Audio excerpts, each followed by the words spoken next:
Audit Act, which allows for the temporary suspension of the fiscal rules in certain circumstances of national emergency or extraordinary economic disruption.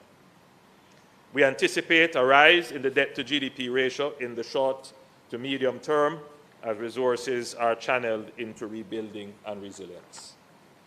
Yet, Jamaica's record for disciplined fiscal management provides the credibility and space to respond decisively. The sacrifices that we have made and how this government has administered our fiscal affairs would have put us in the best position that this country has ever been to respond to a disaster.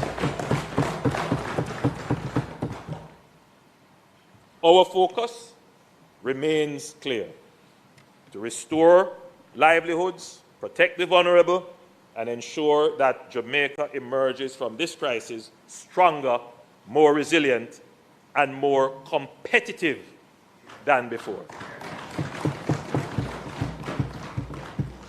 However, Madam Speaker, it is also important to state that restoring economic activity must proceed alongside relief and restoration efforts. This is not insensitivity, it is necessity. Reviving production, reopening tourism, and restarting commerce are essential to restore incomes, rebuild confidence, and mitigate the wider economic shock. Recovery is not just about clearing debris. It is about getting Jamaicans back to work and our economy back on its feet.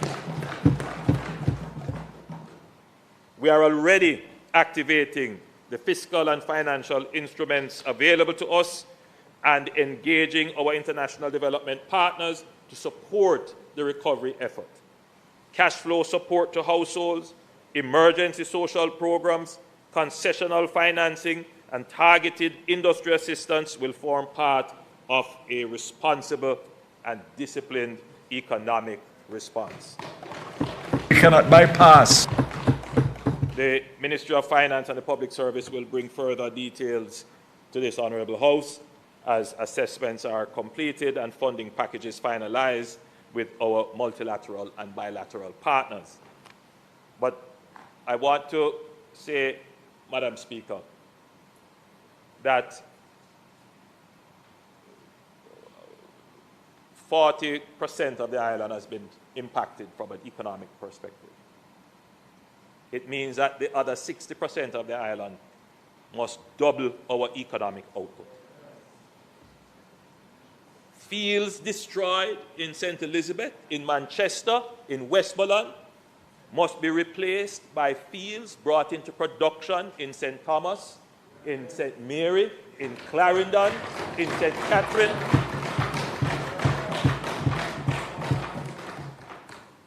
The other half of the island that is not impacted, we must increase our output.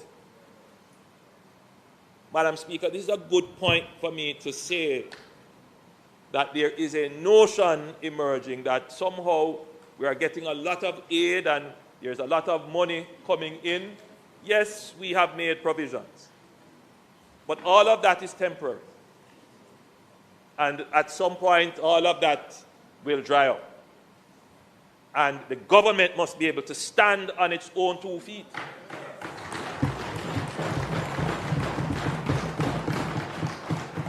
And manage its finances, because while we intend to ensure that the relief phase is efficiently conducted, the recovery phase might be extended. And therefore, with not just the loss of physical assets, but the requirement to spend on increased social safety net, vulnerable, welfare and social support, we will have to have the revenues to support it. And so I repeat the point, Madam Speaker, that economic recovery is not an insensitivity to human suffering. Economic recovery, it is the way in which we bring human suffering to an end early. And those persons who are opposed to us going back to school and going back to work, get that out of your mind.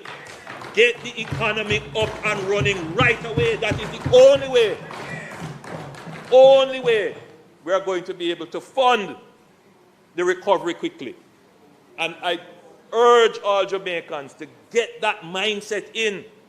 For the half of Jamaica that has not been affected, your productivity will have to increase right away.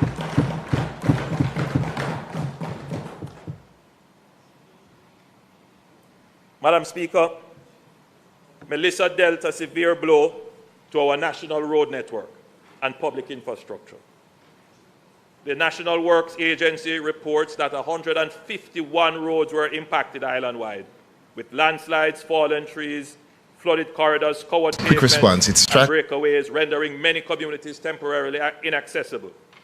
At peak, 134 roads were blocked, particularly across the western parishes most directly in the path of the storm. I'm pleased to report that through urgent mobilization of national and private resources, more than 1/3 of the affected corridors have been cleared or reopened to at least single-lane access.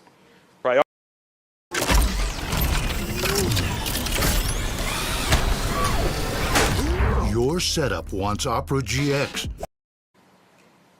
This recovery effort is a testament to the determination and discipline of our technical teams and the spirit of Jamaican partnership. The NAA has deployed 14 parish-level technical field teams supported by engineers and administrative staff and working hand in glove with the Jamaica Public Service, National Water Commission, ODPEM, and the security forces. We have also activated the full capacity of Jamaica's contracting ecosystem. Major contractors, including our Spark project partners, Czech, and local road maintenance firms are assisting with heavy equipment. The private sector has stepped up. Bauxite companies, housing developers, and other equipment owners have volunteered machinery and operating time. I want to thank them. Community members armed with chainsaws and machetes have joined the effort, and we express our gratitude for their assistance in clearing some of our roads. This is the Jamaican spirit at work. Simultaneously, technical teams are assessing bridges, river training structures, retaining walls, coastal revetments, gully systems, including the Sandy Gully and the north and south coast gullies, and the National Traffic Signal Network. Once access is restored across all affected communities, we will transition from emergency access to full road rehabilitation, including surface reconstruction where roads have been washed out or undermined. Restoring drivability on major corridors and designing long-term resilient solutions will form a core part of our national reconstruction plan. Madam Speaker, on housing and shelter, Melissa has caused extensive damage to the nation's housing stock, particularly in western parishes. Leveraging the national geospatial intelligence capacity, the government has, for the first time in our history, executed a rapid, high-resolution national housing damage assessment. This effort, coordinated through the National Spatial Data Management Branch and supported by international technology partners, analyzed more than 428,000 buildings across Jamaica. Satellite data and drone verification indicate that approximately 116,000 structures sustained severe or catastrophic damage, concentrated in Westmoreland, St. Elizabeth, and Manchester. These findings are now guiding targeted relief and reconstruction planning across communities. This is a big change, Madam Speaker. In Beryl, we didn't have this capacity, but we have since invested in, and we are now able to have more definitive and scientifically driven data as to the extent of the damage. This now will help us in budgeting, and it will help us in allocating resources. Madam Speaker, we are now transitioning from emergency sheltering to stabilization and repair. The Ministry is conducting field verification in priority communities with housing support teams working alongside the JDF, ODPEM and local authorities.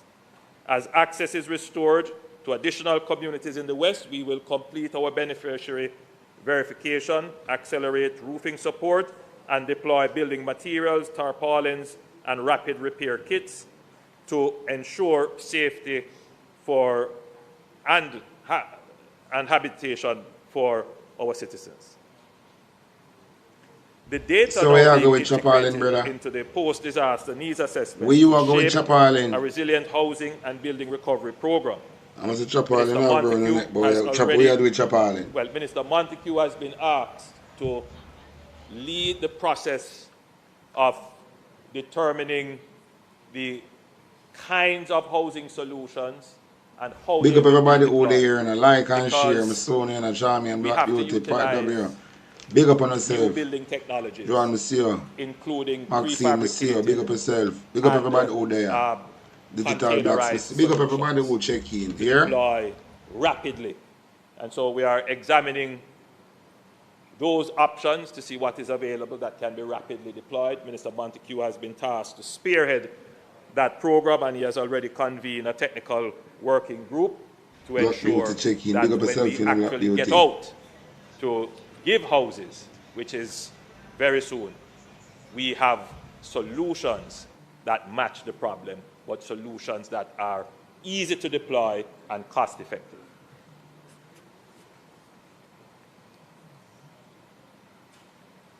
With regard to electricity, So what I get the book restoration of power of is skin up proceeding face. in phases, prioritizing Yes, Red Am hospitals, Shahag. water plants, communication backbones, and dense residential zones. The all clear for restoration of utility services enable JPS and independent contractors to enter the field at scale, while the Ministry with responsibility for energy is coordinating grid stabilization and resolving localized issues such as low voltage and restored feeders. Yesterday, the JPS would have given an update on the status of electricity restoration. The government has given them strategic direction to make a priority to restore large commercial and urban centers in addition to critical public facilities.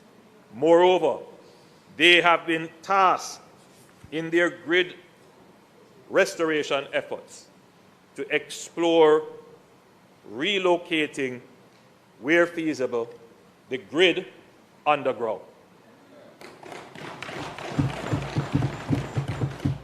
We have given them directives regarding Montego Bay, the Elegant Corridor, and the hip strip. The grid underground. The two areas That's the preparation where focus should be given to for put the smart grid city. underground. Everything will run underground like in the UK. If other areas are feasible, I'm going to prepare underground is himself expensive. the smart. So we have to balance So them go between underground. expense and getting the grid up. But if we are getting the grid up and we can get some resilience in it, then we have to get the resilience in. So we will balance as we can, but it wouldn't be possible for all the grid that we have to put back up to put it underground. But in areas where it makes strategic sense, Yeah, man, strategic then we sense. are encouraging them. and Strategic directing them sense. to ensure Hey. that is done.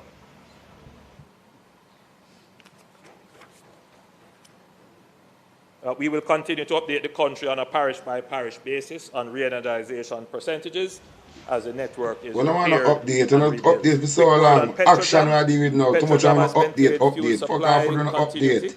despite flooding. People at its sleep out and Montgomery door. What kind of terminal. fucking update? Cleanup Action I is deal with now. complete, Too much and update. structural and Where would you electrical assessments update? are I don't make underway no before sense. An resuming update. western loading. In Me the not interim, update all people asleep tanker at loading door. is being conducted through Kingston with extended operating Kind of hours to ensure update. uninterrupted national fuel availability. In terms of water, Madam Speaker, Hurricane You Melissa not feel has thief in significantly house disrupted asleep. water supply Eh? across the country, with the operational capacity of the National Water Commission deeply affected by power outages, blocked intakes, turbidity, landslides, big and foot girl damage make a to place spread out. electromechanical systems.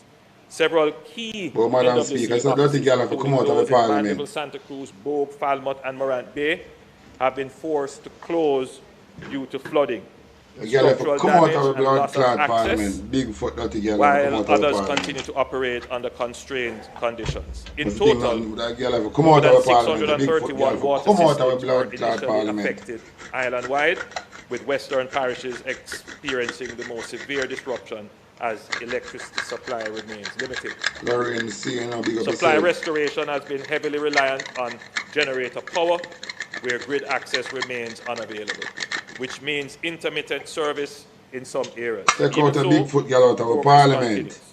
Approximately 66% of NWC customers now have supply restored, with St. Catherine, St. Thomas achieving restoration rates above 87% and 84% respectively.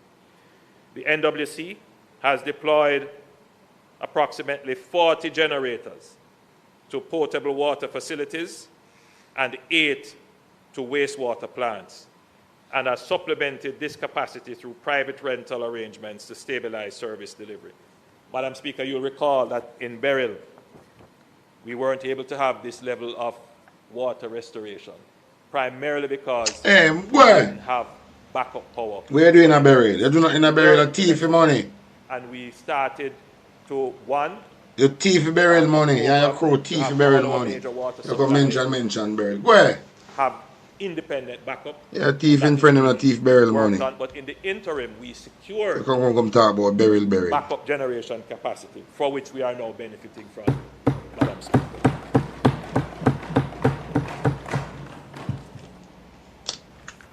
The Minister of Water will give you more details Disgusting piece of on shit the bag recovery. money. But, Madam Speaker, I'm pleased to inform this Honourable House Resource honorable. and the people of Jamaica that all members of Parliament will be allocated the following sums for the trucking of water.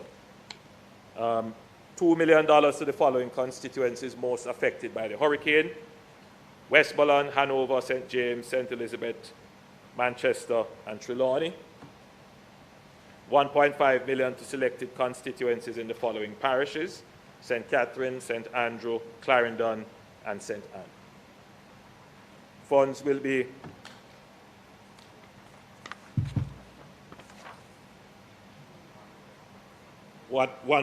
we will allocate some other funding, which the Minister will explain. Mark Golden, sister, look at Mark Golden Madam face. Speaker, I wish some madman come from Mark Golden. Me, I want that to you, my boss. we have $1 million Yeah. to constituencies in the following parishes: in Clarendon, in St. Anne, and in St. Catherine, to certain constituencies. And I won't call out these names, but the Minister, Hey. well, there's one and a Think of half for shit some like crap. constituencies Vegas in and like St. when we Catherine, Vegas and near my mama and go. in St. Andrew, Foot type of Clarendon, a and secret St. Anne, because they are Vegas. particularly affected. I don't want to go through the detail of Foot type of a each secret. constituency. Go and talk But to $1 promote million on for social others. media and call a foot type name. See if you not talk when hear about you. In terms of telecommunications, Madam Speaker, after the all clear, utility crews mounted full field activities with cross-sector coordination to restore poles, repair fiber and power cell sites. Public Wi-Fi nodes and critical government communications are being prioritized in affected town centers. To restore nationwide connectivity, 600 Starlink terminals are being deployed to first responders, government facilities, NGOs, members of Parliament, and councillors. Now, Madam Speaker, not all members of Parliament have been provided with Starlink capabilities, but certainly those who are critically affected like the member from Eastern Westmoreland and Central Westmoreland. And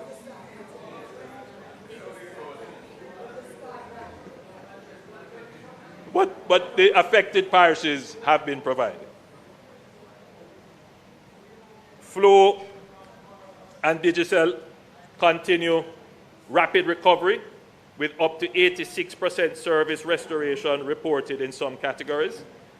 Additional spectrum was allocated to carriers to accelerate repairs.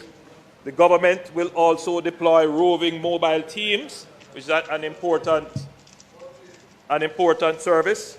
The government will deploy roving mobile teams with Starlink connectivity and charging stations to affected communities and urban spaces to allow residents to make contact with loved ones or make short, urgent calls.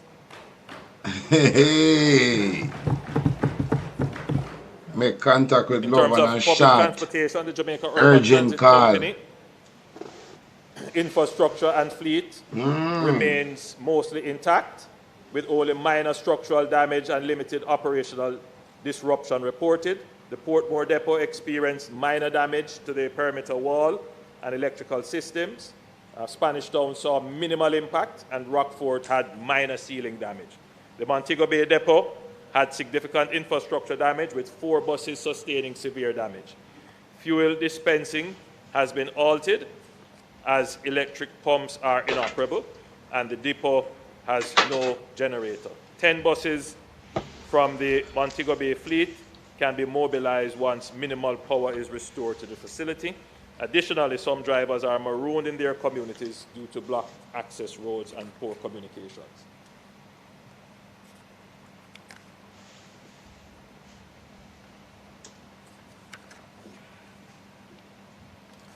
Now, despite infrastructure damage, air navigation services have been fully restored nationwide. Radar and air-to-ground communication have been re-established with support from Airtel. A 24/7 landing permit operation is in effect for humanitarian flights, and monitoring of unmanned aircraft, drones, is being strengthened to protect aviation safety. All airports reopened within 48 hours of the storm.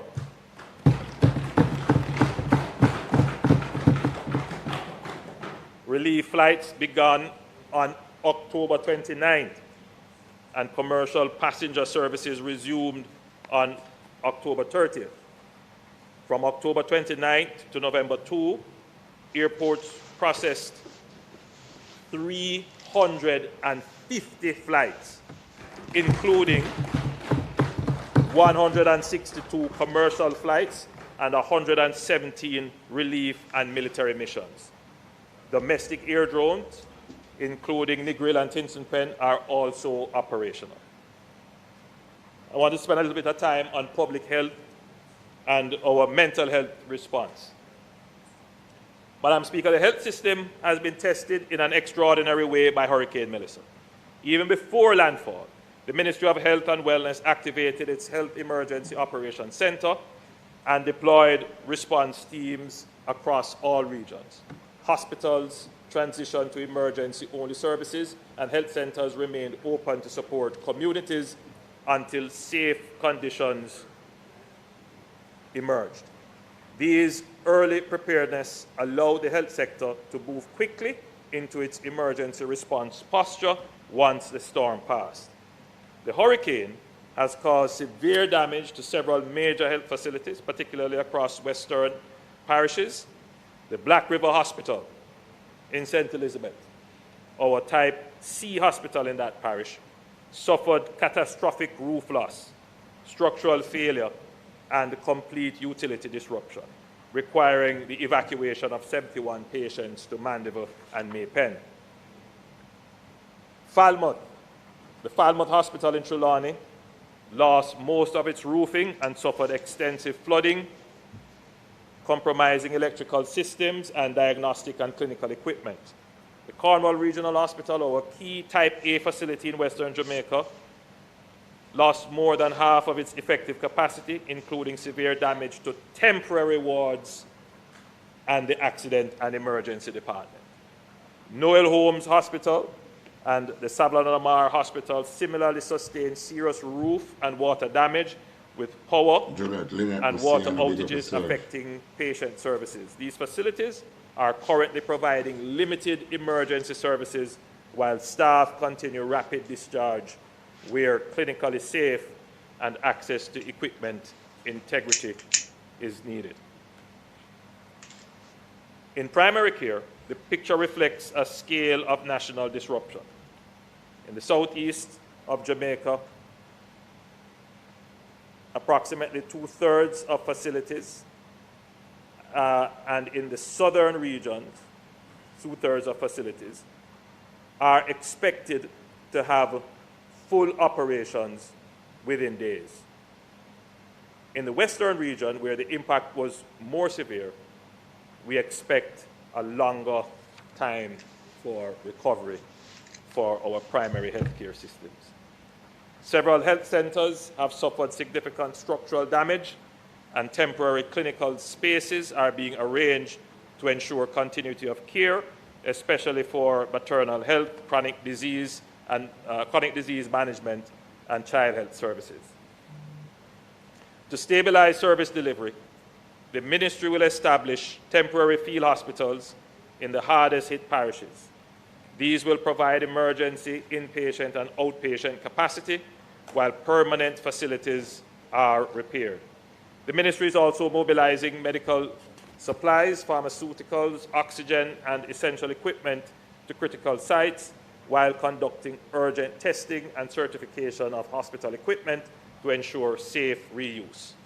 Beyond clinical services, we are aggressively addressing post-disaster public health risks. Flooding, stagnant water, and sanitation disruption create favorable conditions for mosquito breeding and the spread of waterborne and vector-borne diseases. Public health teams are deploying enhanced vector control operations, including larvicide distribution to 120 households. A fogging campaign is being promoted now, Madam Speaker, with support of private contractors and expanded field staff. Water quality monitoring is being intensified at all treatment plants with chlorination and turbidity testing to protect the population from gastroenteritis and hepatitis A and other water-related illnesses. Food safety teams are inspecting facilities and supervising safe disposal of spoiled food and livestock carcasses.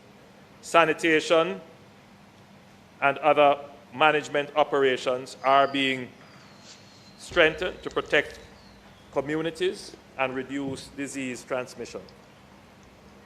Madam Speaker, beyond the physical destruction and the economic disruption, the toll of Hurricane Melissa on the hearts and minds of our people has been profound. Families huddled together as winds howled and floodwaters rose. Parents worked desperately to shield their children from fear. Elderly Jamaicans, some recalling storms of decades past, relived deep anxieties as they once again faced nature's fury.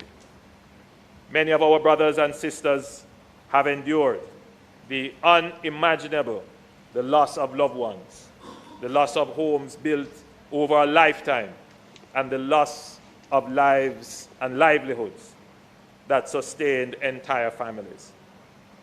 There are thousands who, even now, are sleeping in shelters or with relatives, searching for stability in a world abruptly turned upside down. Therefore, Madam Speaker, the state must also address the emotional and psychological burden of the disaster. And by the way, Madam Speaker, it would not only affect our constituents, even members inside here are impacted. And I saw the grief palpably expressed by the member from Southern St. James. It is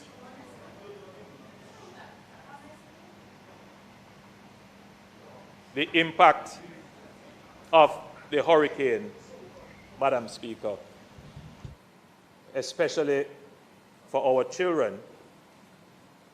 For many of them, they cannot come to grips with what has happened, to the disruption of their lives going to school, to the loss of people in their community, just the disruption in their regular meals. They are trying to come to grips with that. And with the hurricane also comes. Have you ever seen that perfect piece of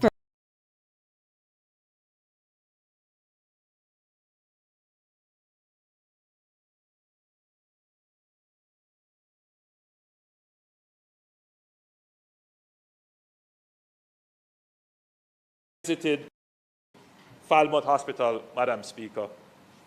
That was an issue raised, and I was quite surprised that it was, by someone who was at the hospital, who was brave enough to say, I am a mental health patient, and it was very important that I got the services here, but we need more mental health services because our people are reacting to this crisis in ways that are becoming antisocial. Yeah, man, because and this therefore man-made we must pay hurricane attention to what we give the tornado, they've never seen nothing like this commitment that before. the Ministry of Health is This man-made hurricane and augmenting tornado, they've never seen nothing like this psychosocial before. and mental health operations. The one you tell them in as it advance, you take a also mash seeks down to concrete mount structure. its conventional health response. And now is a good time, Madam Speaker, to call for volunteers who are trained in this regard to reach out to the Ministry of Health, because we simply would not have enough trained professionals on You know, staff send with them go to to Cuba mount because the Trump kind said of send with them. response that would be necessary. You know, send with them go to Cuba.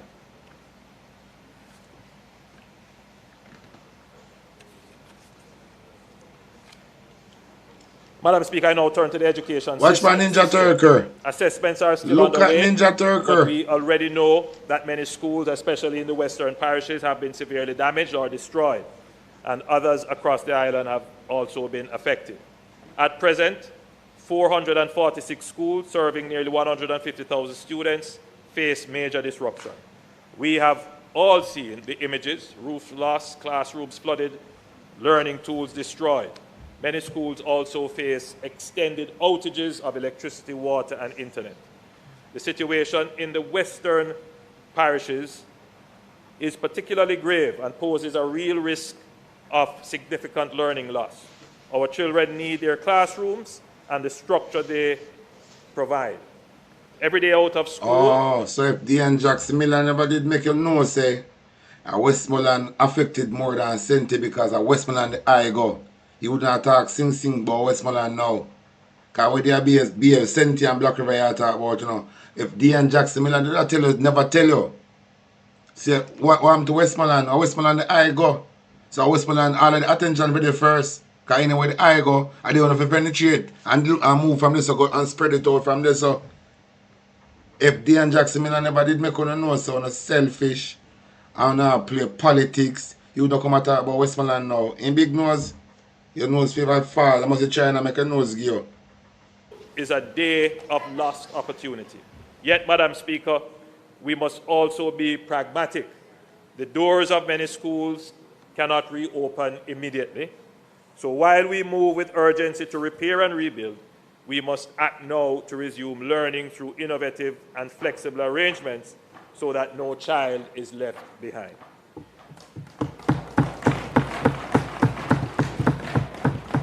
After Hurricane Beryl, we responded swiftly, aided by the timing of the summer break. This time, we must move even faster as Hurricane Remember no thief off the whole of Beryl money, you know. Remember no thief off the whole of Beryl money.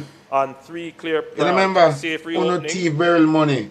where But this one now go so. permit, continuity of learning through blended, remote, and alternative sites where needed, and accelerated reconstruction to return schools to permanent classrooms to return students to permanent classrooms as soon as possible. How Madam soon? Speaker, we successfully navigated the education system through the global pandemic and the aftermath of Hurricane Beryl. We will do so once again. We will get our children learning safely, swiftly, and in stronger, smarter schools than before. Smarter school, stronger, smarter school. Never know say the school smart. At the peak of the emergency, Never Madam know say Speaker, school them smart, you know. approximately Smarter 15,000 school. Jamaicans Wanna listen were when she talking, you know. official shelters. Say my bill back, smarter school. Shelters will remain open as long as needed with food, water, medical support, Smarter and school. I psychological never hear this services before. will be provided You ever hear this before, through the babe? Ministry of Labour and Smarter school. through the Ministry of What do you mean by Labour and smarter Social school? Security and the Ministry of Local Government. I must like smart city digital school. Madam Speaker, These people are really so shit in a plate them picture, you know. specifically in relation to marooned communities, of which there are likely in excess of 30 marooned communities. The JDF is in the process, or has already established, 22 humanitarian assistance and disaster relief outposts in the following areas: in St. Elizabeth, Burnt Savannah, Newmarket, Springfield, Burnt Savannah. Well, but there's an error on my presentation, nevertheless, because they have Savannah Lamar under St. Elizabeth, which of course that's Westmoreland. So that was the error. Watch your face, Redemption Hall. In Westmoreland, Look for South, Redemption Hall. Darliston, Lennox, Bigwood, Bluefields, Betheltown, Amity, Beeson Spring, Cache Valley, Frome, Roaring River, Content, Glenbrook, Reno, Catadupa. I hope I've gotten all those names correctly. And all the members. Catadupa is St. James, South St. James. And in Trelawney, Cambridge, South St. James again. I don't think you have the whole of the name for Adelphi Westmoreland, you know. is Central. Well, they have Some people reach out to me when I hear him call them a name there. Maroon Town. They just write down some name, you know. Because Dean Jackson pressed them button. Town. Because they don't put nobody on the ground for see really. So these are all the communities. I hope the members of parliament would have noted. Look on TV, you know, man. Watch it, fucker. They will be What? This is a establishing criminal, yeah. more outposts as they are able to stand them up.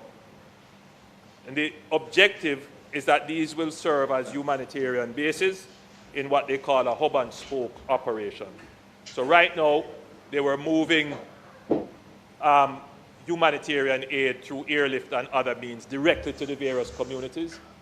Now the phase that they are transitioning into is to move it to the hub, where they can store a lot, they can do 24-hour movement, and then from the hub to all the communities, including communities that are marooned. That way we can scale up rapidly the response to communities that have not yet been serviced. A lot of this is Westmoreland. A lot of what we have said is Westmoreland. Madam Speaker, just quickly on security and order response. The national security architecture for the country has been fully mobilized in the aftermath of Hurricane Melissa. From the earliest moments of this disaster, the Jamaica Defense Force and the Jamaica Constabulary Force have stood at the front line of our national response, upholding order, saving lives, and ensuring that essential relief reaches our people. Upholding which blood clot order. The soldier them feel busy and clean on the place. The amount of soldier where there are soldier camp in Jamaica, what we are paying. The Jamaica should have cleaned up already. When you use them or keep state of emergency, you roll them out in a barrage. No soldier, no for soldier camp now, we don't need them there. Them fi scatter out all over Jamaica which part hurricane mash up. And them fi clean up the road and fix every place them. Soldiers should have people them community build back their house. All of the soldier them should have deploy out in the affected area them. I build back the people them house and I clean up the road. Soldier have member the JDF have them own heavy equipment them, you know. Them backhoe, them grader, them fact. They have everything a soldier camp. So everything in a soldier camp for roll out. This is a national emergency. No soldier enough for that soldier camp more than the gate man and the chef. We are pay these soldiers, what we are pay them for? If you come hold curfew in our community, make we can't move about. Every soldier where that soldier camp big nose. If you in these affected area, help the people them clean up the community and help them build back their house. Every soldier fi deploy. Not only to keep curfew and harass people. We need them to deploy all over Jamaica right now, my boss. And we are members say we are pay them. We need their assistance now. We can't pay them just to come back to Brucey and stop the movement in Jamaica. We need the soldier them to deploy all over Jamaica and clean up the road them till now. They, remember, you have soldier in do all type of trade at soldier camp. So them if you can use them trade now back to them boss. We are pay them. So every soldier and police and firefighter, if you come build up back this thing. No fire in our kitchen now. So them to go them deploy this soldier in a Westmoreland, in a Hanover, in a Montego Bay, in a St. Elizabeth, in a Manchester, and put them to work. What are you talking about? Which law order? Which law? That you not follow the law. And you don't have no order. What are you talking about? We need this soldier to go clean up like the people in the community and help build up at their house. We don't need them only in our community with them a curfew. We don't want to restrict people movement. Go on you too.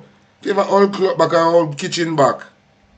Efforts have been heroic and the nation owes them deep gratitude. The Jamaica Defence Force moved look what Manchester Moda. Look like he's dropping an aisle backer.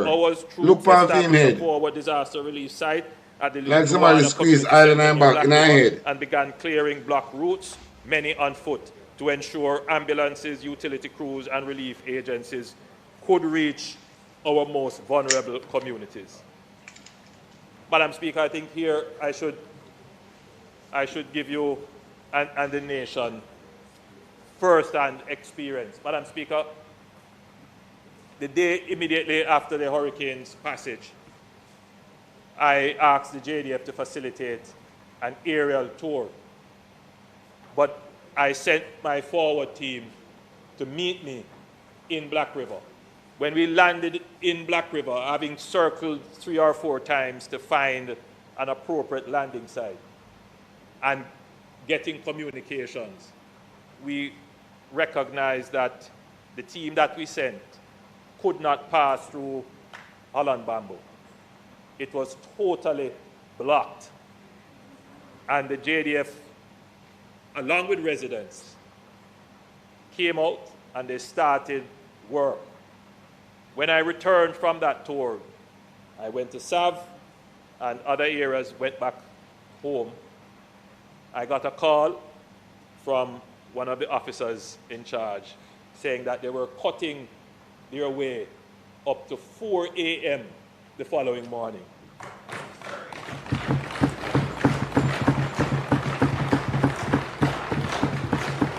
We don't need no round of applause to that. Remember the soldiers now do nothing. Every day they sing up a camp now do nothing. To get in, blocking the convoys, and it was chaos, but they managed. And it is good that we have a reserve Black Beauty of clown, you know. capabilities and an engineering and operational force like the JDF that we call on them. They not do nothing. Madam Speaker, they not do nothing. The JCF is not what don't fly by the people them head. What them do? Because they might do nothing, they might the people them. Police mainly as a security force.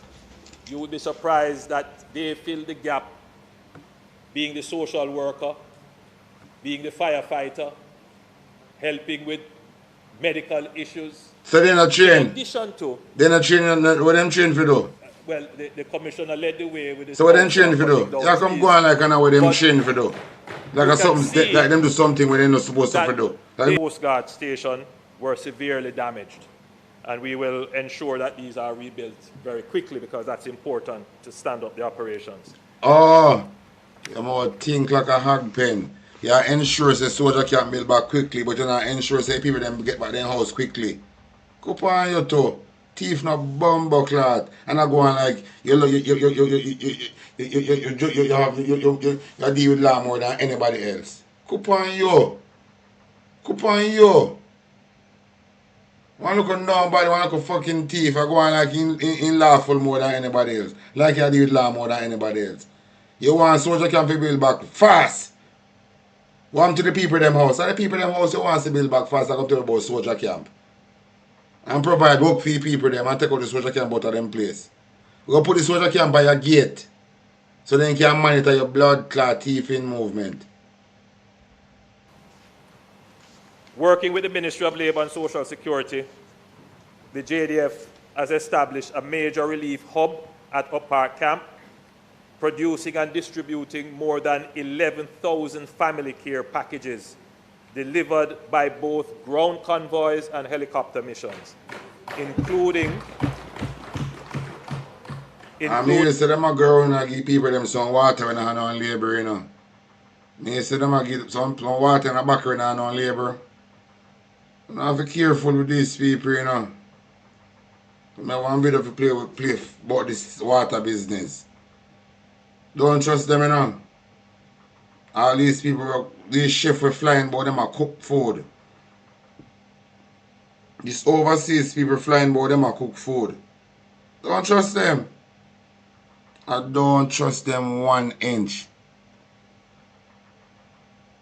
These people are flying coming to Jamaica where I cook food, give people them, but don't trust them. These people are give people them water when on labor on the backer, so you can't sue nobody, but don't trust them.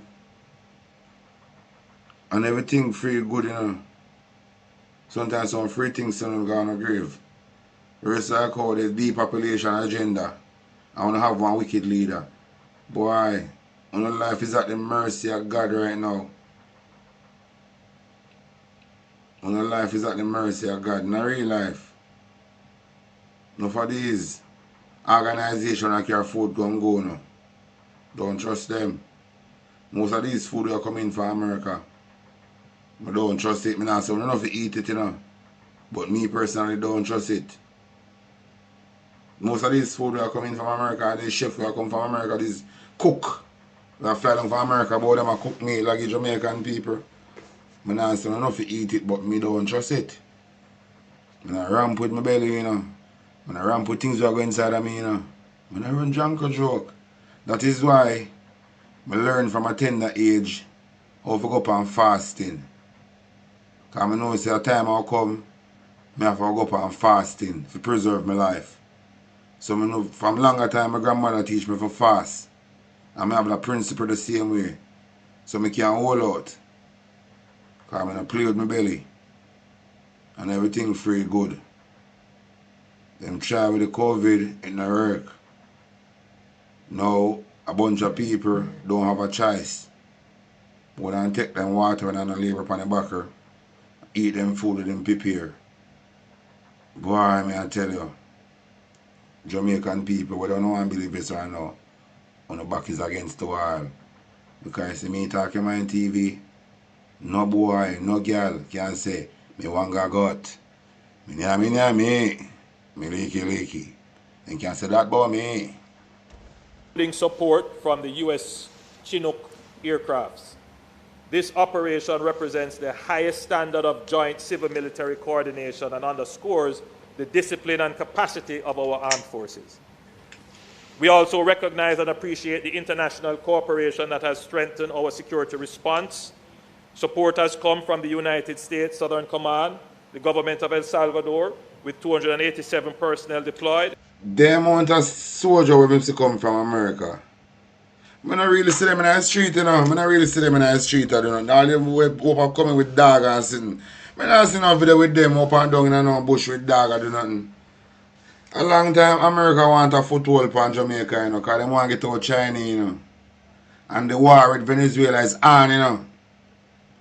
And what greater way to come in Jamaica in a disaster. I go and play one video. I go make you look upon this on whole heap of way.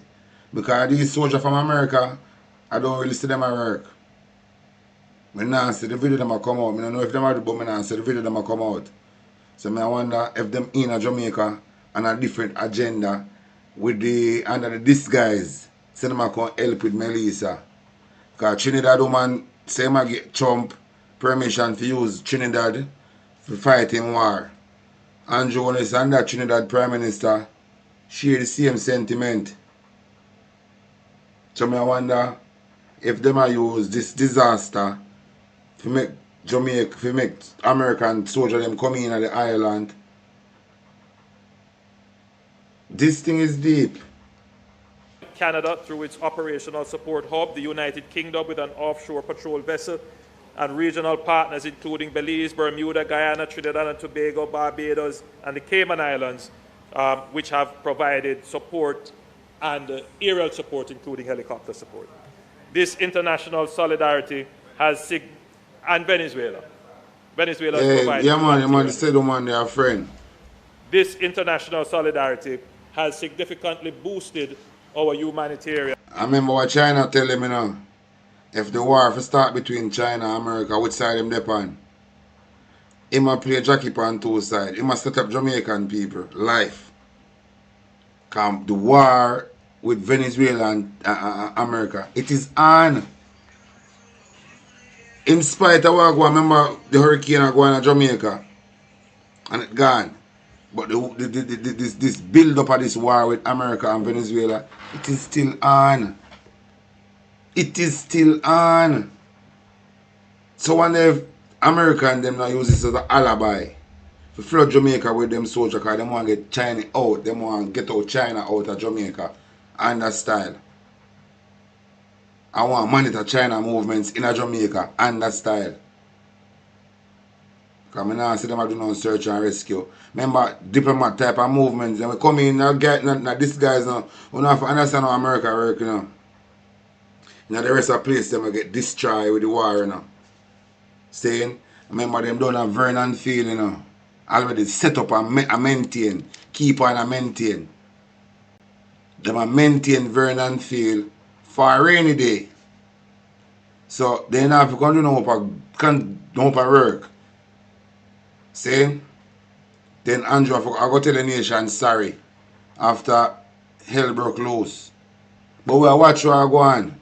Because I not see the American soldier. I not see these soldiers on the ground and do nothing. I just now see the video come out with them in the place them where the people them chop and I help them and I do what them for do. But just now see enough from all of these soldiers who come in at the island. I don't know which part them gone.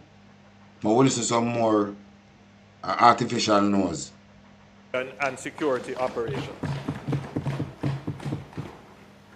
Madam Speaker, even as the JDF has worked tirelessly in the field, the Jamaica Constabulary Force has executed its mandate to maintain public order and protect infrastructure. More than 12,000 police officers were mobilized across all divisions before the storm's arrival, with incident command centers activated and integrated into the national and parish emergency operations. Following landfall, the JCF immediately transitioned to securing communities, protecting hospitals, water facilities, petrojam and our airports, and escorting relief supplies into affected zones. I am pleased to report that due to early planning, strong community cooperation, and visible police presence, early planning. we had no major. I'm going to show the people them not an early planning. I'm going to show them.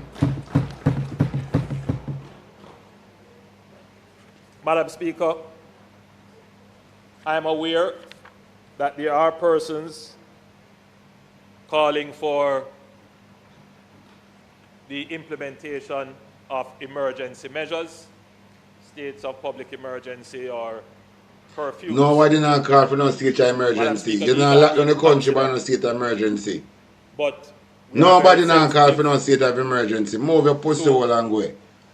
the current situation. Your mouth ever frill. And we do not want to No state, impose, nobody not call for no state of emergency. further hardship on persons Hey, by go nyam imposing a security measure. Go in a boy. At some point, however, No state of emergency when pussy. Go for me, we have sir. established, as we are now doing, the hub and spoke for a supply chain operation to ensure that there is a consistent flow of relief into communities. That will have to be protected.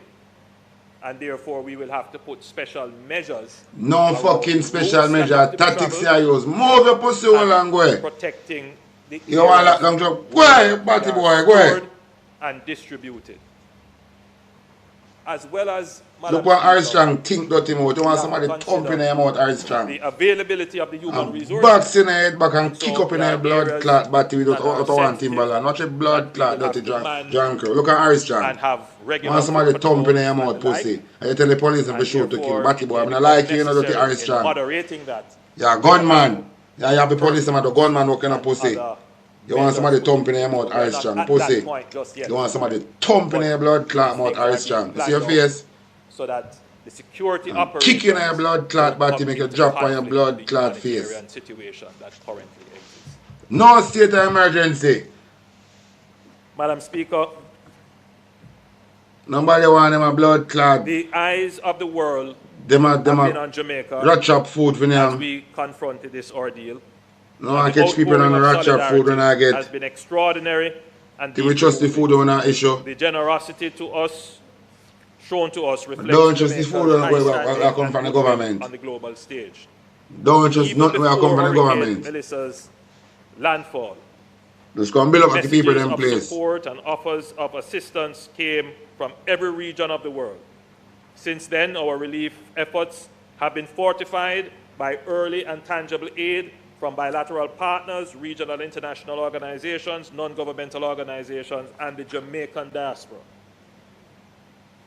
We are especially grateful for the outreach of His Majesty the King. What you need to do, all of the hardware them when they get affected by this hurricane, you need to have the MP them link with these hardware, and the people them will get them structure damage, they not forget no money in their hand like that. Then just go to the hardware and get the material and build up at them place. On the link with the hardware them, so we have to go link with the every MP in every constituency. And them link with the different hardware them. And with the people them can just go. With a receipt or something. Stamped by the MP or signed by the MP. And go pick up the material. Go pick up everybody just go pick up the material away so we don't have no problem. And just start with them thing. At that one, we don't want to stock up replace with food like we don't plan to make the people them live now way. We don't want the people them live now, we don't want to put them in a shelter, we don't continue to feed them. We don't need to make it all of the hardware them. Do some contract with the hardware them, with MP and the hardware them, so the people them can get material to build up at them place. Link with the hardware not for link with hardware. Hardware. The United Nations Secretary General, and many other heads of government who have conveyed their solidarity with Jamaica.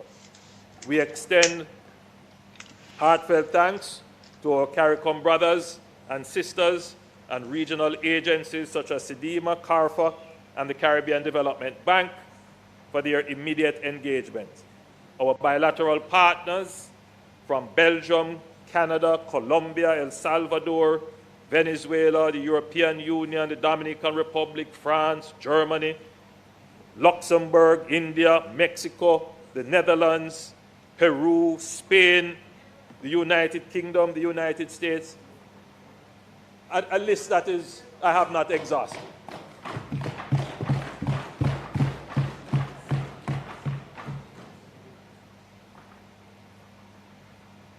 China, Japan, they have all committed support. And, Madam Speaker, what we have to do, in addition to the NGOs, which I haven't even mentioned, there are so many of them, but permit me to say the World Central Kitchen. Yeah. We have got to the point where literally any... That one them I don't trust my viewers and subscribers. The one you name the World Central Kitchen. For some reason, I just don't trust it. I don't trust it, not even one bit. I don't trust it. The World Central Kitchen. I don't trust it, brother.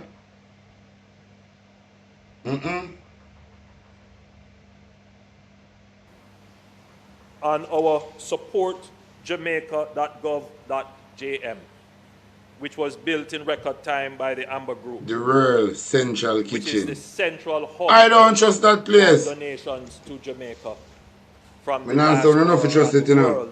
But I just tell me something about it feels spooky. Jamaican dollars in contributions. The World, it come at the World Health Organization.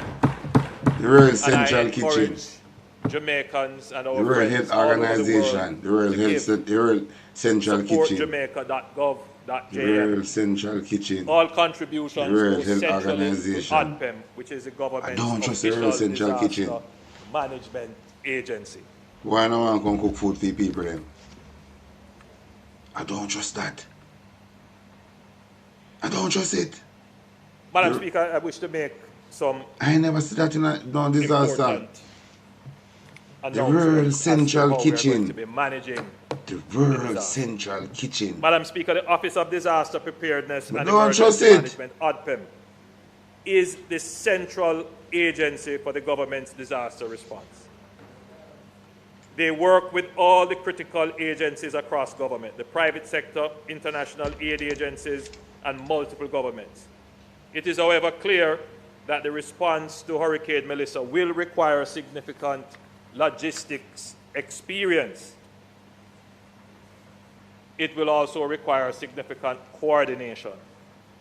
The Jamaica Defense Force is currently assisting with the logistics. I just don't trust that World Central World. You name the World Central Kitchen, you know.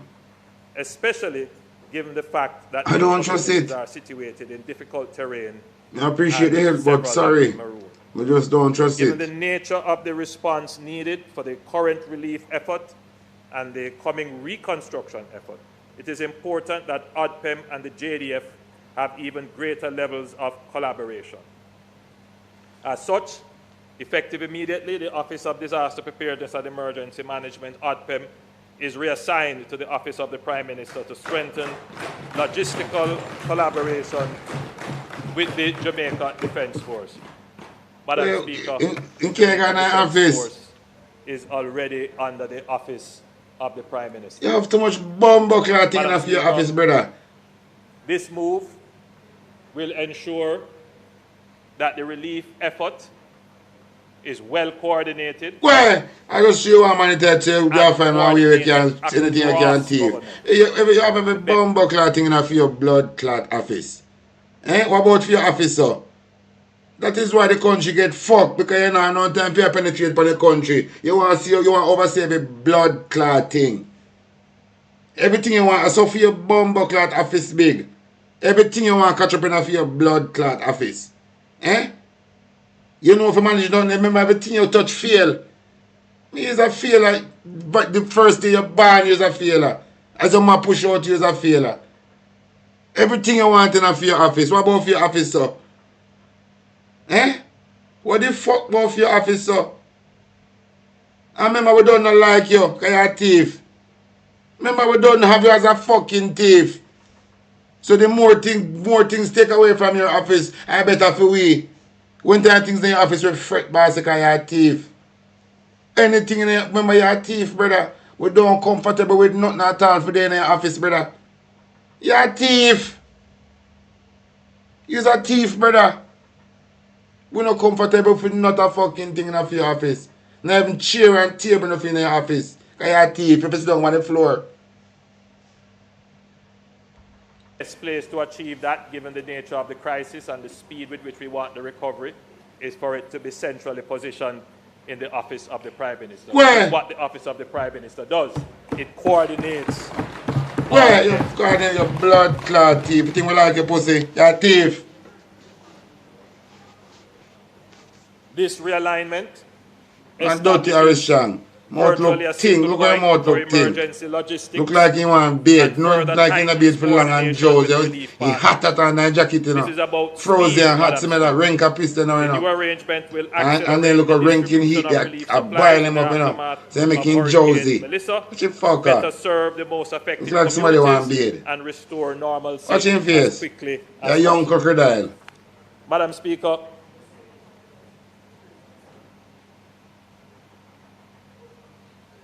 from a strategic perspective, and it is important that this be said. Say it. I've just listed the level of international response and NGO response. One of the things we don't want to happen is any fumbling. You're a thief. So logistics and coordination is absolutely important.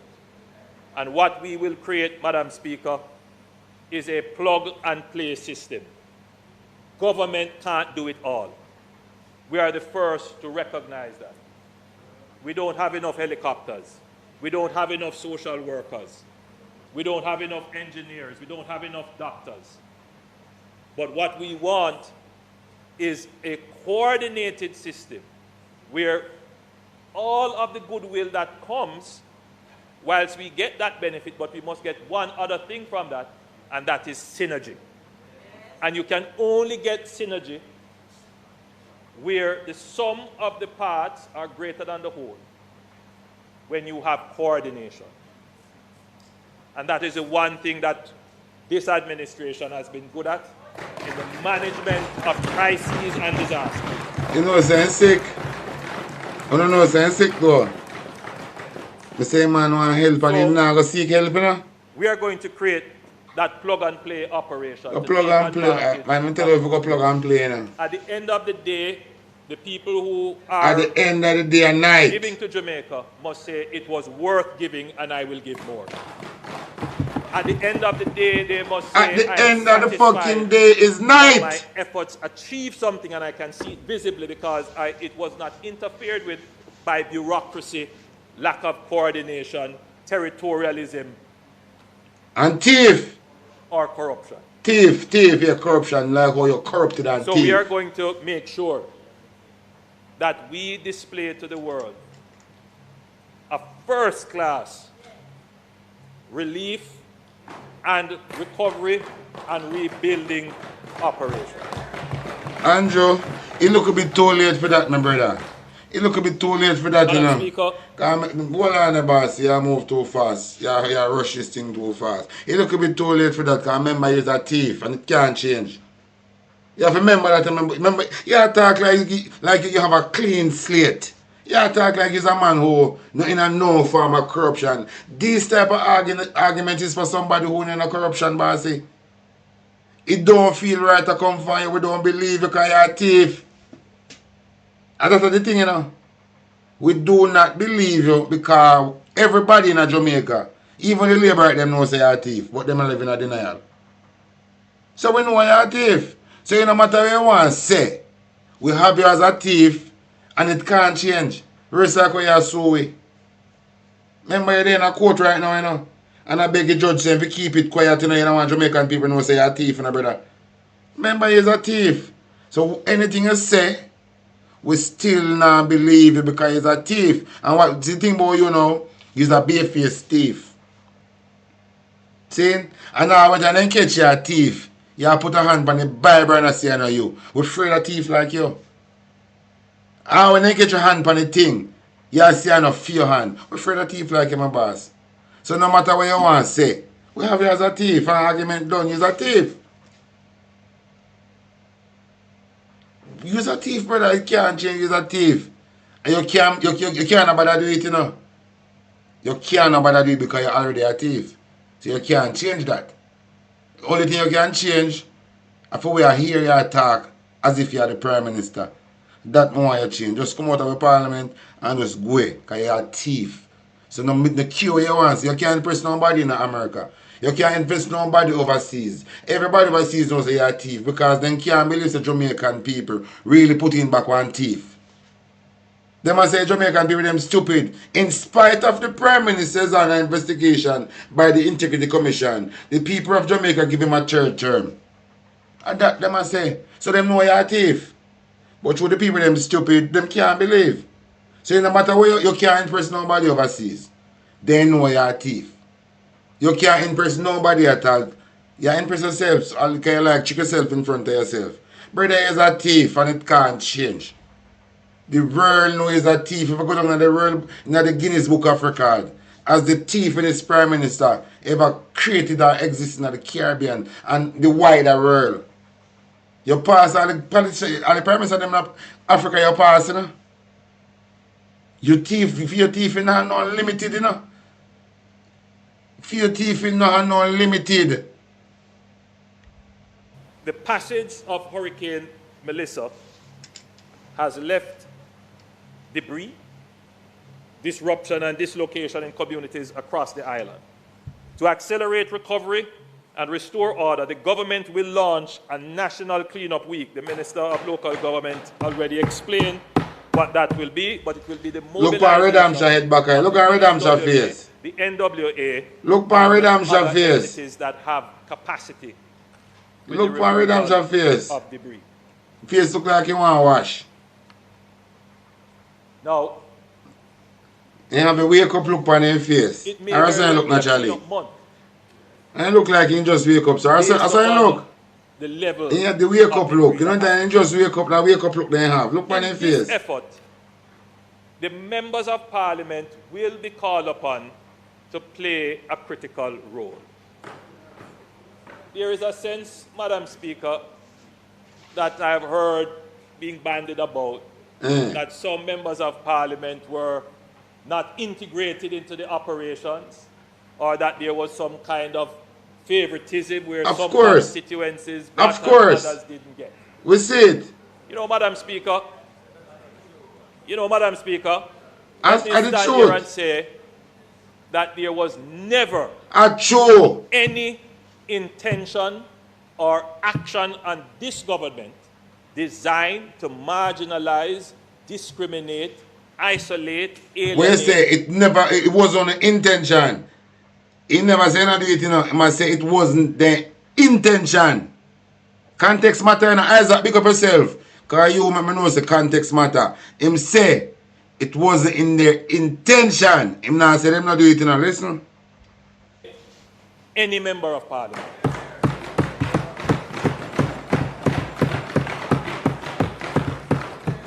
And we must dismiss out of hand any argument that would seek to divide this country politically when it comes.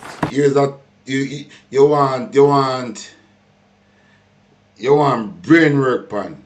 And that you do, you know, I know you come play a victim. You already do it, you know, and I come play a victim. I tell you something, I can't like you, brother. You're a thief. I don't like people like you. With fear type of style, I couldn't par with you, brother. Me, you couldn't agree. You couldn't par in the street. You couldn't be a street youth. You'd get beat up and kicking in your body a whole heap of daytime.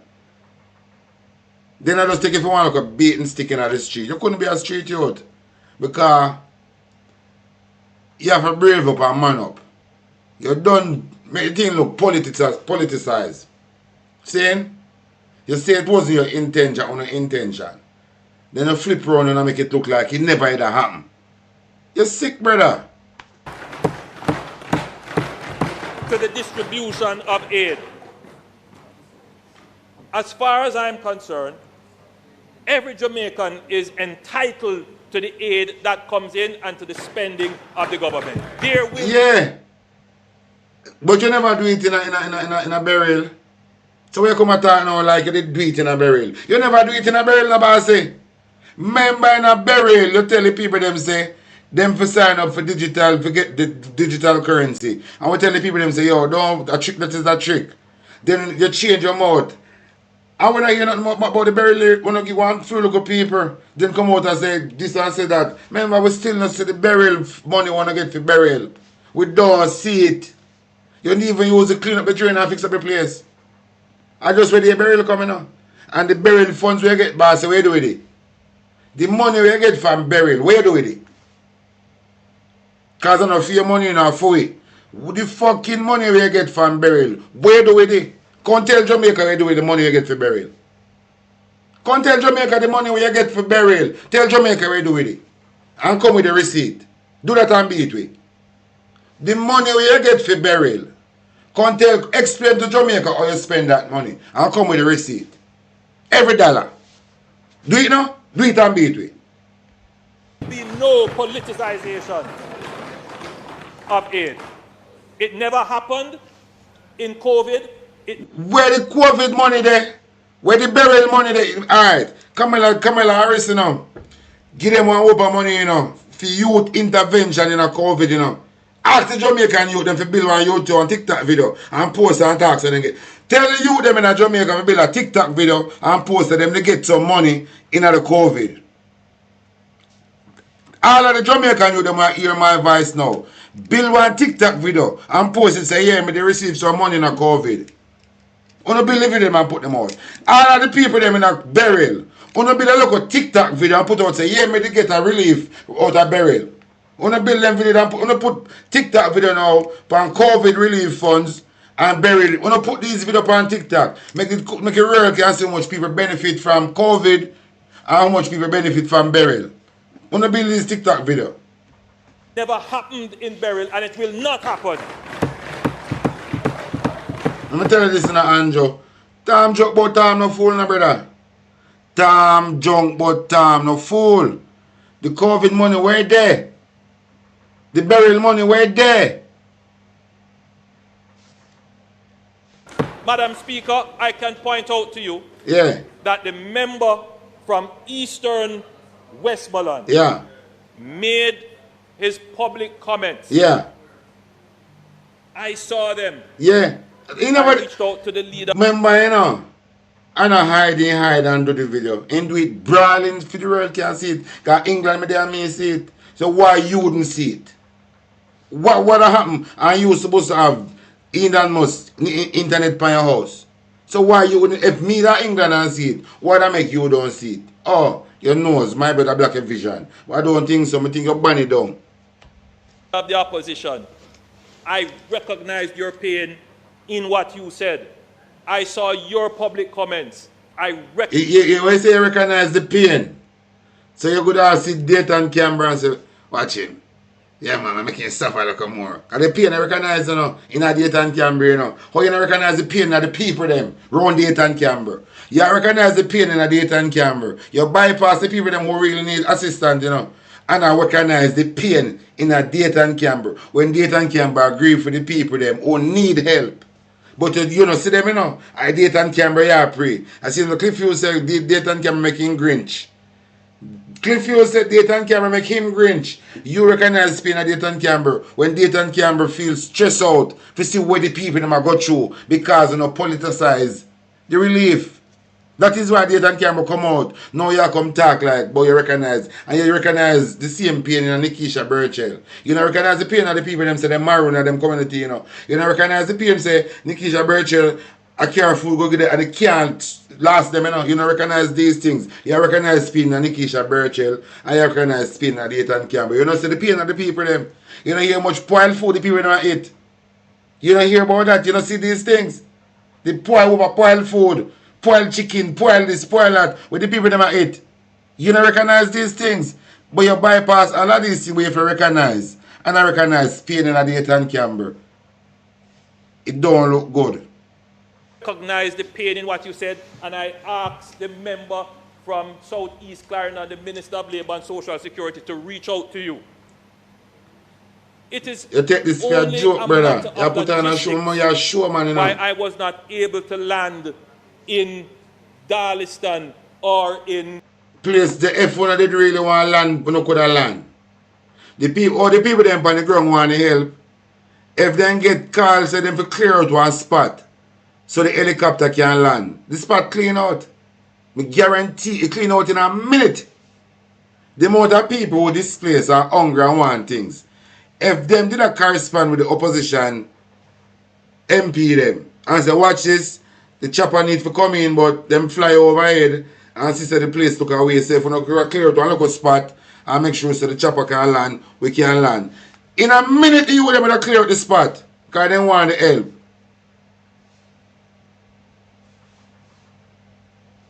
White House. My friend, if the helicopters could have landed me there, I would have landed there and I would have been by your side. That means the helicopter couldn't land there. Remember, helicopter and need runway for land, you know. Andrew, cut the crap. Cut the shit you chat, brother. Sometimes, yo, cut the crap. Helicopter don't need a runway for land. Helicopter don't need a runway for land. So long as the propeller have clearance overhead. And you have one local place. Then look, remember, you know, when time you have the American soldier them come in Jamaica every day. So then they pan training and people don't care about them cattle. How them find place for land? I know, them a big about chopper they will have 2 propeller. How them find place for land? Stop with these rubbish Andrew boat helicopter could have nowhere for land. Now you fly the helicopter? Yeah, you're a pilot. Come me not like when I come with them a fucking brother. You irritate my mood.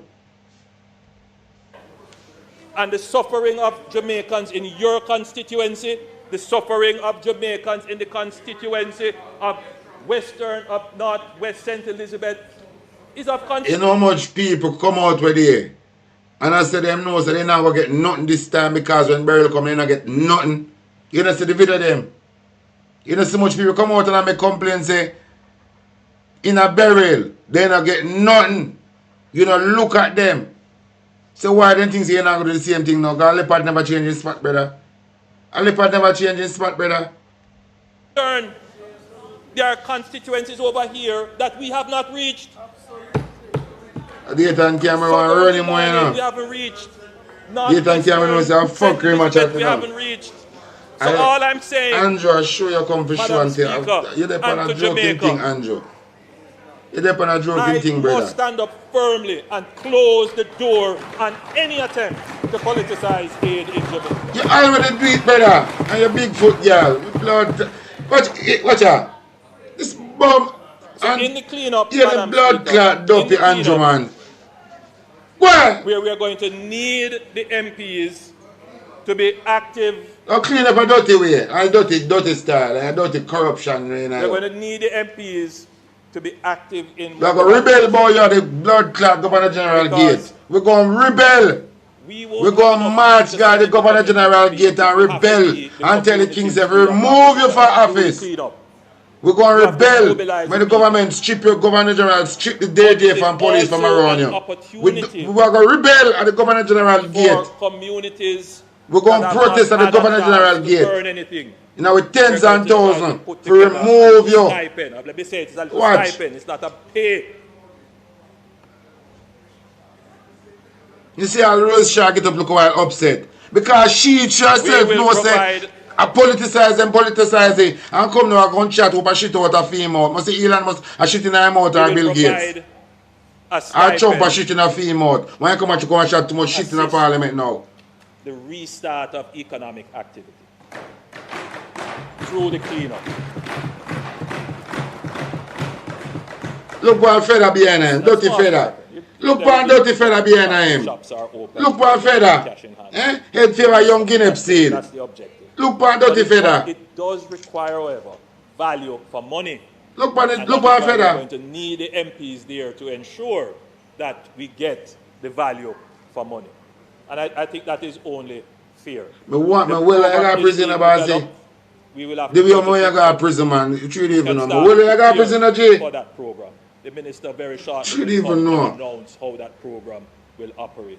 But we really need to move the debris because it's a health hazard as well as an economic. Cholera, one of the people them catching in Westmoreland, cholera. We look at dead animal and dead man and dead woman and float around for water down there. How much people dead now know about now Westmoreland don't find them yet. Madam Speaker, You know how much people dead in our Westmoreland and not find them yet? Across the island, our first priority has been to deliver food, water, and medical support to every affected community. You done said that But we already. know that beyond these essentials, the greatest need is now shelter. Too many of our brothers and sisters have lost the very roofs over their heads. We To plan address for the this boaty. urgent need, I am announcing a building support program for households in the most affected parishes as follows, and this will be an MP-driven program again.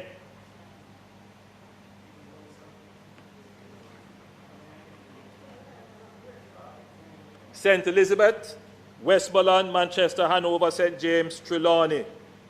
$10 million will be allocated to each constituency in those parishes. $10 million can't do nothing, brother. You know, there was a debate in this house Tell, about what the fuck $10 million can do now to one constituency? We want whole constituency almost flat. constituency basis equally. $10 million now. And I am of the view that every seat is equal. $10 million now. But in a disaster, What that can do that now? cannot hold. Remember the people, some people lose their house clean, In a you disaster, know. that cannot hold. What $10 million can do for one constituency? Talk to God Almighty truth. $10 In million. a disaster, that cannot hold. And I hope that MPs who were not... You have to go back on the drawing board. $10 million will cannot not work. put pressure on me. Each constituency want to 50 make million. allocation. 50 million. Each constituency want. We affected or more. So- 50 million or more. 50 million or more. So 10 million, 50 million or more each constituency want. 10 million to the affected constituencies. Let me repeat. What 10 St. million I gonna Elizabeth, do? Westmoreland, Manchester, Hanover, St. What James, 10 million I Trelawney. gonna do? For St. Anne, Manchester, Eh? and Clarendon. You got hardware, one man I got hardware with 10 million I got build in local house. One man, 10 million. $5 million. One man I got hardware with. That man wonder when do with it. I don't know see when buy. For St. Anne. A man I got build in house I got hardware with 10 million. Hardware drinking like water. Oh, sorry. Oh, thank you for it. See, people in that place are suffer, you know. Thank you for reminding me. People there right now, some old people there right now, I pray God for take their life in a real life. And these shitterbush, blood clot, drunk in a parliament and laugh out, they think this is a laughing matter. I watch some video with some old people, you know, where can't take night drug again, you know. Believe the man. Believe the man.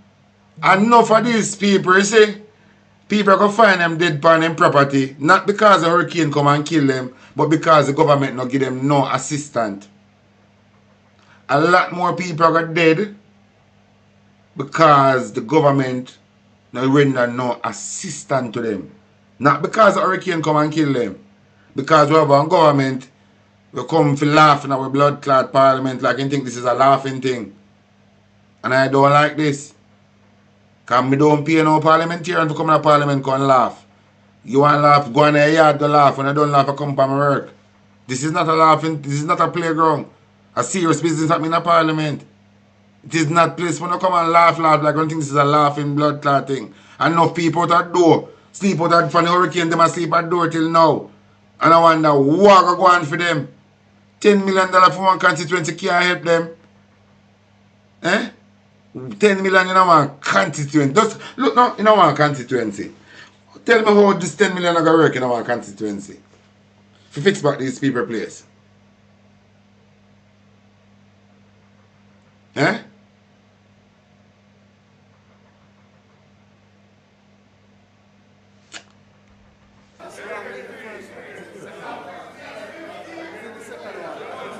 No, it's in there. It's there. Unless they made an error and corrected it. But Manchester really should be the 5. I will resolve it. No, there might very well be an error in it, but yes, no. I mean that Manchester really should be 5. But let me resolve it. You're really listening. I appreciate that. All right. I will resolve it. Forgive. There's an error, obviously, in the speech. I will resolve it. I will resolve it. And for the other constituencies, $3 million per constituency. I think it's a fair distribution based upon everything that we have to go through. The letters, we will send the letters out, and I will resolve the issue with Manchester. Madam Speaker, in addition to this, the National Housing Trust has activated a comprehensive package of support measures to help its contributors and mortgagors recover from the devastation caused by Hurricane Melissa. First, I wish to remind the public that all NHT mortgages are insured under the Trust's House Owners Comprehensive Policy, which covers damage from hurricanes, storms, floods, fire, and other perils. The NHT has already mobilized its branches island-wide to help mortgagors prepare and process their insurance claims quickly and efficiently. Second, recognizing that many families will need time to prioritize home repairs, the NHT will grant an automatic 6-month moratorium on mortgage payments for mortgagors in the worst affected parishes: St. Elizabeth, Westmoreland, Hanover, Trelawney, St. James, Manchester, and St. Anne. This measure will assist some 20,000 homeowners. For all other parishes, the NHT will continue to consider individual moratorium applications for those who have lost income or face special hardships. Third, the Trust will introduce a special home improvement loan of up to $3.5 million at an interest rate of 2% available to both existing mortgagors and contributors who need to repair or Bike sound.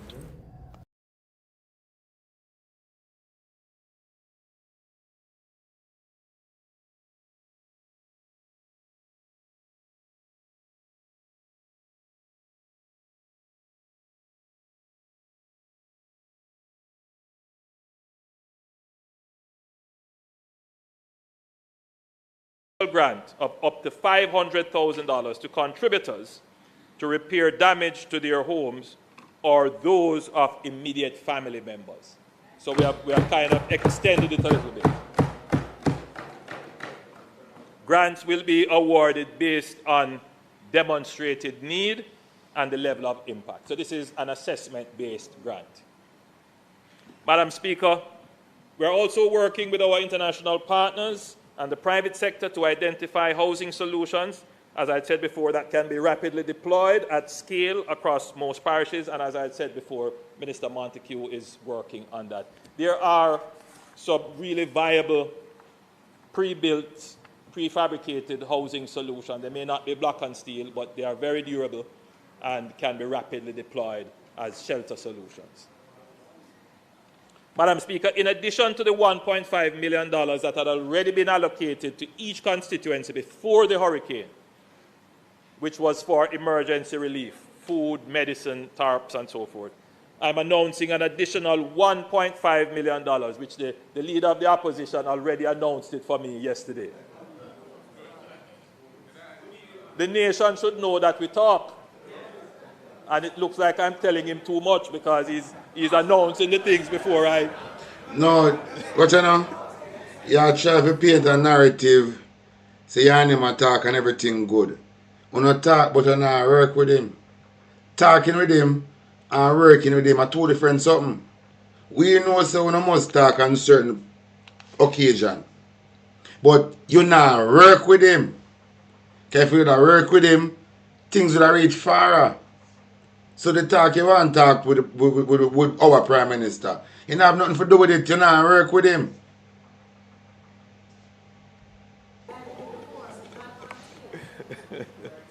But the leader of the opposition correctly got that one.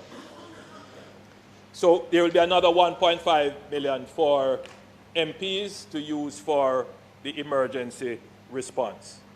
But this one would be now mostly focused on food, medicine.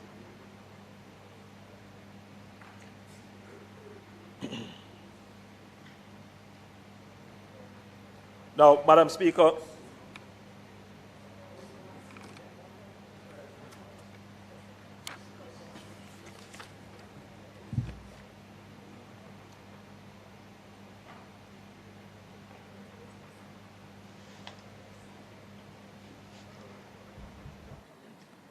Madam Speaker, to speed the flow of humanitarian goods, the government had approached customs. Madam Speaker, to speed the flow of humanitarian goods, the government had approved customs duty and GCT exemption for the importation of relief supplies for one month, expiring November 28th. Recognizing that recovery efforts are ongoing and will extend beyond this 1 month period, we will extend this relief period by a further month to the end of December 2025.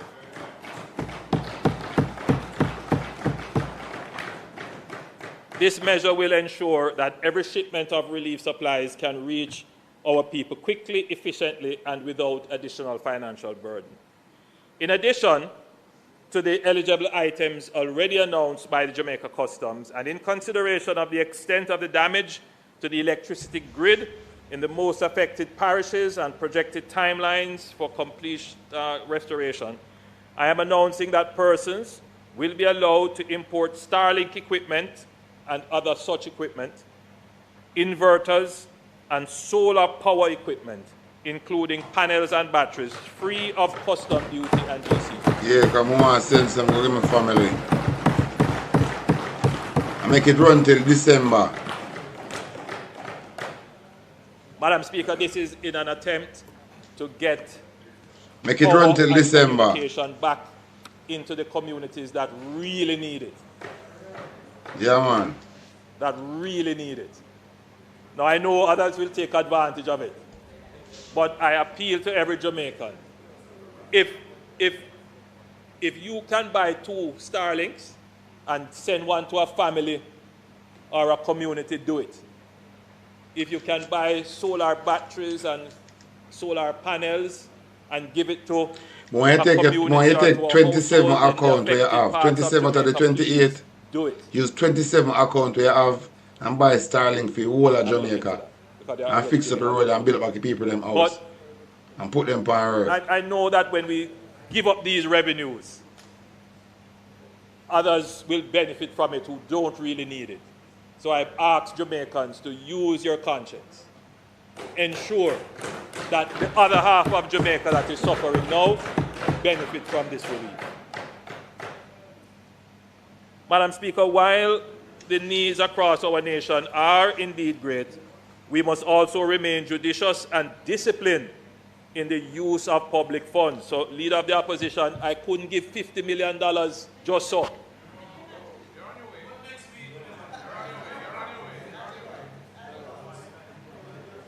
Because, Madam Speaker, we have the bill coming from health. We have the bill coming for cleaning. We have the bill coming for schools. We have the bills coming for JDF and JCF.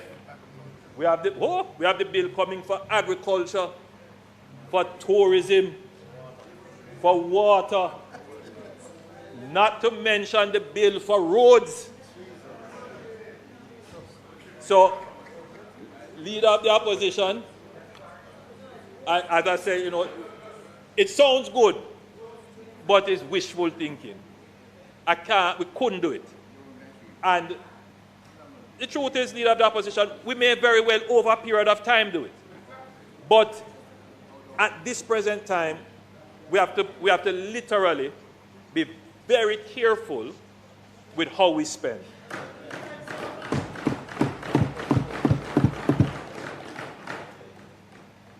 So the truth is, Leader of the Opposition, as we speak, we see that there are other weather systems forming.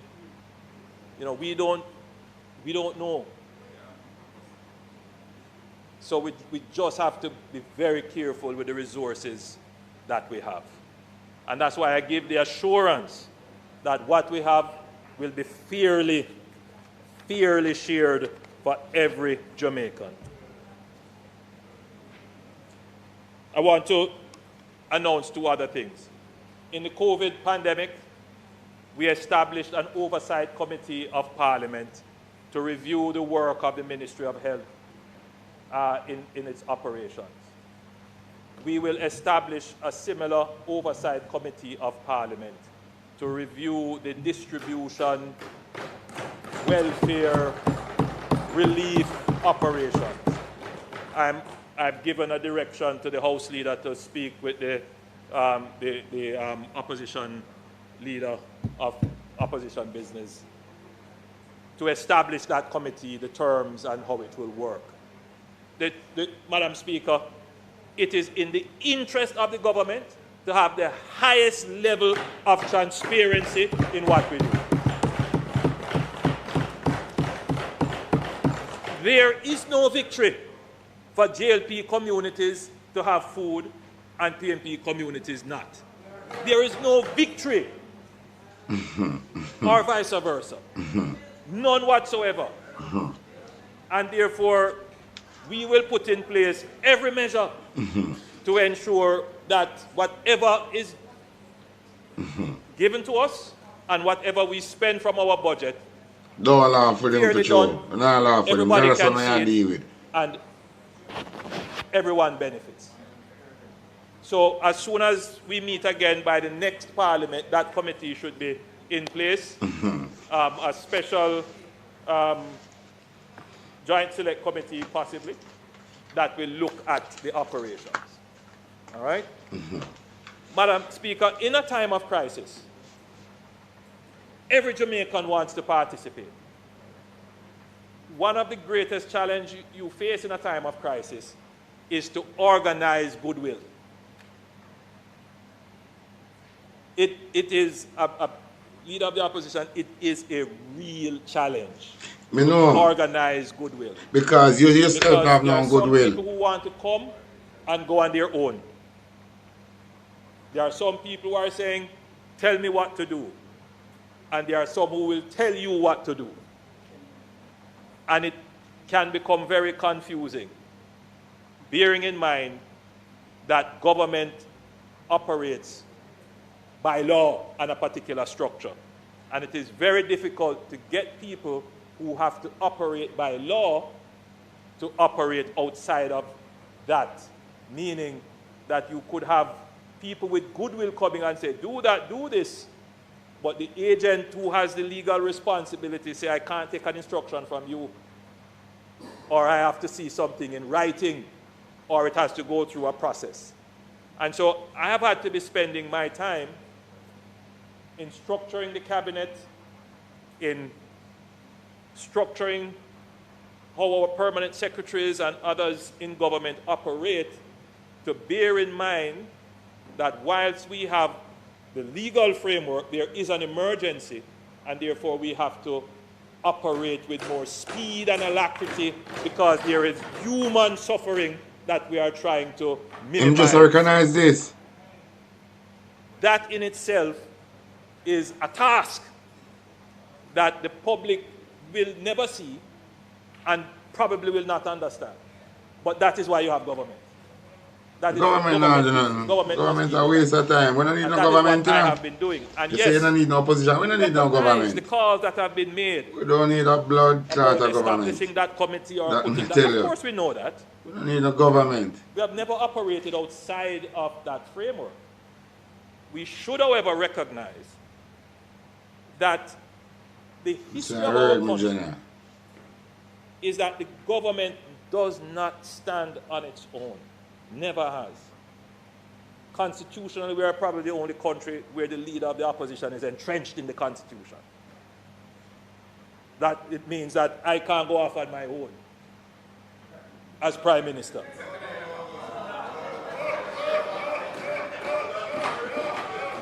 Glad you recognize that. I'm glad you recognize that. We'll take a ride together. Yeah. But, I'm glad you recognize that. It is the nature of our democracy. I'm glad you recognize that. Our churches play it is nice to hear him saying that out of him out. Black beauty. Juliet, Jaja's son. The question is now, I'm glad you recognize that. All of that together in a framework that satisfies everyone's purpose for participating, but at the same time delivers the best result for the people. That takes a little time to work out. We have people who have international reach, international influence, people in high offices all over the world. We have to put in place a structure that, so if they were to use their office, it's meaningful. They don't meet up on red tape and bureaucracy and then get frustrated and say, I can't bother with Jamaica. So before I pull people in, I have to make sure that when they come in, there is something meaningful for them to do. And we have been building that out. So I've had a discussion with Prime Minister Pattison and Prime Minister Goley. Yes, they are former prime ministers, but I always refer to them as prime ministers,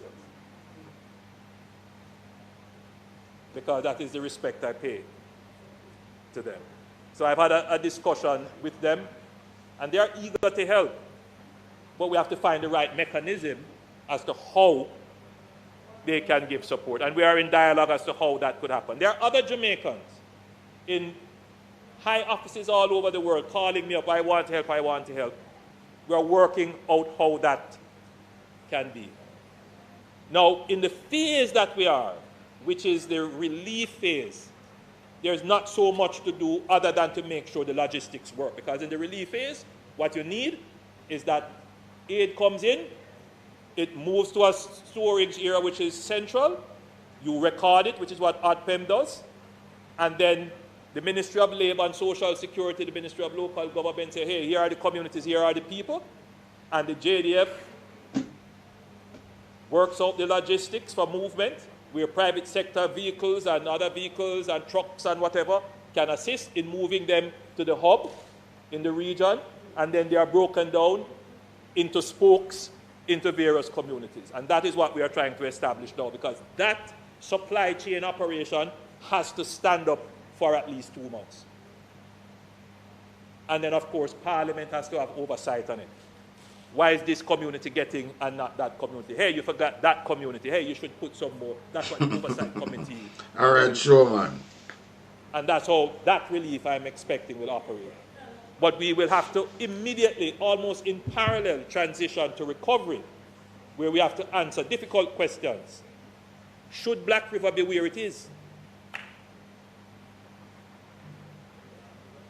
Yeah, they want fuck here. On a like and How share. do we build a resilient Should Black River be where it is? town in Black River?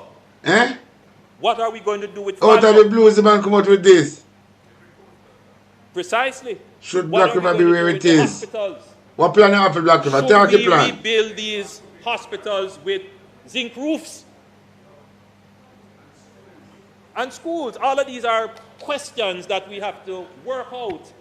And there are political issues involved, and so it really does need that kind of senior experienced politicians, statesmen who have been in the system long, who can help that conversation along in order to make these massive changes that are needed to make Jamaica resilient.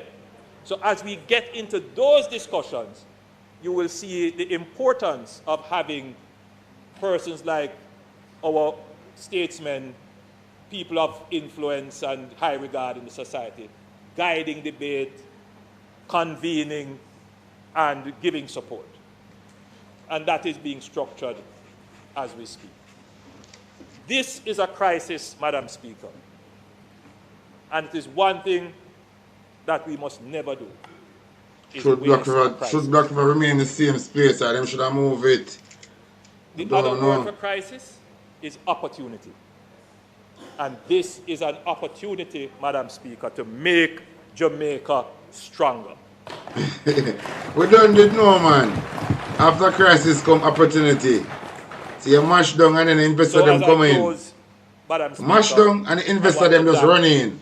We know. all Jamaicans We be not telling people them this, Andrew, you're late. participated in the national effort You're late, to my ensure boss. that we are recovering, that our You're late, brothers you're and boss. sisters in the other half of the Not island that either. were struck, that they are getting relief. Either feel like It was is not friend, perfect. yeah. So I'm certain that as I speak, there are communities now that have not yet been reached. that there may very well be bodies that have not yet been collected.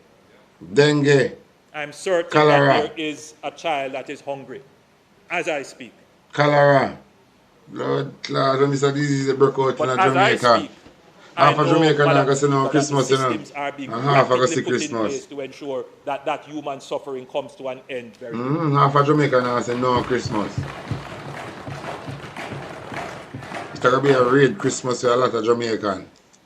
And I know that with unity, togetherness, genuine unity and togetherness, Jamaica will recover. We can't unite with the brother, you put Gagada in a parliament. We Madam just Speaker, don't see it, don't feel right, G. I don't know about there nobody else, is but it just don't feel a right. National Partnership Council. Again, It just don't feel right to this brother has to not feel right. Remember, we don't know I him at intend to Can't call the trust the G. Partnership Council either this week or early next week, depending on diaries and availability. Can't trust you, my G. Don't And trust you. that, under that umbrella, we will have the churches and all the other Don't civic trust them, G. organizations to have this discussion around national unity for recovery. And it can't only be a discussion. There has to be commitment to unity. And as I stand here, Madam Speaker, I am committed to a unified approach to the recovery.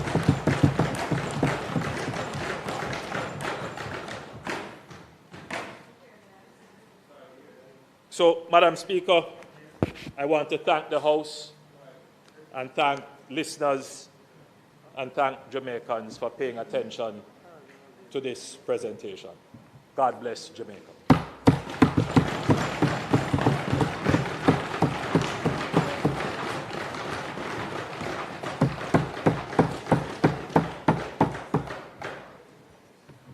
Responding will be the Leader of the Opposition. Prime Minister, could you turn the mics off? The Prime Minister got talking now, like and share.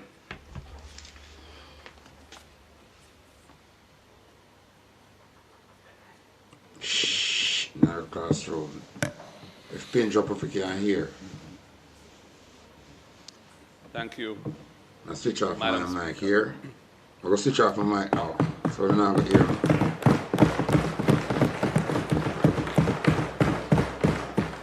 I want to thank the Prime Minister for his presentation today.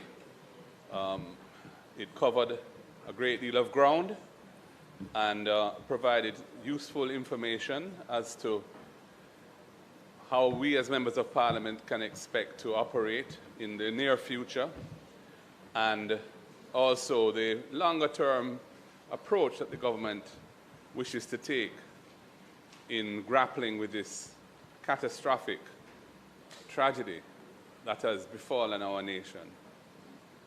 I want to also take this opportunity to express my heartfelt condolences to the families and loved ones of all who have perished in this terrible catastrophe, whether in the storm itself or in the aftermath, and to express my sympathies to the thousands of Jamaicans whose lives have been severely disrupted by the impact of this cataclysmic hurricane.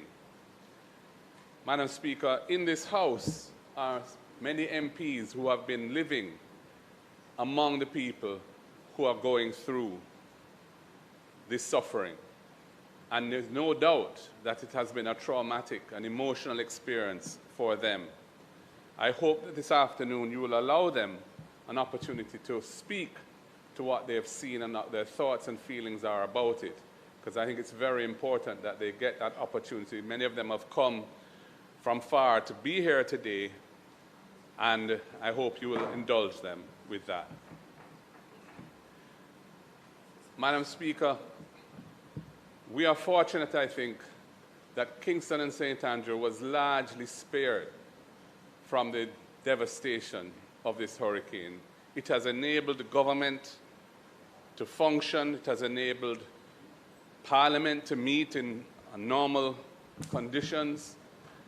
And it shows the critical importance of being able to function as a government and as political representatives in the aftermath of an event such as this. One can't really imagine how we would be responding were the path of that hurricane to have been one which had visited that kind of destruction on the decision-making nerve center of the country. And it's something we have to bear in mind as we plan for the future. Madam Speaker, I look forward to hearing from the Minister of Finance in due course, hopefully soon, on the financial implications of what has happened, on the layered financing structure that is in place for dealing with natural disasters in Jamaica. We know that the agricultural sector has suffered an immense hit. Farmers have suffered huge losses. And of course, in that regard, it is not limited to just the West. I know that there are farmers in many parts of Jamaica which have suffered major hits, Minister. I'm sure you would agree. And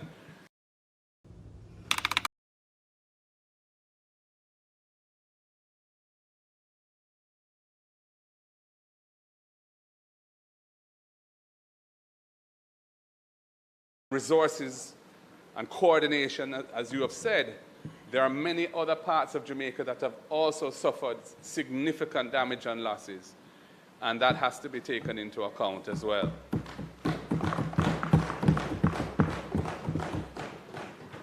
I think everyone in this House must be extremely concerned about the impact of the hurricane on our students.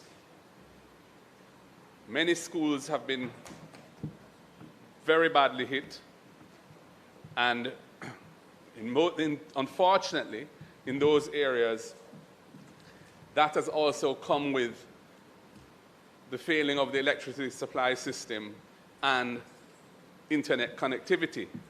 So the option which existed in COVID, where one could rapidly try to transition to online learning and so on, is not readily available as a solution at this time.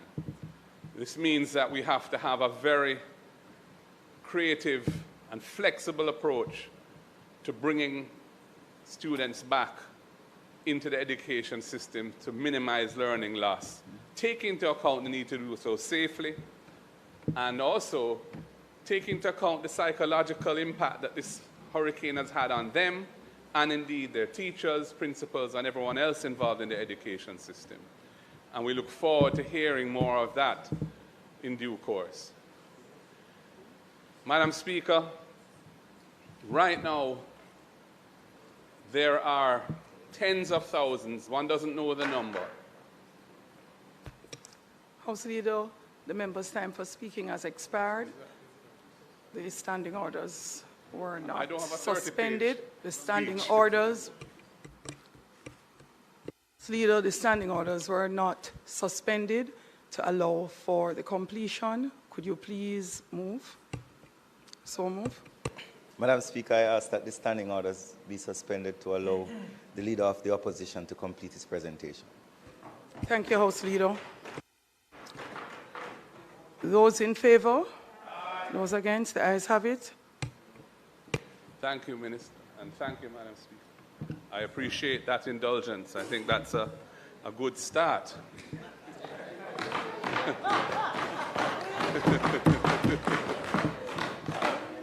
I hope, as I've said, similar indulgences will be afforded my colleagues when their time comes to respond to the Prime Minister's statement. Where I was going, Madam Speaker, I was making the point that as we speak, tens of thousands, an untold number really, of our Jamaican people are living in conditions which are unbearable. Many have lost homes. Many have lost all their belongings. Many are in communities which are cut off. Many are struggling to find food. Water is a big problem because the water supply systems have been impacted by the lack of electricity, the turbidity, and other issues.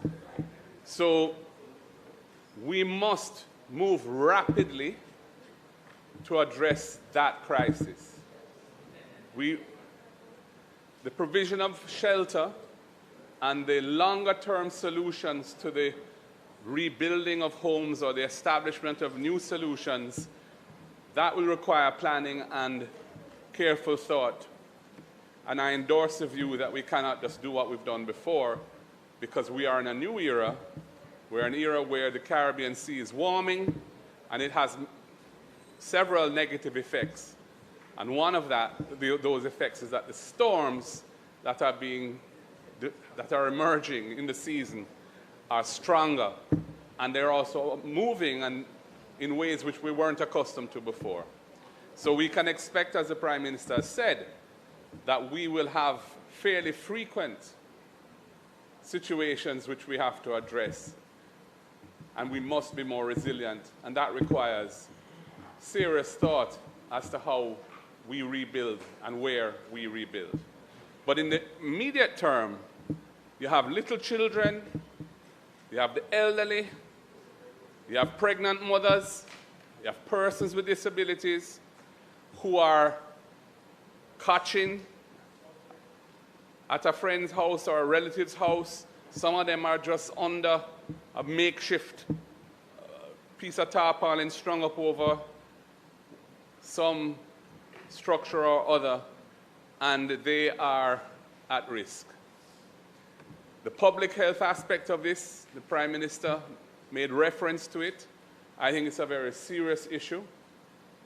There is massive settlement of water in large parts of St. Elizabeth and Westmoreland, and no doubt other parishes. St. Anne, rivers broke their banks, underground water is behaving in unusual ways, and they see, when you pass through, you see numerous dead animals, often in those ponded waters. This presents a serious public health risk, and we have to address that very carefully. There is also a major public health risk from people with chronic diseases who need medications which need to be kept in cool conditions, refrigerated conditions, who don't have access to refrigerated conditions for medication. There's a huge risk that those persons will suffer negative health consequences from not being able to maintain their normal course of treatment for their conditions. We have to address that. So in the hub and spoke model which we're trying to build out, that needs to be taken into account fully, so that there can be a delivery of health care to people in communities who are currently not getting it. And I'm sure others will speak to that in greater detail. Prime Minister, I have some concerns. You've heard my recommendation, and I'm glad you're giving it thought, and I'm glad you're listening to what we're saying so carefully, and listening to others as well. That's a good thing. I too want to endorse, as I have been, the importance of us as leaders in this society being united in the response to this terrible calamity.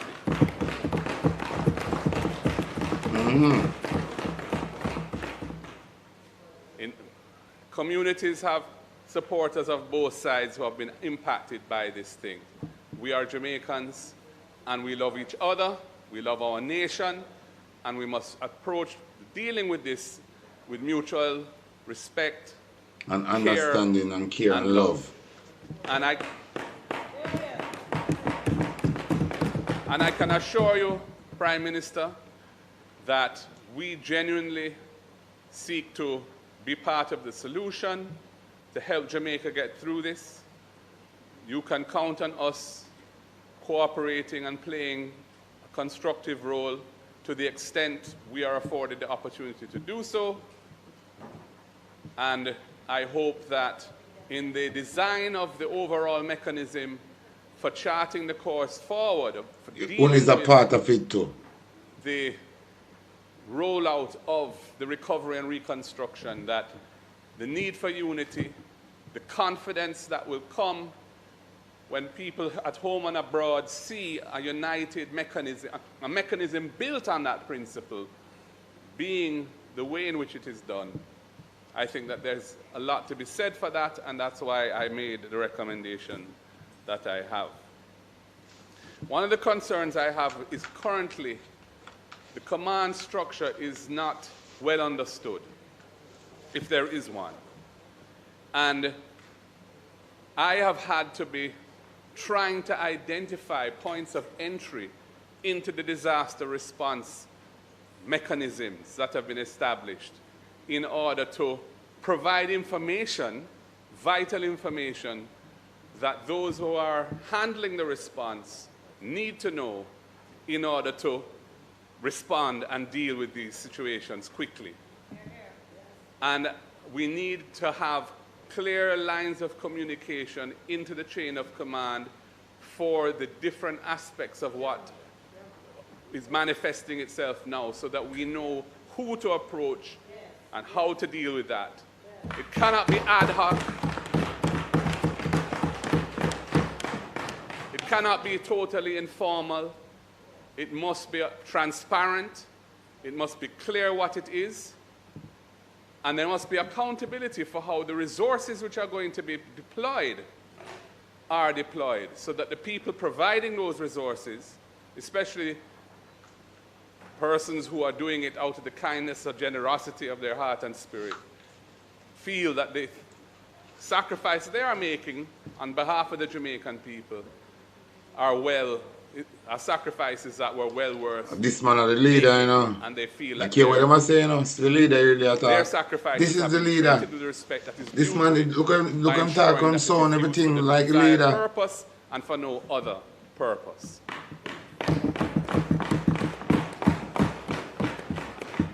And in that governance oversight mechanism isn't clear to me at the moment. And I think it's very important that it become clear and that it be consistent with the principle of inclusion and unity that you have spoken to in your address. Prime Minister, the impact on the economy will be profound. The tourism sector has taken a heavy hit. Many hotel assets have suffered damage in various degrees of severity. Some have been very badly hit, some have been moderately hit, some have got off relatively lightly, and we're glad for that. We know that agriculture is going to be, has been decimated, and this will impact the price of foods, and this will impact the availability of foods. And we need to address food security issues quickly so that our people do not suffer in this time. There will be displacement of employment.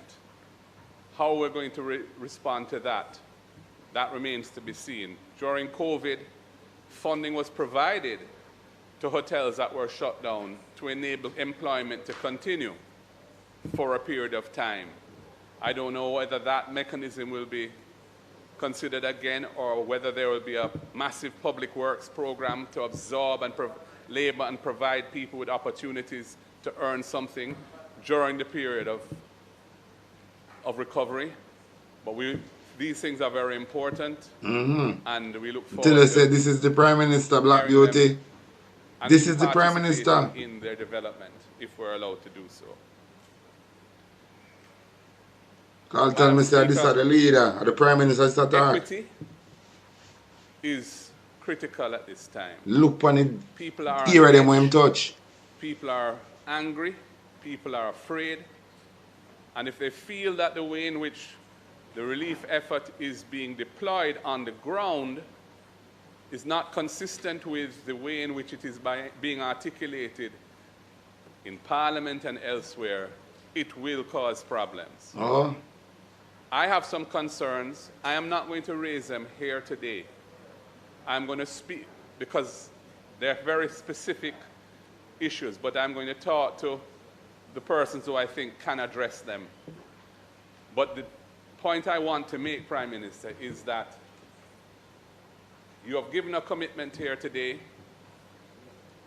that nobody should suffer any disadvantage because of anything to do with political affiliation or indeed who they are and where they are.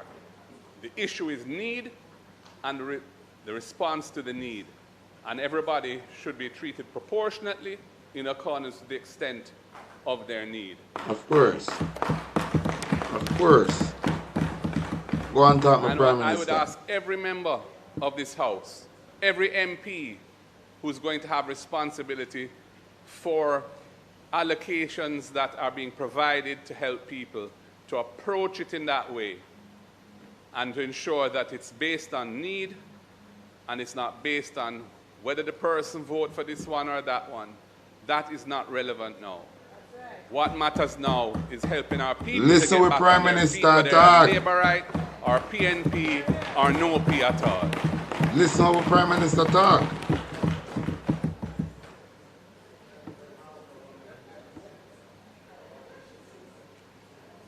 Prime Minister, I agree with the extension of the exemption from customs duty. Make it run till December, because I want to send solar and send organ to family. facilitate the tremendous goodwill towards Jamaica being actualized in tangible demonstrations of things coming into the country to help our people.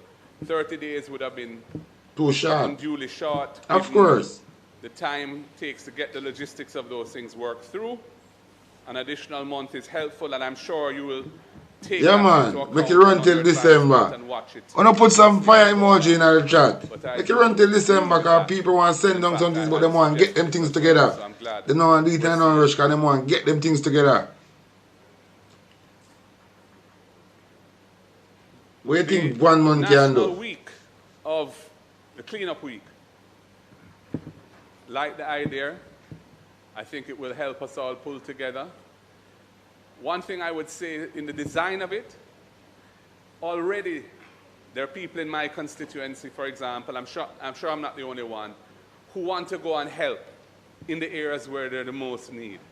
And I would love if in the National Cleanup Week, we're all going to get some allocation for that. But to the extent that our cleanup needs are not nearly at the scale of some other areas, if we could lend a hand in other communities or constituencies where there's a real need, I think that would be a very... Listen with Prime Minister talk. Therapeutic. Put some phone fire emoji with Prime Minister talking. Pitching in this time.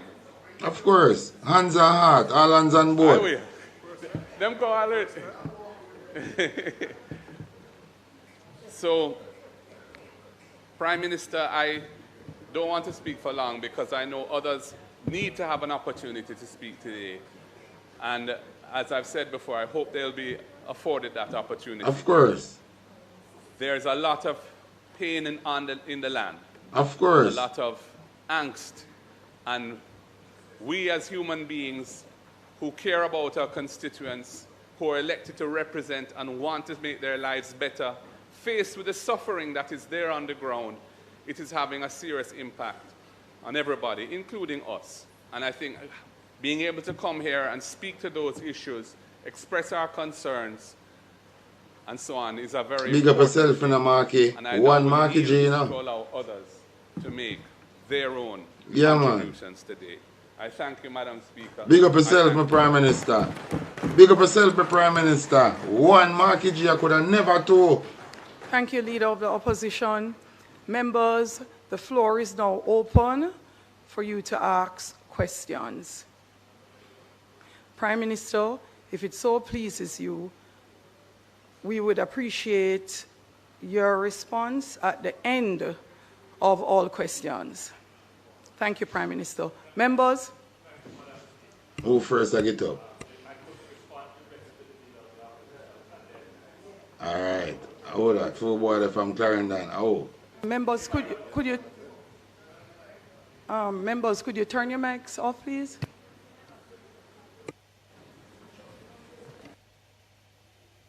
Prime Minister, could you turn your mic on, please? No, Prime Minister, just turn your mic on again, please. Thank you. Thank you, Madam Speaker. The Leader of the Opposition raised a few concerns, not really questions, but I will treat them as questions and answer them as such. Right, so, but I'll treat them as questions and answer them as such. The concern about health care. The government is taking it seriously. The Minister of Health has brought to Cabinet yesterday Christopher top time my boss.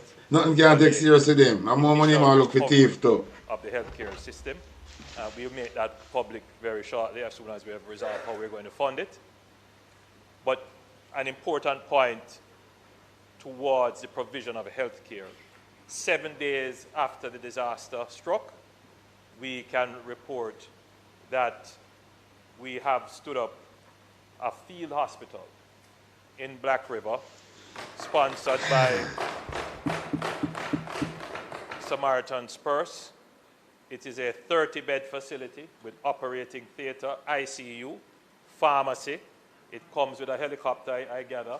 It has 60 staff members from the Samaritan's Purse, supported by Jamaican doctors, and they will be able to augment the services that are now very limited from the Black River Hospital for the entire St. Elizabeth. It is almost as if you have a brand new functioning hospital right there. Of course, it is temporary in infrastructure, but it will provide the service.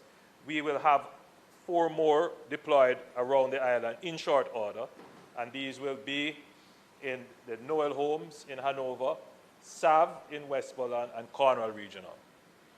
So, and Falmouth, forgive me, and Falmouth, I missed Falmouth. I said 4 and I called 3.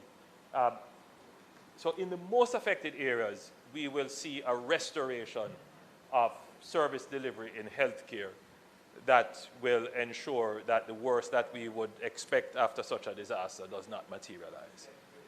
As it relates to management, Leader of the Opposition, you will recall that last year I commissioned a review of our disaster response mechanism, because seeing it firsthand, I was not satisfied with the response. Though we did very well, we were able within 2 weeks to move to the recovery stage and so forth. But in today's world, everyone expects immediate, instantaneous response. People are not going to take into consideration that Jamaica is a small country. We don't have enough helicopters. It takes 3 or 4 days for the helicopters from our partners to get here. They're not going to be concerned that the roads are blocked and the equipment mobilization takes some time. When I look at the response of Jamaica relative to other countries that have been impacted by a Category 5, to report what we can report on day 6, which is yesterday. So, Madam Speaker, but having said that, we recognize that we must strengthen coordination and management so that the questions that you raise regarding certainty as to who is responsible or certainty of response. I mean, we have had a complaint that someone is calling to give aid or to make an offer for something and they can't get a response. Or the person who answers says, I have to go and clear it at another level, and then it takes so long to come back. These are issues which we have to resolve. And I would say to you, Leader of the Opposition, that in addition to moving ODPEM under OPM, we have also now appointed a new Director General. It's Commander Alvin Gale. He has been seconded from the JDF to take leadership of ODPEM, to streamline the operations of ODPEM. So we are taking the measures, and we will be doing other changes and restructuring as we are at the same time scaling up the relief effort. Floor is now open to questions. Members, I would have had a discussion with the Leader of Opposition Business. We will continue to apply the standing orders, please take a look at Standing Order 17, particularly 17B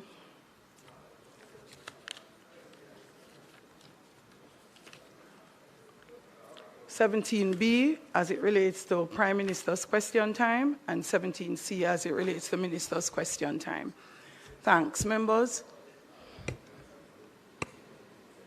And this is particular.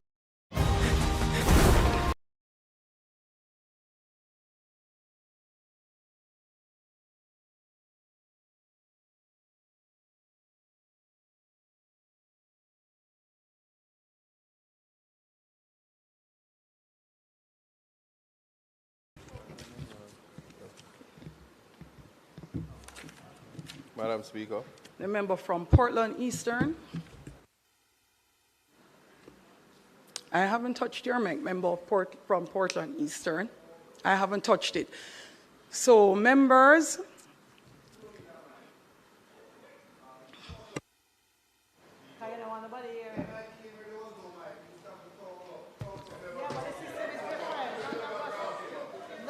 The member from Manchester South.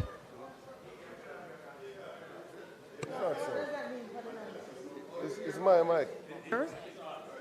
The member from Westmoreland Eastern, sorry.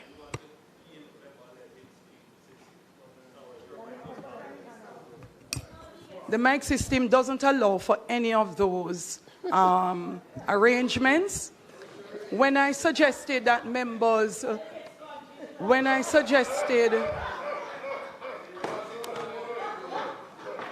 take your seat. Take your seat. Take your seat, member from Westmoreland Eastern. Members, the first sitting had persons turning on their mics and turning them off like a musical chair. We worked out as a parliament, along with the clerks, a mechanism that we thought would be very efficient.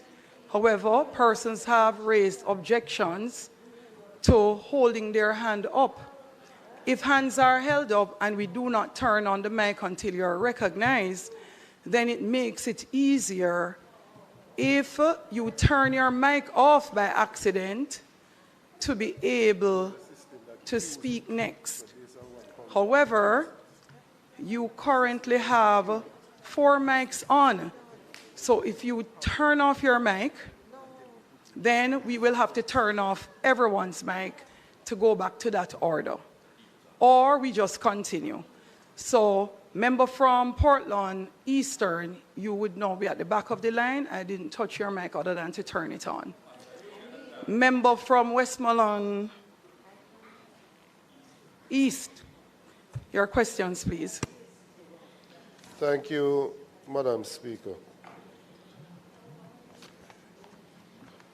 I have a few questions. At the outset, nothing that I say is politically motivated. I guess when a politician is saying something, people naturally think it's political because it's coming from a politician. Member, just straight to the question.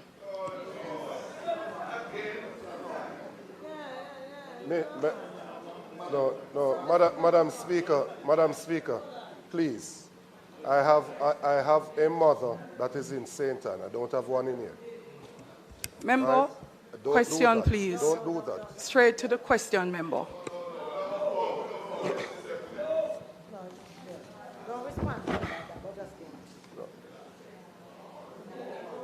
I am simply trying to set the context of what I'm saying by saying that nothing that I have to say here is politically motivated. It's a simple point. No, but there must be a reason why I feel the need to say because of social media saying. My first question, because I think we have to learn from what we do. My first question. In the preparation for the hurricane, when the initial allocation was made of $200 million, we were told that some of us constituencies were not included in that allocation of $200 million. We raised concerns because the system was bigger than the country, several times bigger, and clearly would have affected every parish. Looking at what happened, where Westmoreland was told that we're not a priority, and landfall was made in eastern Westmoreland, do we think that we have the appropriate mechanism in place to make the allocations for impending weather events like this? Good question. Good question. Good question. My second question. In the lead up again to the hurricane, we were told that the supplies would not get to the shelters until the system started and persons started going to the centers. Do you think that was the appropriate decision, seeing that we were preparing for a Category 5 hurricane, and naturally it would have caused disruption in access to get to the shelters? I could have made my points easier, but since you want to put them as questions, I just put them as questions. Do we have an idea, an accurate count of the number of deaths that have occurred in Jamaica? No. Because based on my count from my own constituency, in the Darliston division, there are 12. In the Leamington division, 4. Betheltown division, 2. And 7 in the White House division, which is giving me 25. So do we have an accurate count as to the number of deaths that have taken place in the country? Do we believe that the response to retrieve the bodies was appropriate? Because we've had funeral homes that had to come for some, and the community members had to bury others in eastern Westmoreland. So do we believe that the response has been adequate to pick up the bodies?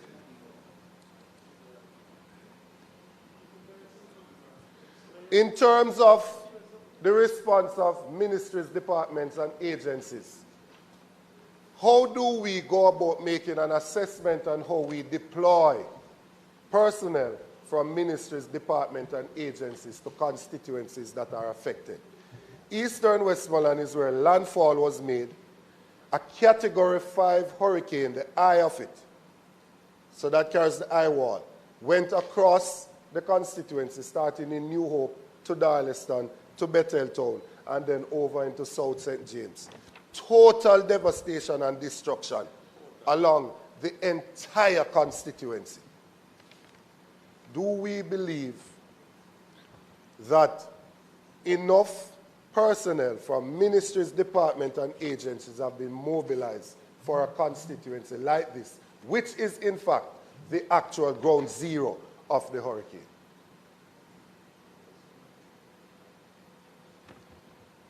My next question: do we think that the condition that obtains in the shelters currently is adequate?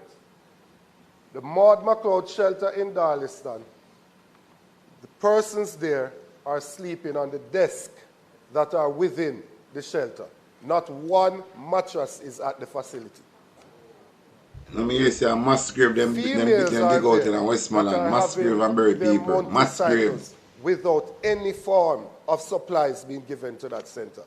3-month-old baby in the center. Do we think that sufficient work is being done in the centers, in the shelters that currently obtain? There are over, by my estimation, at least 2,000 homes that are flat, not damaged. They are totally destroyed. The foundation is all that you see. Do we think enough is being done to provide shelter, food, and water for those persons who have been displaced?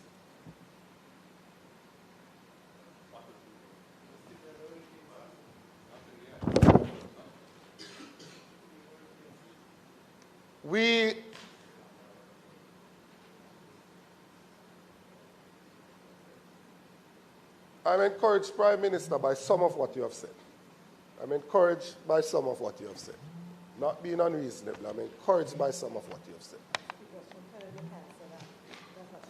The establishment of the points by the JDF is something that is long overdue, so that we can have access points across the constituency where you can airlift supplies to and then distribute from there, and that we can get medical personnel in place. The hurricane itself and the destruction that it has caused is a high-stress environment. To be hypertensive, have high blood pressure, and be out of your medication in a high-stress environment is a recipe for disaster. It's a ticking time bomb. So those persons that are within Eastern Westmoreland that needs medical care, the centers have to be set up urgently in a way that the army can mobilize persons to the different communities so they can attend to persons. There are at least 3 communities that are still marooned. And at Grand Gala, we see soldiers rappelling from the helicopters. It can't be just practice. Now is the real thing.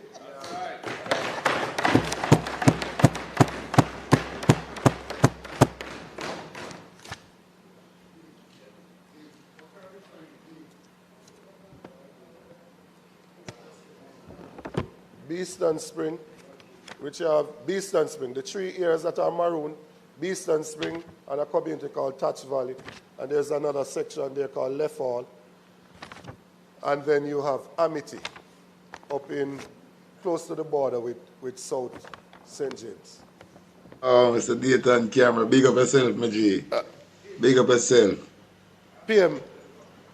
Now put on a show, a stadium and can't do it in a real life. Big up yourself. But my own assessment, looking at the damage to the housing stock, is that I believe that the only thing that I see that can quickly deal with it is the containerized housing solutions that come anywhere between 3,000 to 4,000 US landed and erected. Member, do you have any more questions? Yes, ma'am. Yes, I do. Okay, please, yes, member.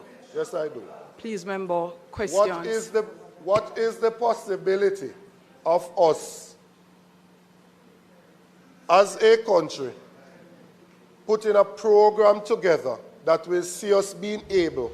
Bumbuckler, chickerfoot, Juliet Wellness. Move your pussy all and way. Your big foot big like for duck. I mean, what the fuck you think you be? Now parliament. But wait, think say, wait, the fuck you think you be? I'm just a big foot blood clotty that dopey bad girl, man. Sure, the other members from Westmoreland will speak for themselves. But and fucking bright. Because what the fuck you think you be? You think of Andrew? From here to run the Asafa about y'all and tell you beat him? Point that I am making. Because the damage there is just as bad. What is the possibility of girl bright your fuck to implement a program quickly where we can get some of those units erected so at least we can get that mother from under the tarpaulin with her children? That is the current situation in Belmont and Bluefields and elsewhere across the constituency. We also need, if you want me to ask it as a question, when will we be able to have some repair done to the gas station facilities so that when somebody says to me they're coming from Kingston, I don't have to ask them to bring me low sulfur so that I can drive? When will we have some facility in place that persons can get access to fuel so that they can, even the elected officials, that they can actually go to the communities?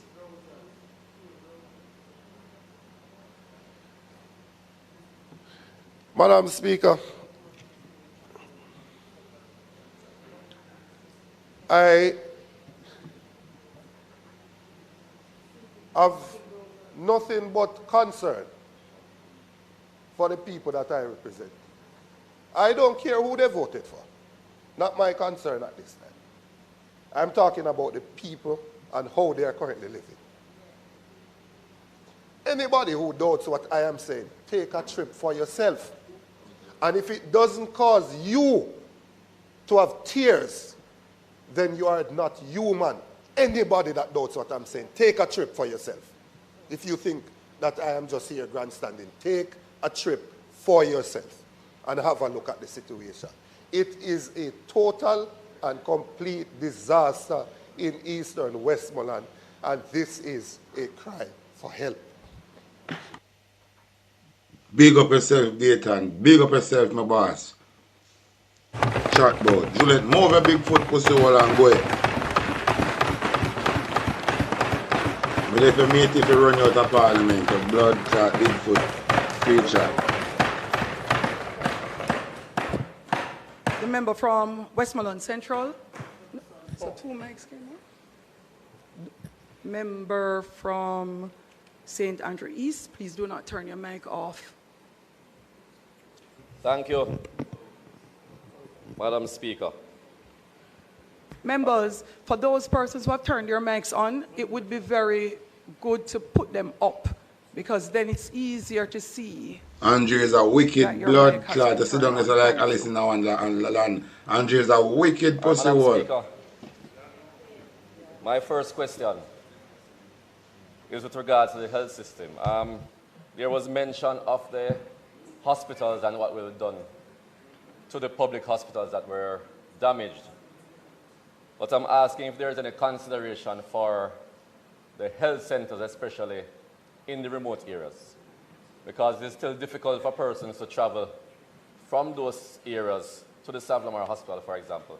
So places like Williamsfield, places like Cornwall Mountain, that the centers have been really devastated, destroyed in a significant way. We're wondering if anything will be put in place, like, for example, makeshift tents, for example, and the staffing will still be there to accommodate these people so they don't have to come to the South Hospital that you already know has been burdened before the disaster, much less after the disaster. So we're asking for some consideration there.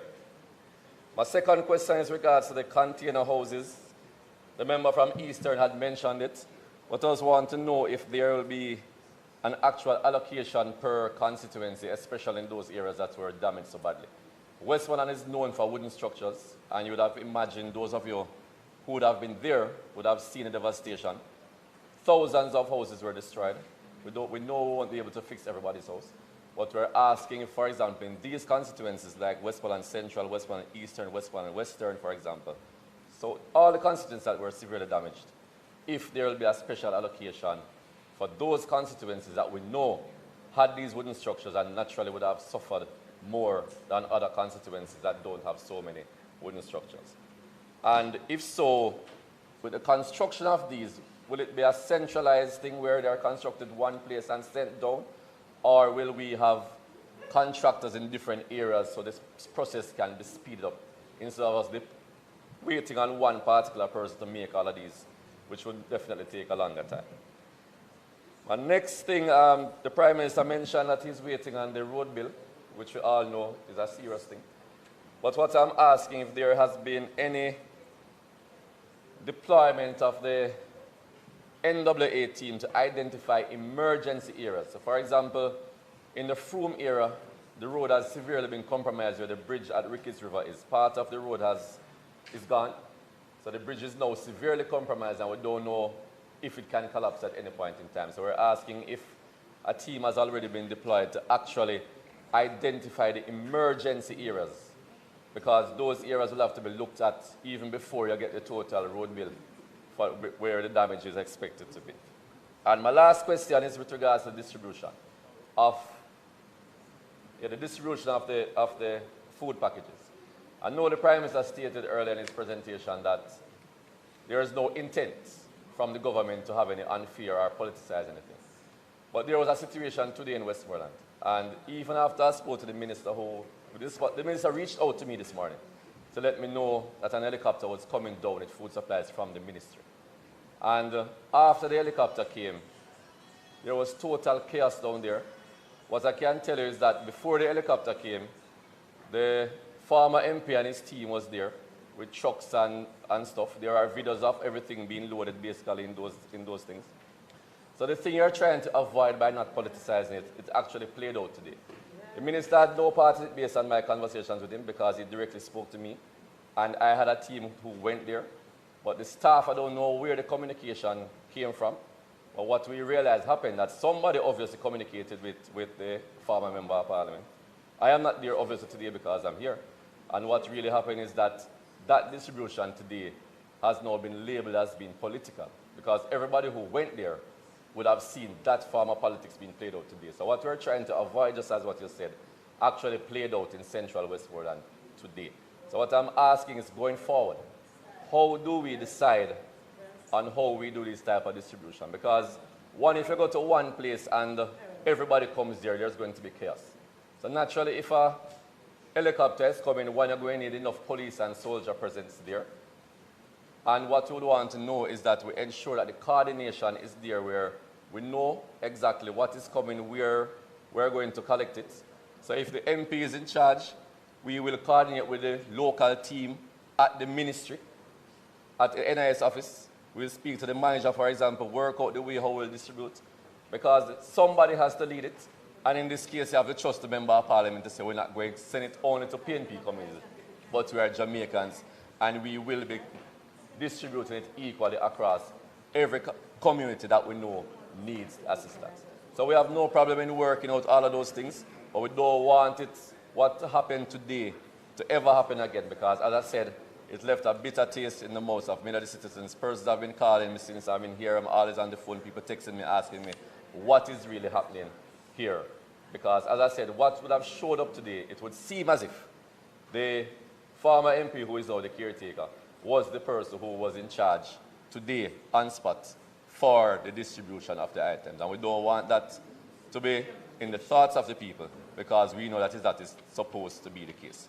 So going forward, I'm asking, how are we going to do these things differently so we don't have a repeat of what happened today? So those are my questions.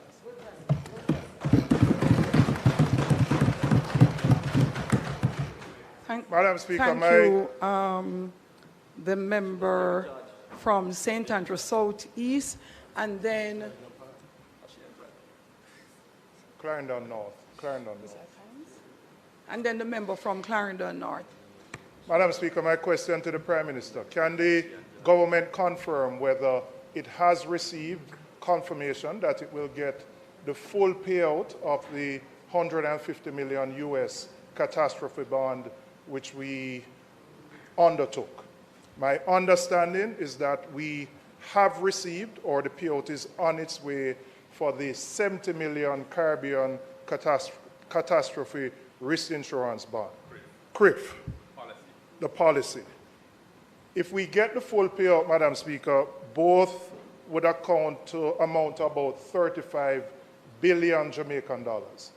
Based on the Prime Minister's initial estimates of between 6 to 7 billion US dollars, which is about 1 trillion Jamaican dollars, even with the relaxation of the fiscal rules, and you might have 2 to 3% of GDP space, we still will have a significant shortfall. So my question to the government and the Ministry of Finance, have we commenced discussions, negotiations, submissions, particularly to the IMF that has a rapid funding facility that would allow us to access money to deal with all the priorities that you spoke about and that the members have raised? Thank you.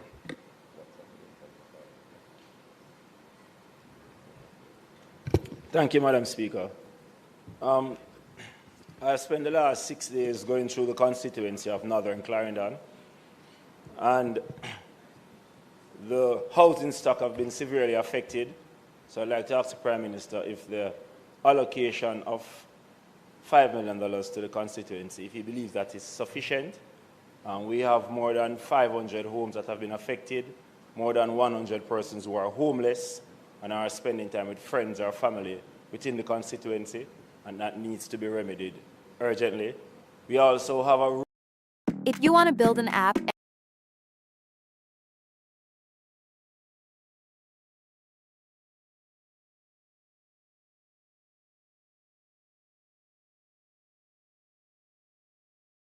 know if, or Member Bunting, I apologize.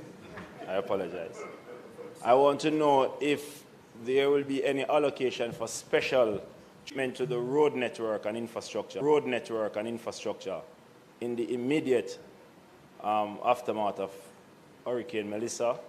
And thirdly, we have 3 communities in northern Clarendon that are labeled to be flood prone: Anion Town, Anderson Town, and Bagwell. And those were flooded during the hurricane. And Anderson Town and Bagwell is currently inundated, marooned. I had to get into Bagwell by going on a raft on Saturday. I want to know more from a medical standpoint as well, what sort of health support we will put in there, given that we know that mosquito infestation will take place and all the different mosquito-borne diseases that will arrive thereafter. And my last question is, with the drains, rivers, and sinkholes that are in those 3 communities, do we believe that adequate attention and resources were provided for them so that they could have been prepared for the flooding that came? And I would like to understand, I would like to understand from the Prime Minister if we are going to be treating those 3 communities, Anderson Town, Bagwell, and Anion Town, in any special way because of the lay of the land and how they are situated. The member from South West Senton is a neighboring constituency and understands the space very well. Thank you, Madam Speaker. Next is the member from Westmoreland Western. Prime Minister, let me start off by saying,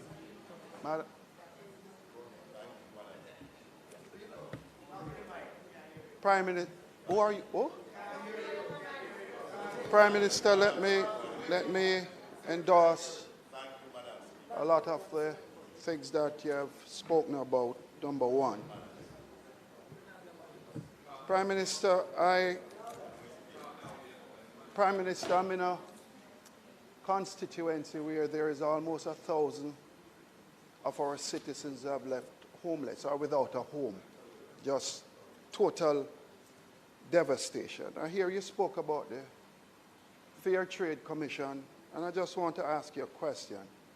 Well, a statement and a question. The price of gas has almost doubled in Westmoreland. Gas, food, building material, bus, and taxi fare. Now, I would like you to explain to me more or less. Would you be so kind? Pull your mic a little bit closer to you. I think it may help with the volume. I would like an answer, Prime Minister.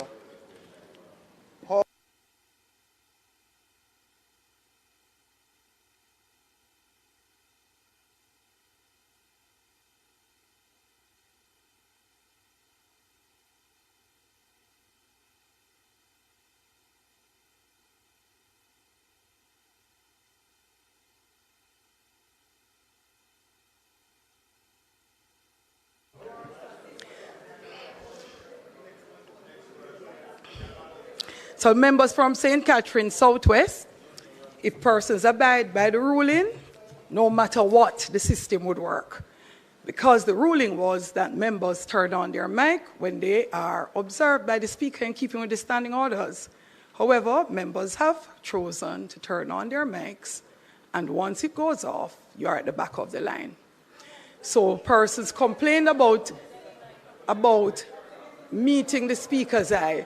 Hopefully, over a little time, we will get there. We'll get there. So,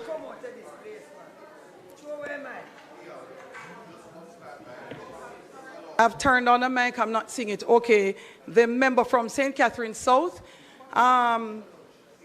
You'll have to go through the rounds. Unless all persons would like to turn off their mics, or maybe the member would like to go and speak from a seat other than your own, and then swap back with the member.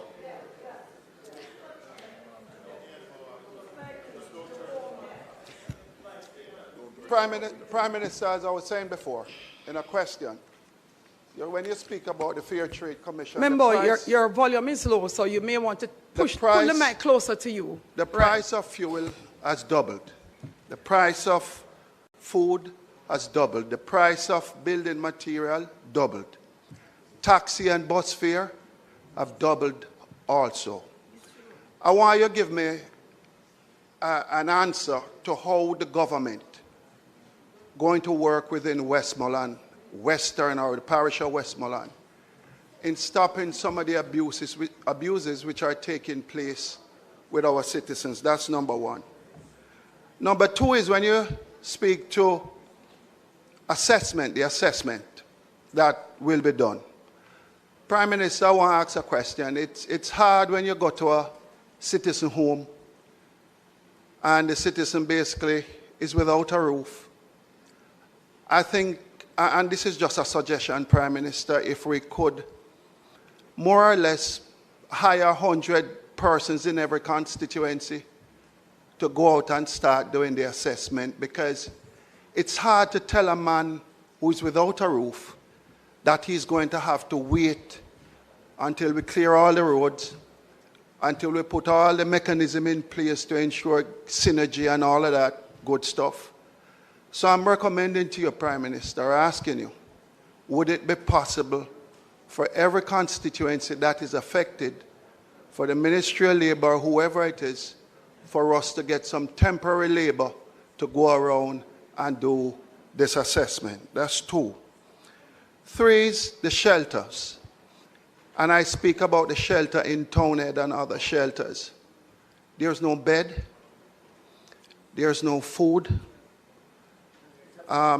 Persons are sleeping on the concrete.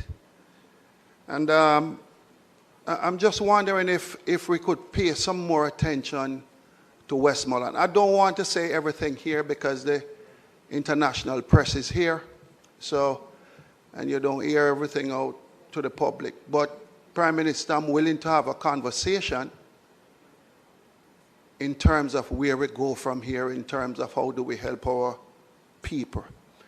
In terms of when you speak to tourism, we have thousands of workers now that are without a job in the tourism sector. The leader of the opposition mentioned some level of compensation for tourism workers. But a couple of weeks ago, the Minister of Tourism came here and he said that under the IDB, there was $1 billion for small hotels to refurbish. And I want to ask the Prime Minister, could a part of that $1 billion be used for grant funding in terms of ensuring that the hotels in the constituency, the workers within the constituency, something can be worked out where between the workers and the hotel, the tourism sector, both work hand in hand in ensuring that we can get up running pretty soon. Prime Minister, the level of devastation / destruction that is in Westmoreland. I heard Member Vaz speak to just the level of trust in terms of the members of Parliament and the government.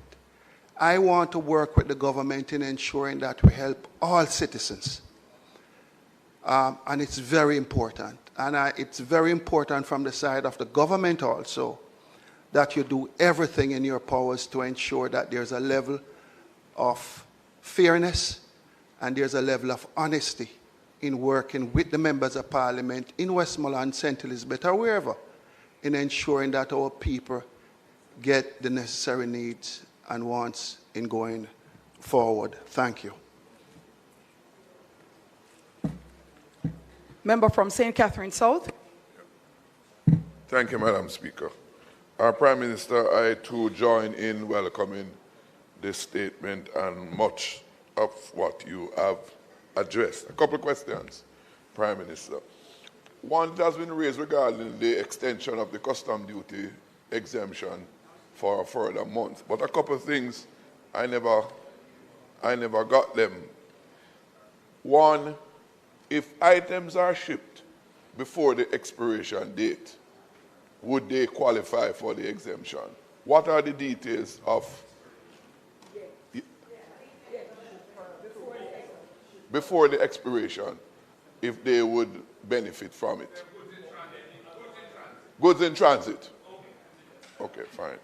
The second question on that point, Prime Minister, there are a list of items clearly set out in the customs public document, but things such as heavy equipment, where you have external parties who are prepared to come to the country, bring their own equipment, heavy equipment, to be used with the intention to re-export them upon the completion of their, after 1 year, year and a half, and so forth. Will considerations be given for those items critical to the recovery and rebuilding that don't fall in the published list that we are aware of? Next question, Prime Minister. I heard in the media the big cry of many in Western Jamaica about being able to access cash. One quotation is that cash is king. Nobody is selling any item on credit. Many of the digital platforms are down, from connectivity, electricity, etc., and cash becomes the only currency of transaction. In light of this national situation, where cash is critical to that side of the country, can some consideration be made with the bank's financial institution to, one, have banks in close proximity to those areas, and within those areas where there's electricity, etc., be open for extended hours within and around those areas that are so badly affected? Secondly, in regards to cash, for all the financial institutions to waive fees and withdrawal of cash from their account for this, in this circumstance. ATM machines, there are charges. With in-bank withdrawal, there are charges. For internal transfers, there are charges. It is inconceivable that the financial institution will not be willing to give favorable consideration, and worse, that they have not yet done it on their own initiative. But it is better to be late than never. Thirdly, it's health-related, Prime Minister. Much have been said, both by the leader of the opposition and the member from Eastern Westmoreland, about the influx or increase in mosquito infestation. My constituency and Portmore is not there, and thankfully we have been spared. But what is certain is that we're going to have high mosquito infestation in Portmore. Well, it has started already. Prime Minister, it's a time of national emergency. The Portmore municipality has long indicated its willingness to assume that function if the Ministry of Health will delegate that authority to them to do it. As Member of Parliament, I am prepared to give some of my CDF allocation. I'm certain my colleague from Southeast St. Catherine and from East Central St. Catherine will be willing to make some contribution so that there is some local control and some efficiency in having mosquito control in that area on a regular basis. And in that regard, I plead your consideration. Thank you, Madam Speaker.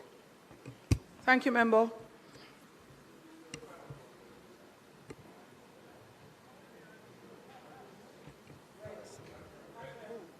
That's the middle mic. Thank you, Madam Speaker. Thank you, Prime Minister, for allowing us to speak. I come here today with a heavy heart and burdened by the devastation Member, that I left behind. just in to Hanover. introduce you, member from Hanover Eastern. Thank you. I am disappointed that efforts were made to get information with regards. I have questions. The questions are coming, but it is indeed important that I make it the public and the Eastern Hanover citizens be aware that efforts were made and pleas were made for help. So, member, in keeping with the standing orders, what you could do is to phrase it as a question. I have questions. You phrase your I would statement like to, in questions, all right? I would like to know if the Prime Minister is aware that Eastern Hanover was badly hit by Melissa. It is a valid question. Members, please allow. My question. Members, please allow the member from Hanover Eastern to ask her questions. I don't want to be bullied, respectfully. I don't want to be bullied. It is important that I say what I'm saying. I have made efforts. I sent messages to Minister Charles.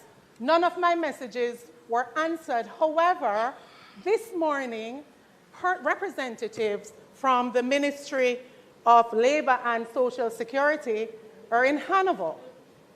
We have not received anything from government as yet. We have marooned communities. With regards to the Prime Minister's statement, nothing was mentioned about those marooned communities. Communities like Chigwell, where the water is rising. Communities like Forest, Chester Castle, Lethe, Cops, and earlier I received a message that persons are marooned in New Mills. So it is indeed important that before I get to my questions, I lay these facts down. My questions are, when can we expect food and medical relief for Eastern Hanover? When can we expect air relief to residents of Chester Castle and New Mills, and also in the Forest area where people are moving around on boats? Thank you. Thank you, member. The member from St. Elizabeth Northeast. Thank you.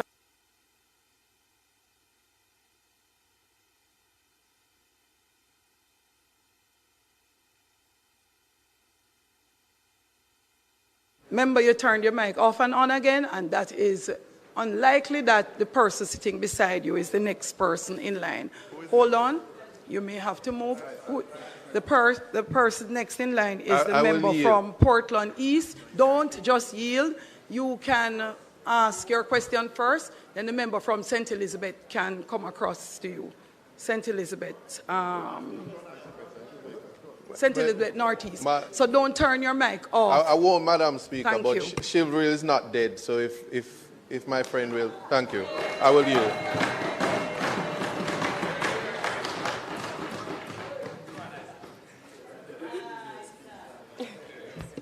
So, member, in keeping with the standing orders, permission to speak from a seat other than your own. Might I have permission to speak from a seat other than my own? Yes, member. Madam Speaker. So remember, member questions.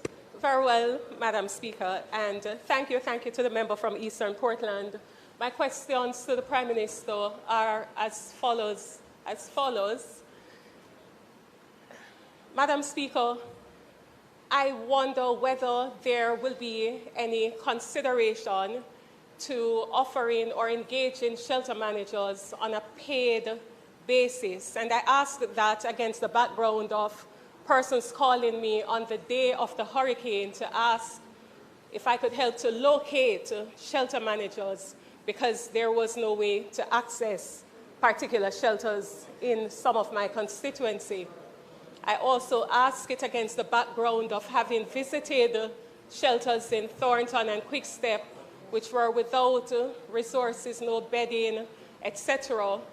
And there were no measures in place for persons who were actually coming in. I wonder if we perhaps engage shelter managers on a paid basis, if we might have a better outcome in terms of the future preparation for these types of natural disaster.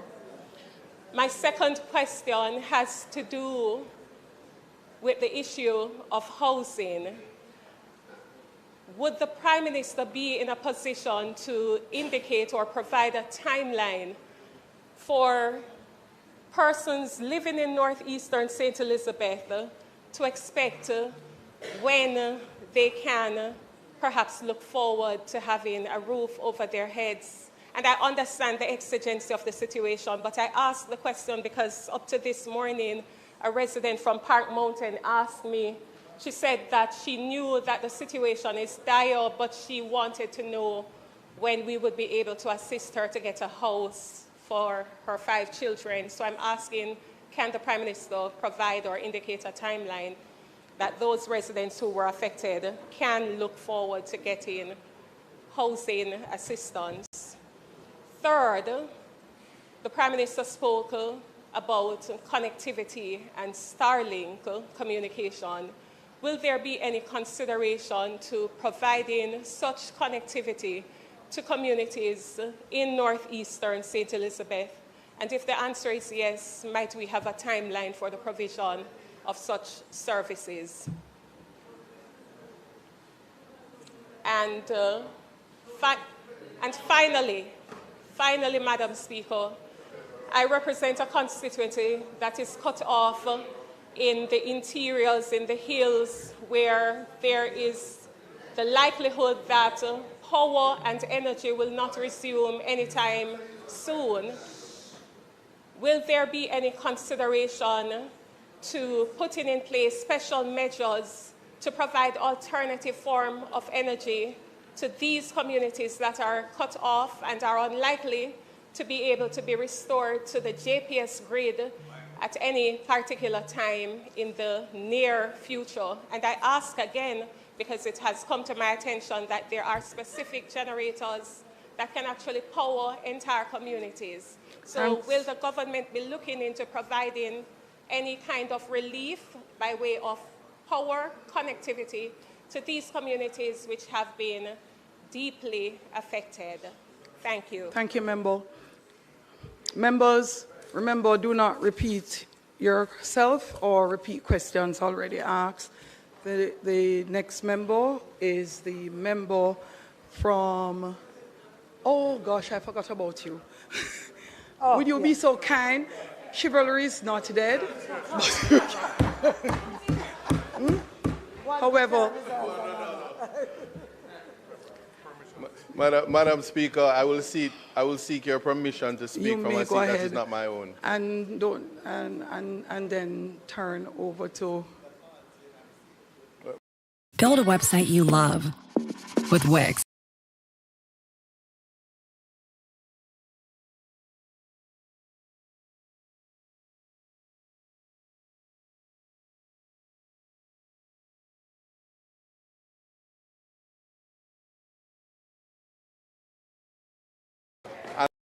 Explanation so that the Prime Minister don't misinterpret anything I'm saying in good faith. So, member,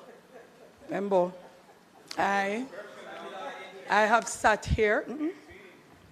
I have sat here, and persons have made every effort not to necessarily ask their questions, regardless of the rules of the House. Member, ask your question. The standing order also allows, if your questions are not properly answered, to be able to ask additional questions. And member, so I spent some time on Standing Order 18.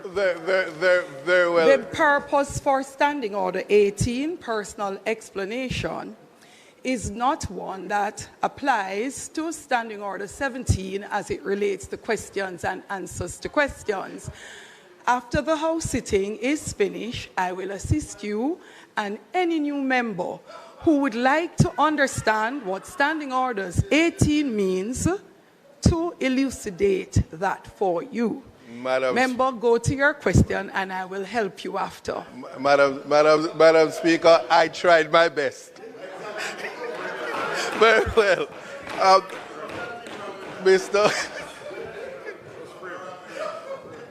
Mr. Prime Minister, I have three questions for you. One, the context of equitable distribution. Portland Eastern sits in the east of the island, but there are communities that are marooned. And I heard in your statement, you made mention of the use of technology. And while we applaud that, technology sometimes cannot be a substitute for the lived human experience. So much so that in Portland Eastern, there are communities where all the roofs were blown off. And because it's not a parish that is labeled as affected areas, albeit there are places, as in different communities that were affected, because we are a coastal parish, as you understand. Will there be a committee set up to investigate the maroon areas so that they can be attended first in time, like the other areas that have already been designated as such? In keeping with the equitable distribution, if I am to continue with the theme of dealing with human dignity, Portland Eastern is now situated as the least among us, but the spirit of the Constitution speaks about protecting the rights of the least among us.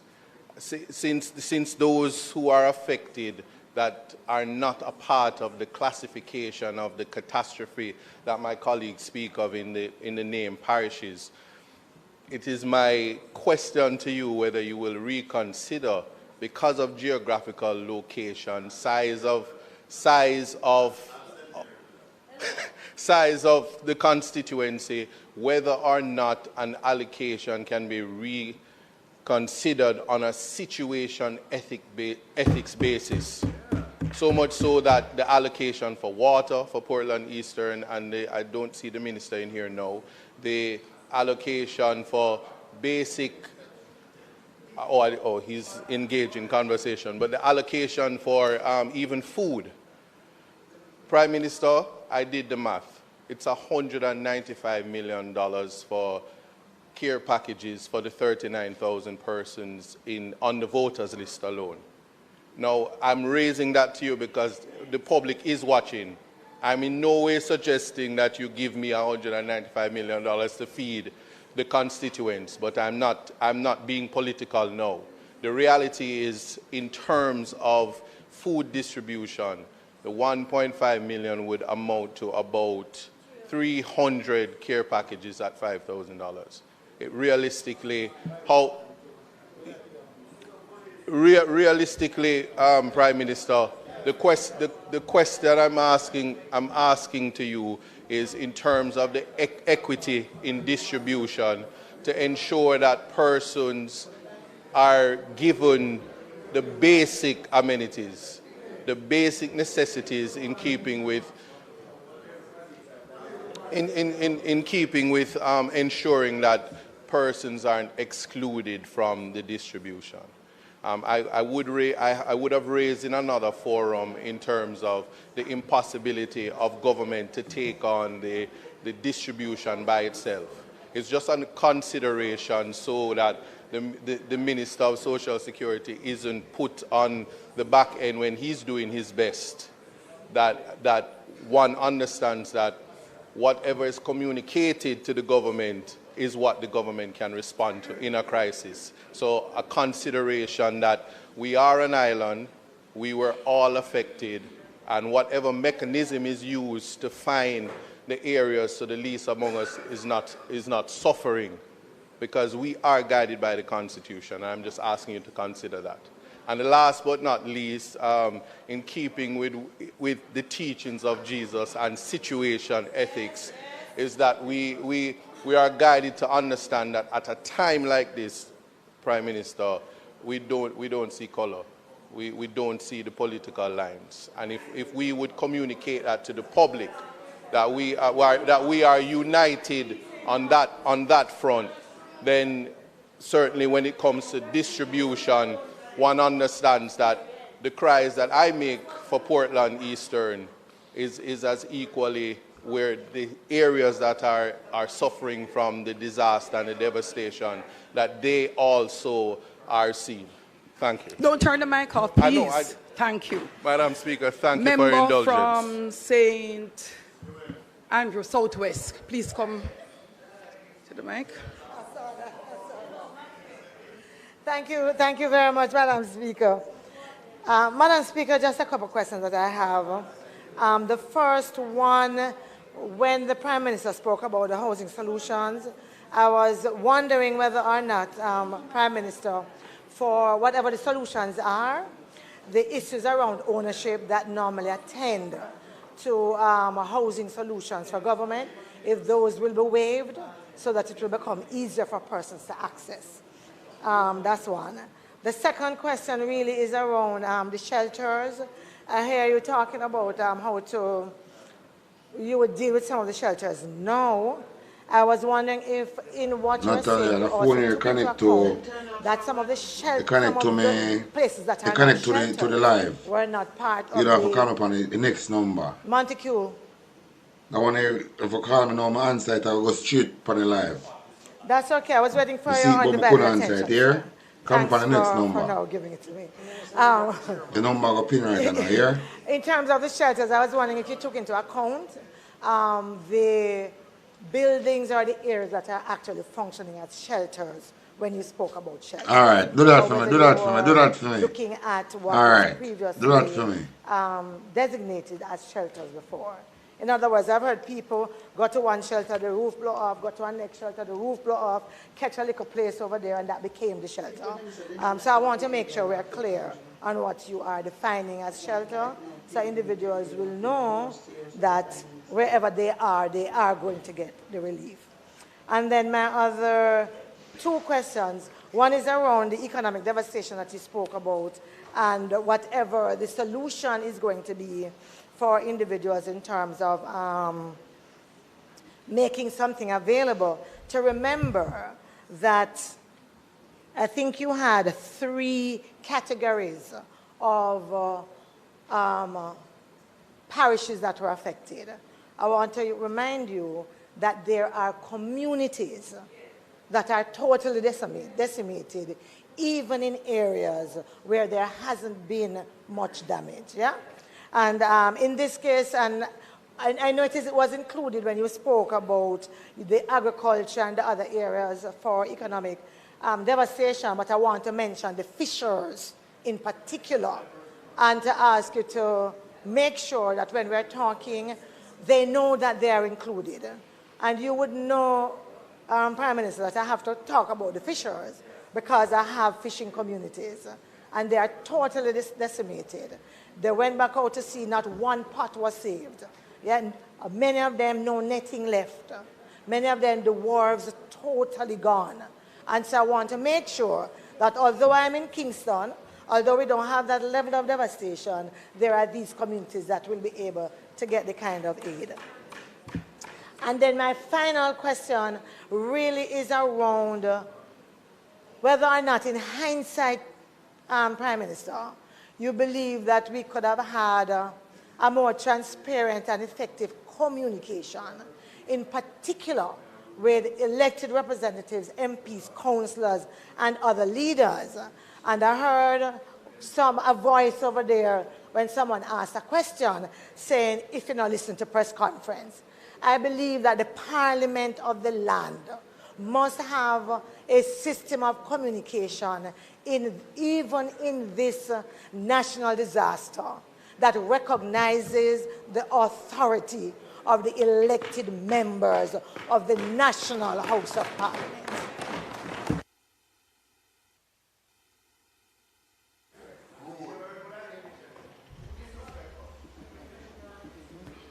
Well said, Angela. The next question will come from the member. That's Bennett? That's Ms. Bennett? Bennett? From Western Hanover.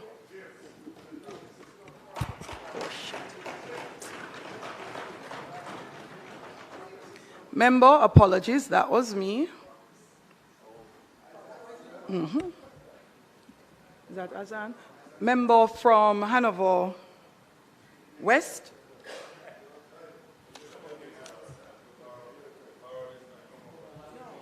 No, by the member from Clarendon Northwest. Clarendon Northwest member. Don't touch the button. Clarendon Northwest. No, no, that's not her.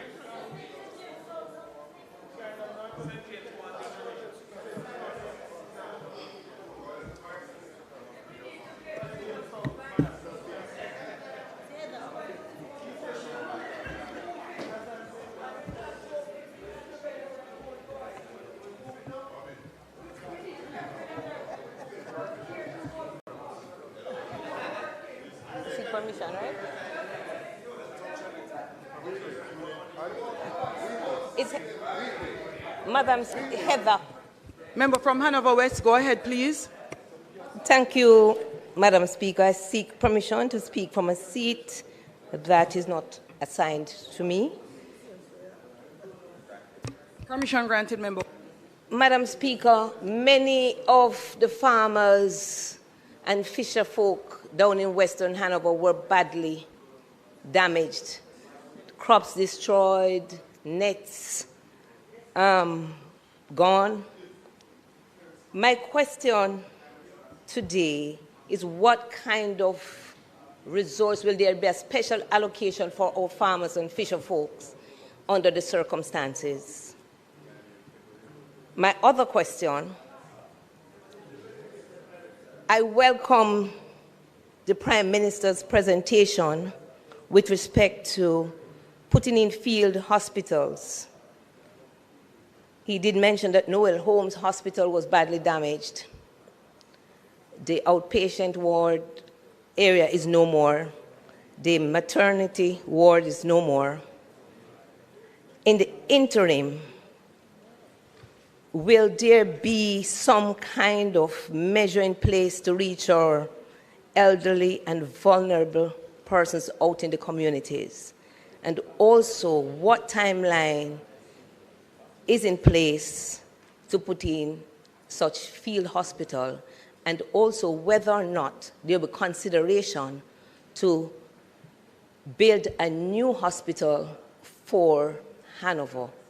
That is, the Noel Holmes Hospital as it is now and where it is, whether consideration is being had to build it elsewhere. Don't turn off the mic. Next is the member from Clarendon Northwest. No, the person who was seated there.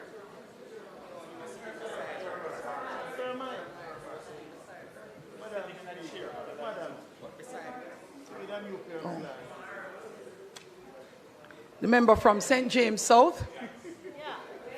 Go ahead, member. Thank you, Madam Speaker. Prime Minister, I wonder if, given the learnings we're taking from this experience, if you have given any consideration to the fact that deep rural constituencies such as South St. James, Northwest St. Elizabeth, East Central St. James may need to have a more devolved and decentralized way of managing not only disaster and recovery, but how we treat the development of deep rural constituencies.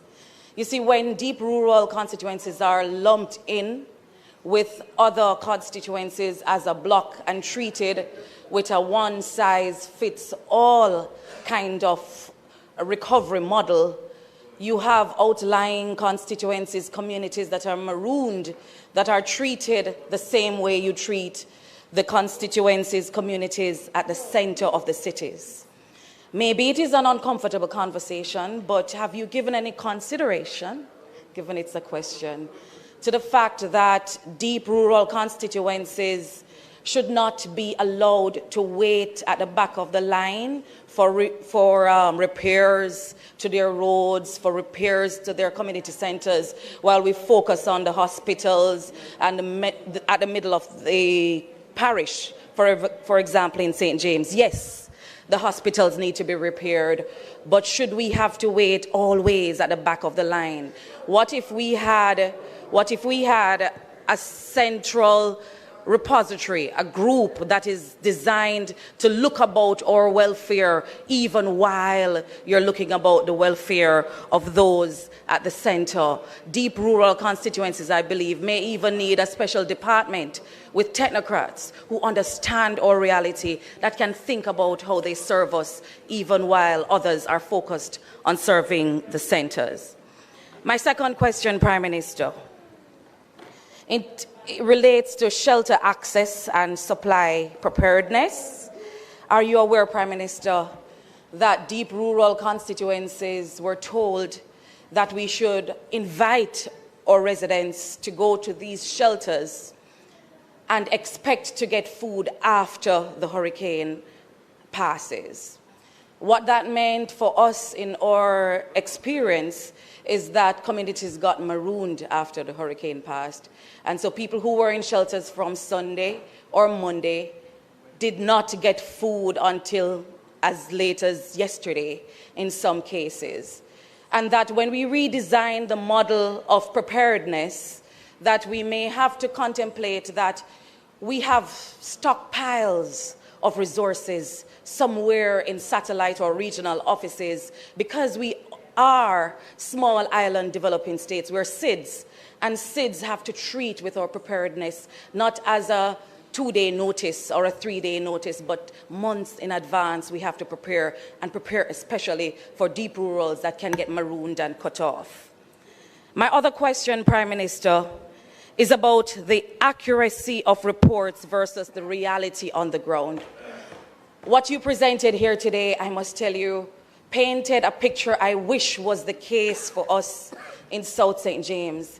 It sounded as if there was some military precision in how we prepared for the storm, and the hurricane rather, and how we responded to it. And I want to thank everybody who helped, the JDF, the JCF, the outsiders, whomever else. But as is the case in South St. James, and it could also be because the data gaps are so wide and so glaring, that we have not seen that kind of treatment that you laid out for us here today. So we didn't see the JDF people rappelling down from ropes and bringing food to the people in these remote communities. We did not see the JDF and the JCF and the NWA and all these agencies.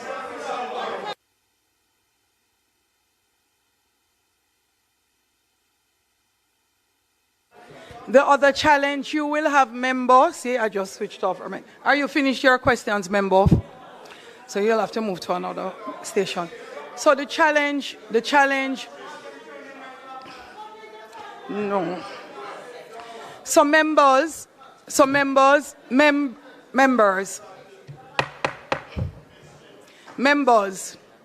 of next sitting,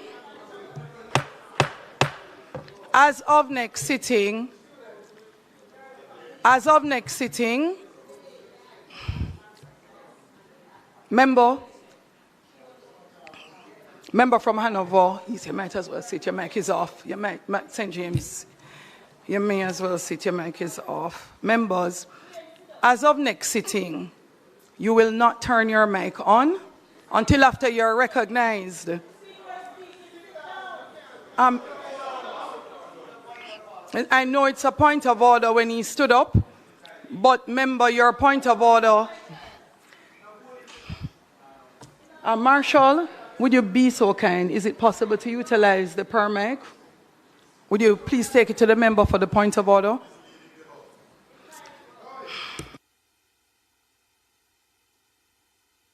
Check.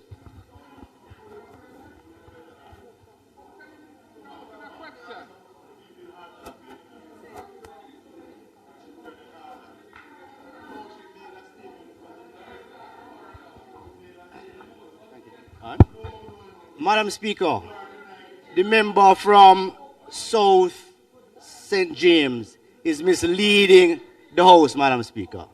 At no point and at no time in the Prime Minister's presentation did he speak about persons jumping out of helicopters, as you just said a while ago. Madam Speaker, Madam Speaker, I understand it is a sensitive time and a sensitive period. And you're offering some latitude, Madam Speaker. But, Madam Speaker, please have the members speak honestly and follow the standing orders. Get up and answer. Ask your question. Get up and ask your question, Madam Speaker. I want to get some do after. I want to get some to me teacher from. Does another member have a point of order? No? Marshall, will you take the mic to the member from St. James? So, member from St. James South, member from St. James South. Thank you. You're required to ask a question. You have gotten a lot of latitude. To ask the question. No. In all of your discussions earlier, please get to your question without the embellishment. Member, thanks much. Go ahead. Thank you, Madam Speaker. Most of us appreciate English language and understand similes and metaphor, but you'll get there. No, Madam Speaker.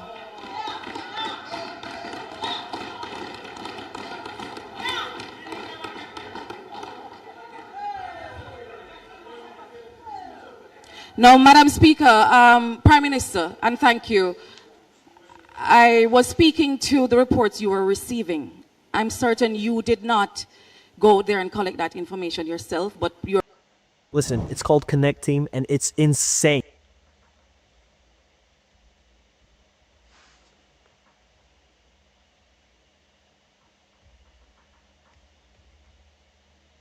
We had on the ground in South St. James.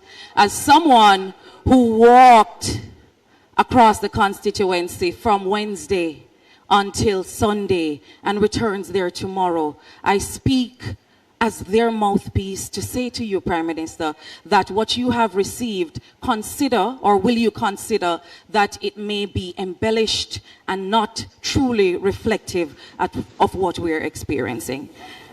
That's a question. My next question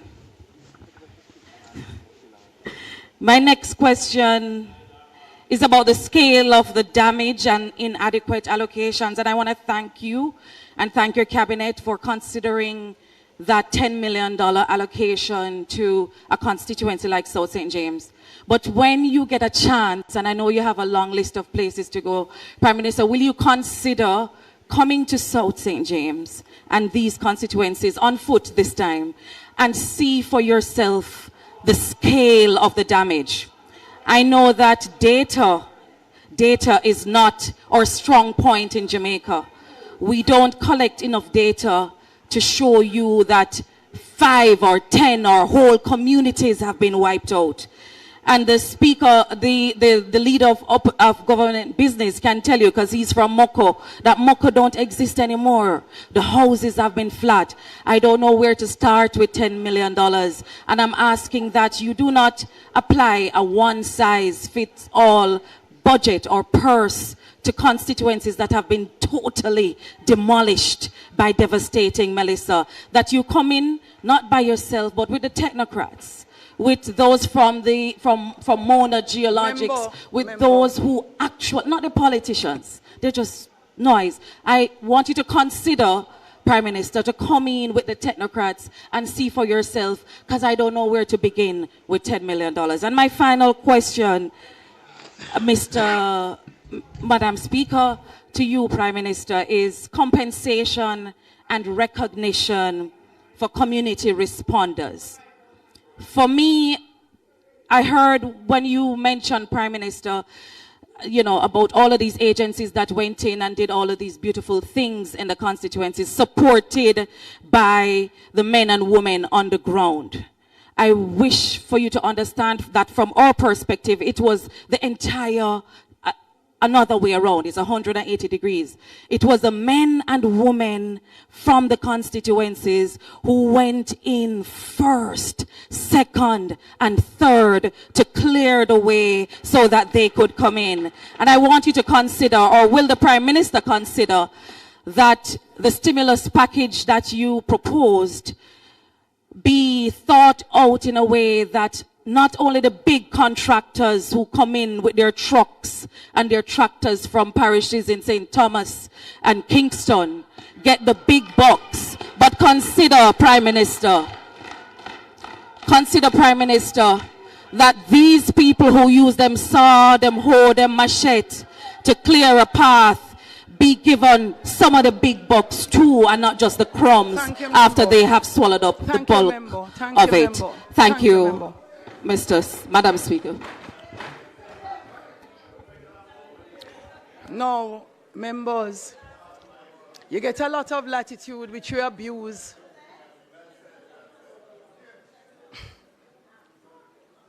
You get a lot of latitude which you abuse. The member, what is his name now? He's that's St. Anne Southeast, the member from St. Anne Southeast.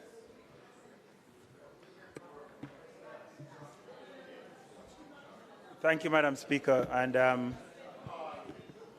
thank you, Prime Minister, for your presentation. If you'd allow me, would like to also acknowledge those involved, the first responders, especially those at community level. And this being Youth and Community Month, just to thank them for the work that they've done in this response. My questions are as follows. Given the reported preparation of the shelters and the need to ensure that shelters are a place of protection for those who do not have another place in an emergency, in a storm, in a hurricane like the one we experienced,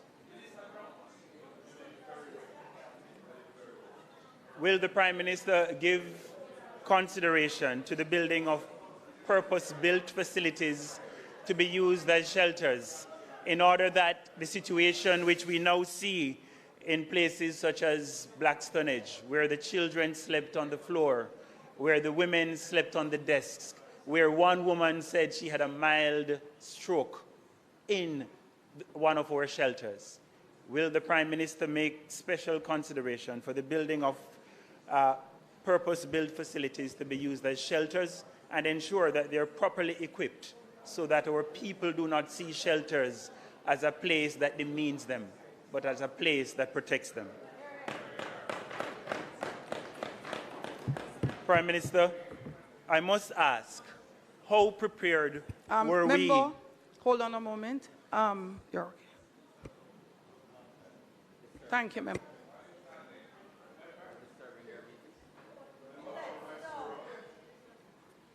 Continue, member. The obvious question Jamaicans are asking, Madam Speaker, is how prepared were we, given that government agencies, government departments were competing with private citizens for critical resources at the time when the hurricane was approaching. And this was not limited to tarpaulins, it also included Starlink devices. which were being bought at the last minute by government agencies, and as such undermines the preparation and the ability of individuals to respond. And so, how prepared were we? How much of the necessary prepositioning of supplies was done in order that the preparation and the response would be adequate? Prime Minister, you spoke about the affected parishes, and a couple of the colleagues have mentioned it before. In Southeast St. Anne, we have seen that the majority of houses, especially constructed with zinc roofs, suffered tremendous damages. And I speak not only for Southeast St. Anne, I know the same holds for Southwest St. Anne. And so the designation of affected parishes, I find it problematic, and therefore would like to hear your explanation as to the criteria for determining same. It also, closely related to this, is the hubs which you spoke about. I notice there are no hubs in central Jamaica, and as such, places like St. Mary, St. Anne, Clarendon, and St. Catherine. So the question is the extent to which these hubs will serve central Jamaica, and why aren't any located in this part of the country?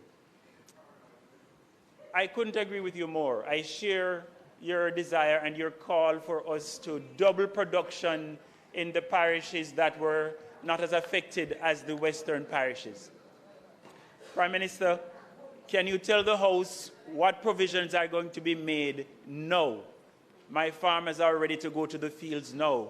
My micro, small, and medium business enterprises are ready to start again now.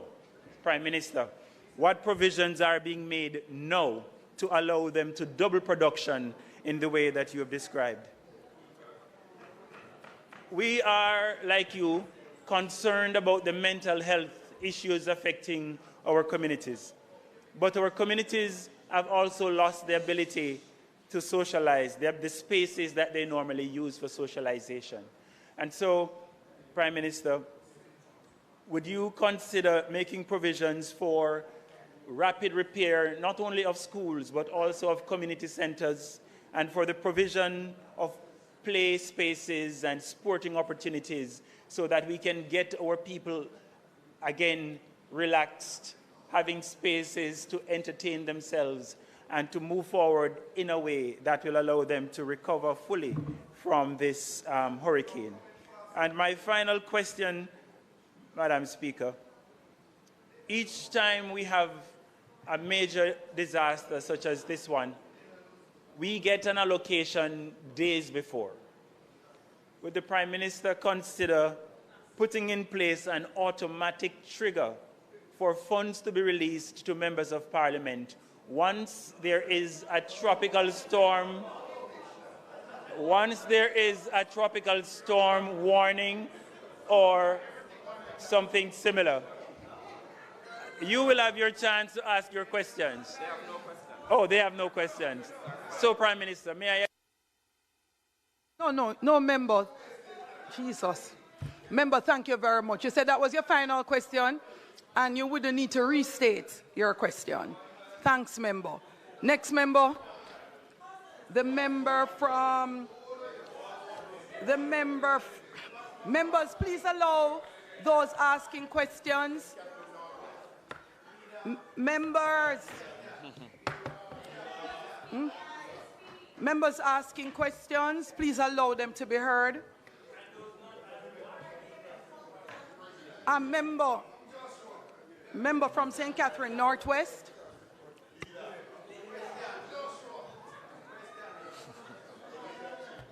Member, please go ahead and ask your question.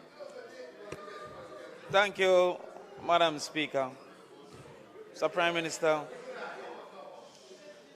I wonder, sir, if you are aware that there are areas in St. Catherine that exist in operation but on the border of some of the harshest hit areas in Clarendon. One such area as Luidas Vale I would, and the Minister of Finances from Lowedersville, extreme flooding.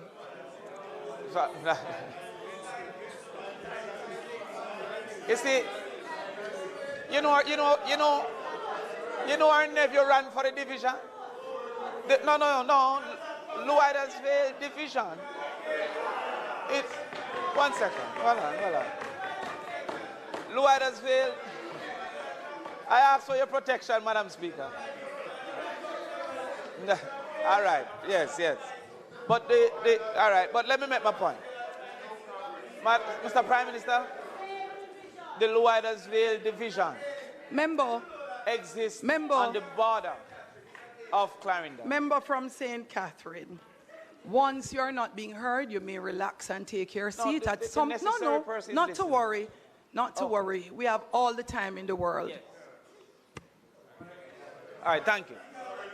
So, right, so allow the member to ask his question so, without being disturbed.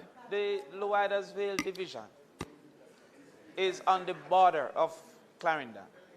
And while I can accept that 3 of the 4 were not significantly affected, that particular division had extensive damage because of its location in the hills of St. Catherine.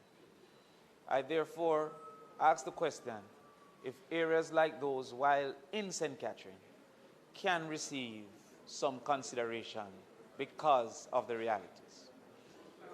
I also ask Prime Minister that we consider specific realities of communities, because the gust of the wind was not the only damaging feature. You yourself stated the difference between Haiti and I think you said Costa Rica or Chile. The initial situation of the housing, especially for poorer communities, more poor communities, would have caused for even less wind impact to create equal damage in some of those areas. And by extension, while we are not ground zero in some of those communities, the starting point of those houses have caused for some constituencies to have had similar damage, even though they were not in the center of the hurricane itself. So I ask that you consider that. Secondly, the initial response by NWA, the National Works Agency, is directed to what they term NWA roads. However, some of the essential services, like clinics and schools, are not necessarily along the NWA pathway. To that extent, while what you have announced today of giving the MPs some funding will assist to do as is necessary, for the future, I believe that there needs to be a further categorization of essential roads as versus simply NWA roads, because some of our essential services did not and does not lie on what is termed an NWA road, and the delay has caused for limited access to some of those essential services. I can speak for some of my schools that principals were delayed in getting back to school to assess and to do Remember, necessary you know better. things. Just ask the questions. Yes. No man, I give enough latitude. Remember, just the questions. Yes. Because you have several members who still have questions. Thank you so much, member. Yes. You learned something. Mr. Prime Minister, is there a system, Mr. Prime Minister, in place for, Mr. Prime Minister, is there a system in place for social workers to do the necessary assessments and to pair families willing to take on persons in their homes? For example, in Kingston, a person may be willing to take somebody in their home for a short period of time. It would be best if there was a trained individual to make a pairing between the person in need and the person willing to volunteer to reduce the probability of negatives for persons willing to open their home. A lot of the rehabilitation, a lot of recovery would need to separate, especially some of our small children, from the realities that they're being faced with in the spaces of Westmoreland and St. Elizabeth, etc. And there are Jamaicans that have space, that have heart, that are willing to open their doors for periods of time. Is there a system of application, volunteering, and also social workers pairing so that the necessary things can be done in that way? So, Prime Minister, I saw the announcement of a Department of Volunteerism being set up, I think, in the Ministry of Culture. When will that be open for telephone calls? Is there a website up? So it will be up soon for persons to indicate. Great. Finally, Mr. Prime Minister, as a farmer who knows the pain of expecting returns and losing those returns, there are some farming-dependent communities that the trees didn't need any great gusts. They're fully damaged, fully devastated. We're seeing, we're seeing banana trees all on the ground. We're seeing sorrel that they were depending on for Christmas. We're seeing gungo. They can't get that anymore. We see pear on the ground. We see yam totally down. I didn't hear much about farming, but their recovery, their survival is totally dependent on the returns from that farming. I hear about the food package. The $5,000 package is 2 days' meal for a 3-member family. If you go to a 5-member family, possibly 1 day meal when you look at 3 pounds of flour and 3 pounds of rice. These people who might not have lost their roof, but their economic dependence, their livelihood was on farming. I can speak to many who have lost their chicken because light don't come back yet, and the freezer can't come back on. I don't need to speak for myself, I'm not the worst. I can speak for some whose chicken is now ready, and they can't kill them, and must feed them. I wonder, though they were not impacted in their homes, how are we going to act for the farmers, especially because there must be a delay between replanting and reaping. These were in close proximity to reaping. How are we going to do that?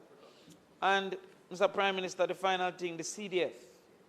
Can instruction be given to the CDF to relax some of their requirements?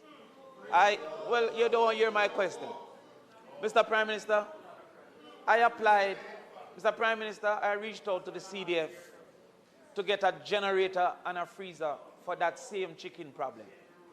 That the chicken, I knew the constituents who would not be able to purchase a generator and freezers for the chicken and their livelihood, that we could have that at a central space and they could check in their chicken and their thing like that. The CDF suggested that wasn't within the mandate. However, the same CDF will give allocation to go buy 100 little chicken for them to start over, instead of giving us some capacity to preserve their investment because for some reason a generator was not in the rules.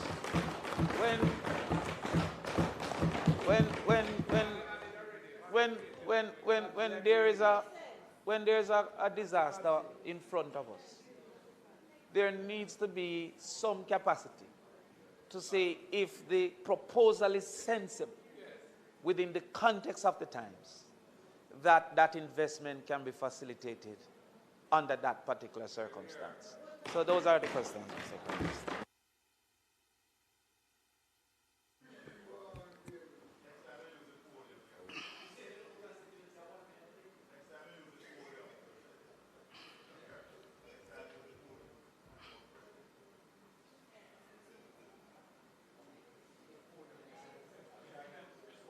No, Prime Minister, you have more questions? And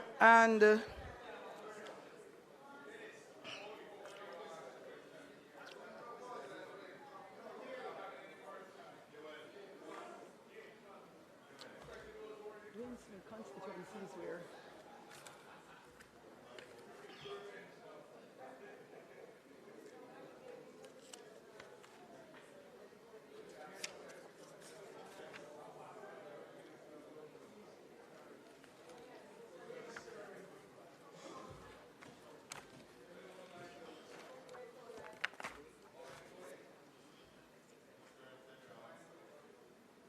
on purpose. The member from St. James South. The member from St. James South made reference to the member from St. Andrew Northwest, not understanding similes and would learn or get there at some point in time. Just to let you know, members, as we go ahead in an effort of unity on our road to recovery, let's work, because I heard it and I've received a complaint. Turn on your mic, member, or if you would like, you can have the mic so that it can be recorded for the purpose of Hansard. Please be civil to each other in the House.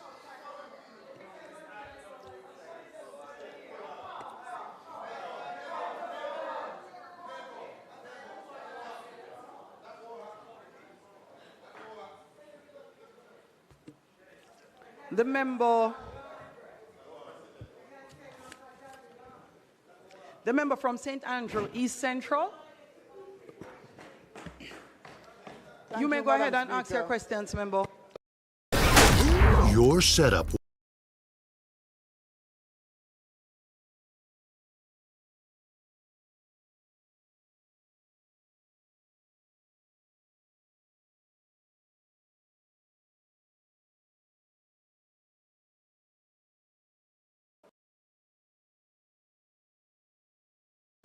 Quest to pay down the debt to GDP, of which you would have paid $14 billion by the end of August, whether or not you would consider suspending that so you can create the cap space to do some of the things that you did. Second thing is, you mentioned about fast-tracking the other 50% of the island that was not severely impacted. But the infrastructure needs to be fast-tracked, and whether or not you will make funds available to fast-track the infrastructure that is required to sort of energize economic growth. And the final question is, as it relates to the Sandy Gully to which you mentioned in your presentation, the people of Kashapa are complaining bitterly about their property being compromised. Whether or not there will be any allocation to allow urgent repairs to the Sandy Gully. We share that gully, Minister, and you know the condition of it. So I'm asking you whether or not those funds will be redirected in that regard. Thank you. Thank you, member. Next up is the member from St. Thomas Eastern.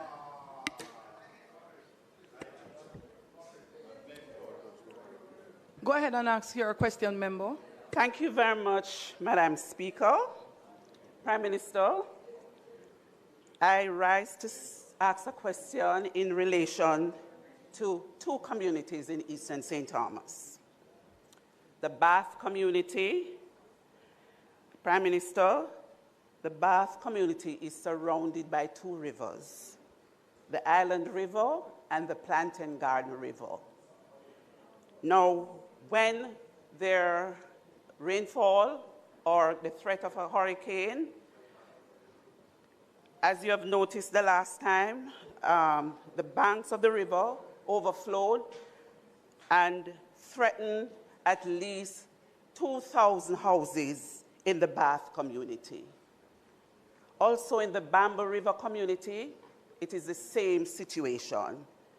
The PGR River also affects the Bath community, and the Plantain Garden, as I said, affects both communities. There are a lot of structural damages there in terms of flooding. Last week, Sunday, I was in the community, Prime Minister, and I saw where persons had to be following the sun with their mattresses. Little children have to be sleeping on the floor. My question to you, sir, in terms of controlling those rivers, river training, what can these communities expect in terms of river training, river growing?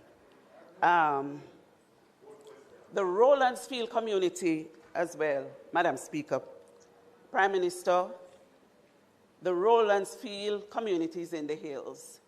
And we got a lot of breeze in Eastern St. Thomas, although we are not as badly affected as the West. You know, we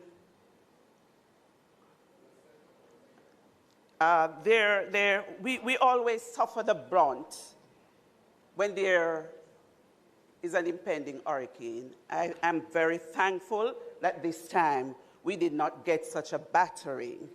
So I'm asking, in those areas where at least 30 houses were destroyed in the hills of Rowlandsfield, what I'd like to ask, some semblance of trust, I'm asking to come back to our agencies. Just last week, persons were asking, where should they go to get registered? And I directed them to the Ministry of Labor and Social Security. And they were saying, my God, again? Because they remembered Hurricane Beryl when they suffered the same fate with no sort of compensation.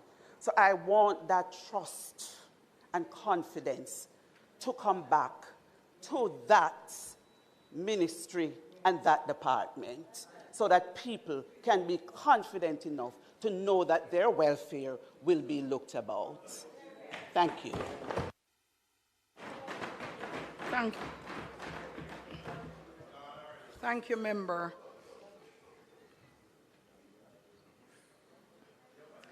The member from St. Catherine South. St. Mary Central.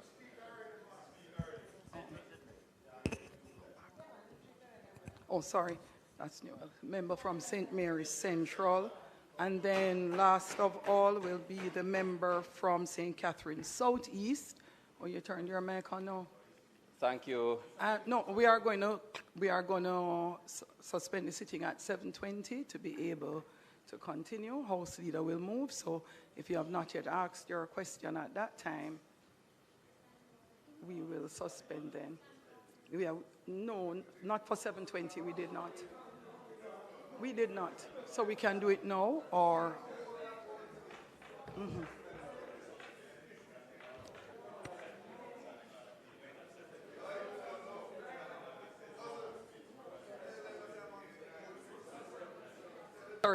Member, go ahead. In keeping with the standing orders, we suspend at 7:20. If we're going to sit beyond 7:30, and I believe we will. Go ahead, Thank member. you. Thank you, Madam Speaker. Prime Minister, I know it is a difficult road ahead, and you can count on my support in terms of how we rebuild, provided that all the necessary provisions are put in place to ensure transparency and to ensure accountability.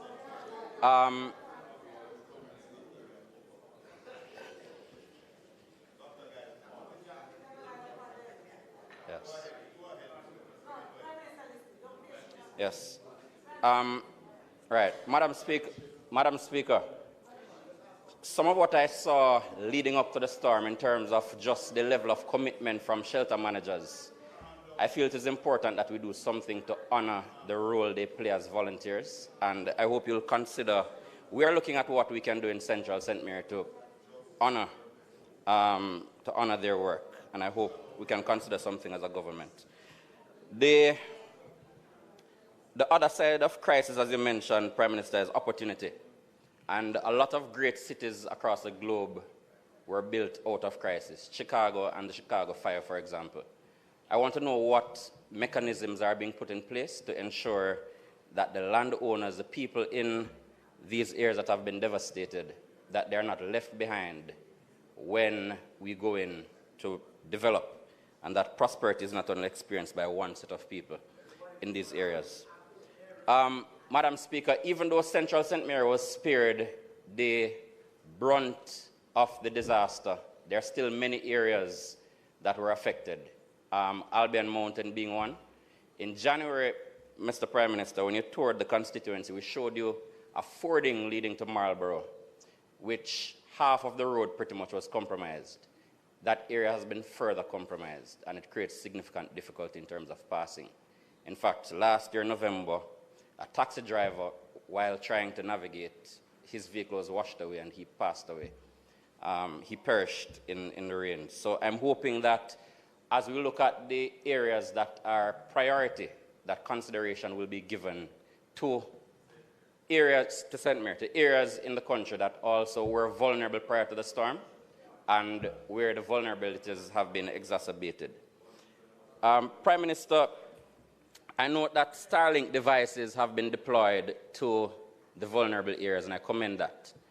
But in St. Mary and in many other parishes and constituencies, we are also cut off from communication with the capital. In fact, I found out that we had Parliament today because I drove into Kingston yesterday to check on my house in Kingston, having been in my house in Islington for the last 2 weeks, preparing for the storm. And so I know people in MPs in Portland and in St. Thomas and in other parts of St. Mary might have a similar challenge. I hope consideration will be given to equipping all so that we can communicate equally with the capital. Yes, in terms of the Support Jamaica platform, Prime Minister, in a time of crisis such as this, I don't think we should create a mechanism that may cause some people to feel that they need to avoid. I'll give an example. Many people have strong connections to schools and communities, and that's where they identify. So I want to know whether the Support Jamaica platform will allow people to indicate where they want their contribution to go. So if a man wants to designate a contribution to St. Mary High School, for example, can he log on to the platform and indicate that that is where he wants his support to go?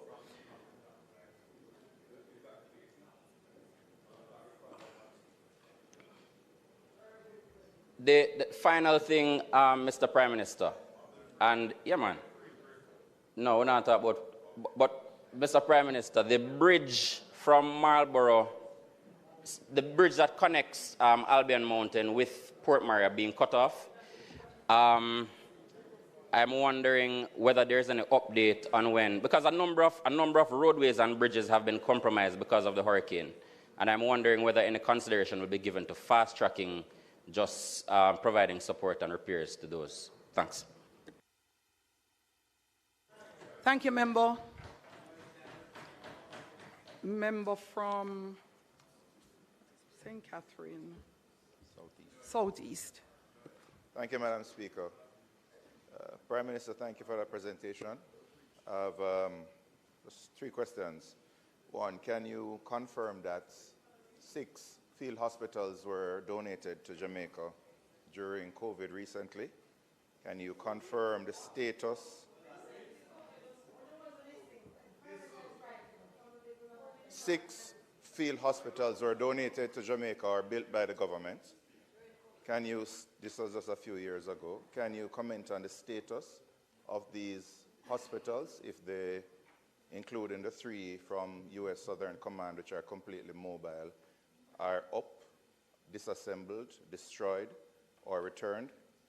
And if we have field hospitals in Jamaica now, why aren't we deploying them immediately to the disaster areas rather than waiting for a shipment from Spain? Thanks. Thanks, Member. the member, is that the member from Trelawney South, Mike? Member from Trelawney South?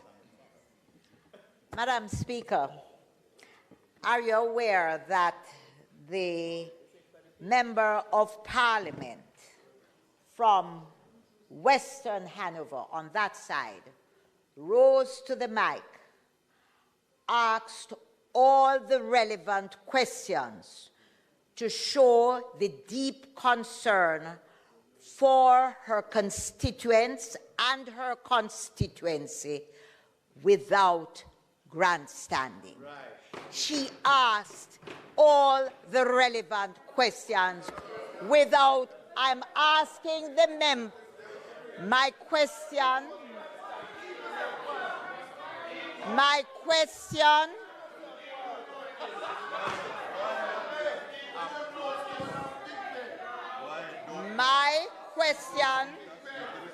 to the Speaker, my question to the Speaker is, are you aware that the member from Western Hanover on that side rose, asked all the relevant questions to show deep concern for her constituency? I therefore say this is a time to ask questions. We are all in distress in this country and not grandstand. That is my comment.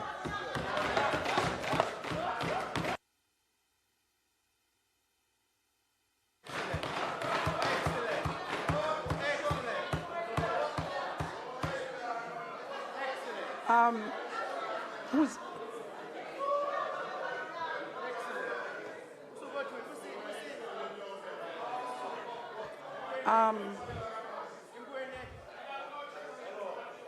we have half a minute. Member from St. Elizabeth, is your question longer than half a minute?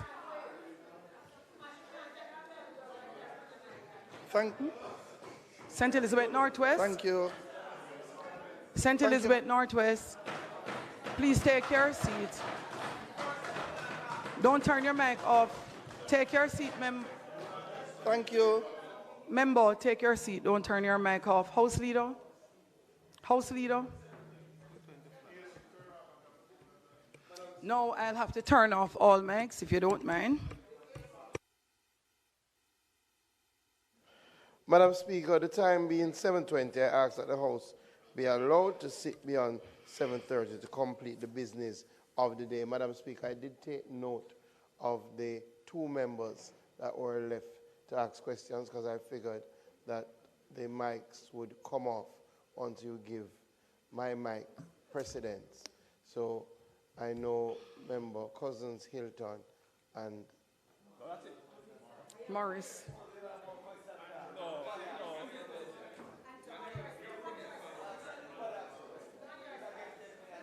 So, Madam, just to say, Madam Speaker, when I took note after Member Morris, I saw Member Cousins and Member Hilton, but I'm seeing other people. So, Madam Speaker, the time being 7:20, we're asking that the House be allowed to sit beyond 7:30 to complete the business of the day.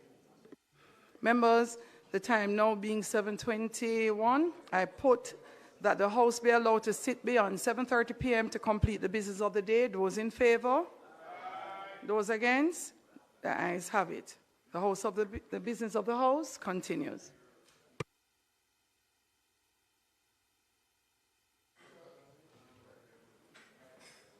Mr. Prime Minister, are you aware of the extent to which Northwest St. Elizabeth has been severely impacted by Hurricane Melissa?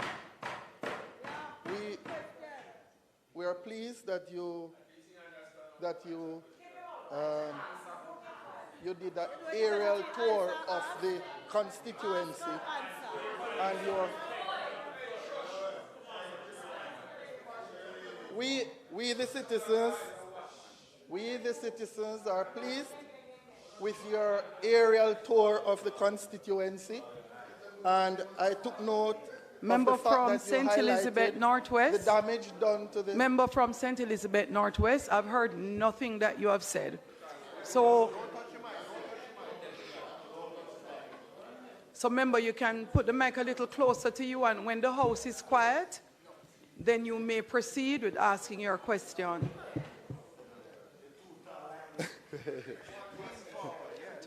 Thank you, Madam Speaker. Mr. Prime Minister, I stand this evening to bring to your attention the extent of the damage done in Northwest St. Elizabeth. I therefore ask, are you aware of the extent to which Northwest St. Elizabeth has been severely impacted by Hurricane Melissa? We are pleased with the fact that you had done an aerial tour of the constituency and you have seen the damage done to the Holland Bamboo Avenue. My question to you is, considering that the Holland Bamboo is a major hub for many of our residents, are there any plans to formalize the entrepreneurs and reconstruct, relocate the main road and rebuild the Holland Bamboo Avenue?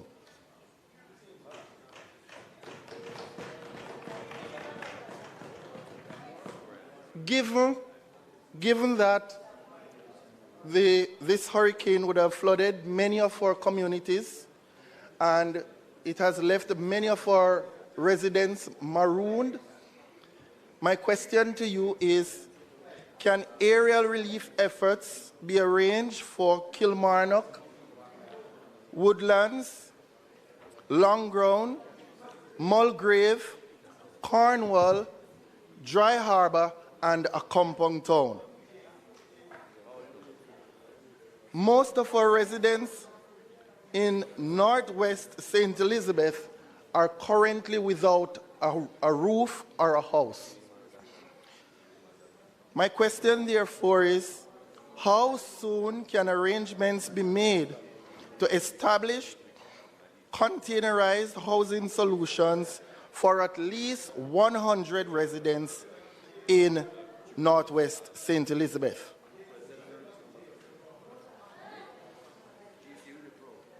Efforts are being made to establish humanitarian bases in Newmarket and Springfield.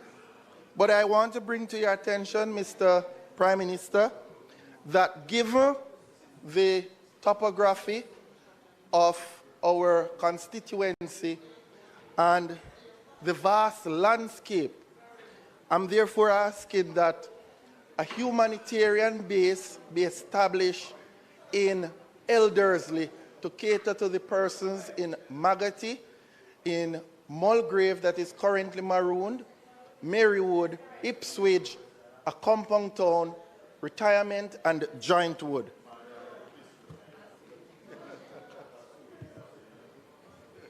There are some unregistered, unestablished shelters set up by residents in our constituency. Members, allow him to ask his questions. You had a lot of time to ask all kind of things that you shouldn't have.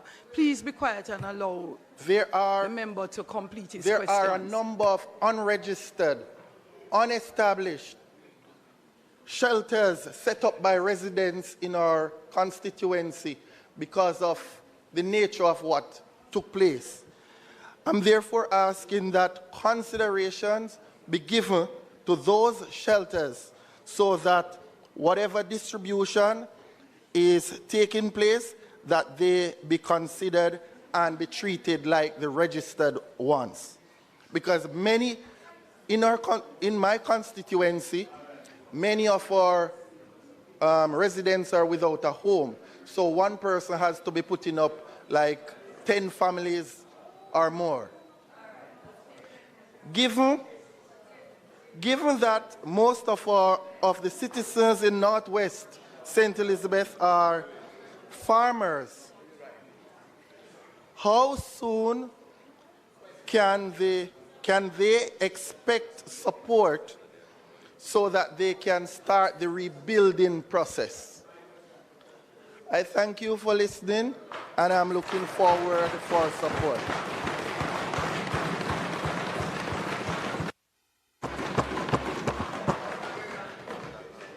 Yes.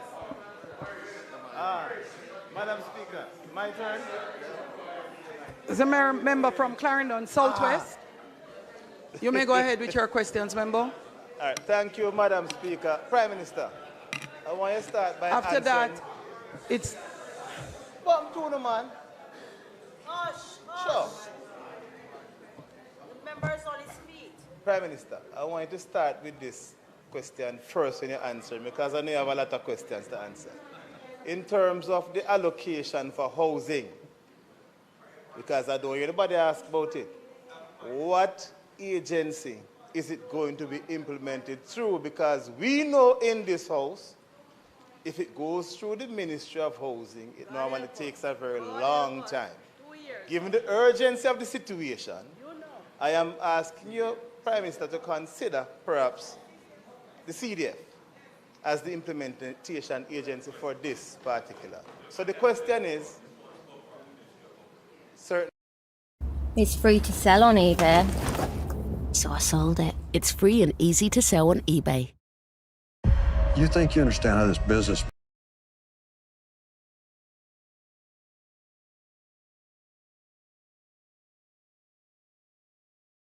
are taking place, most of the debris are not being carted away. But based on the nature of the debris, I suspect you may need to identify a piece of land owned by the government in close proximity to the affected area so that these debris can be carted off to this particular location. So the question is, Prime Minister, are you taking that into consideration? Thank you very much. Yeah, it's now North Central, St. Catherine.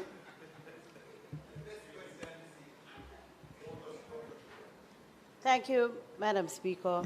Prime Minister, I heard you mention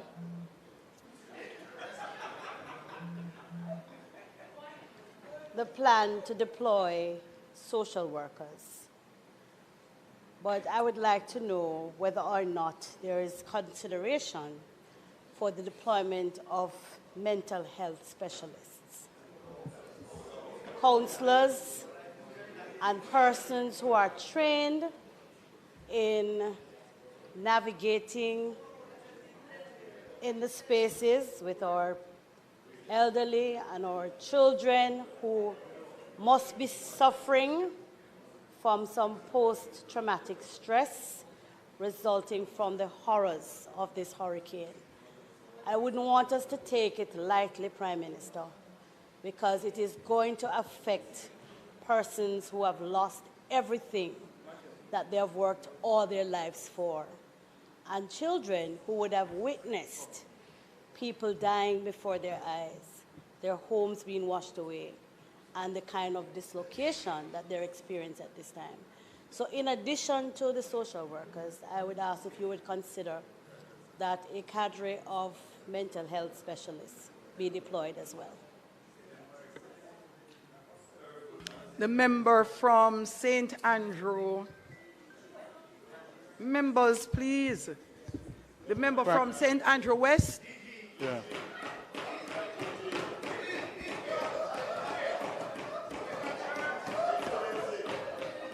Member, go ahead, member. Member.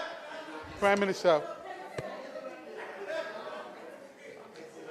Prime Minister, when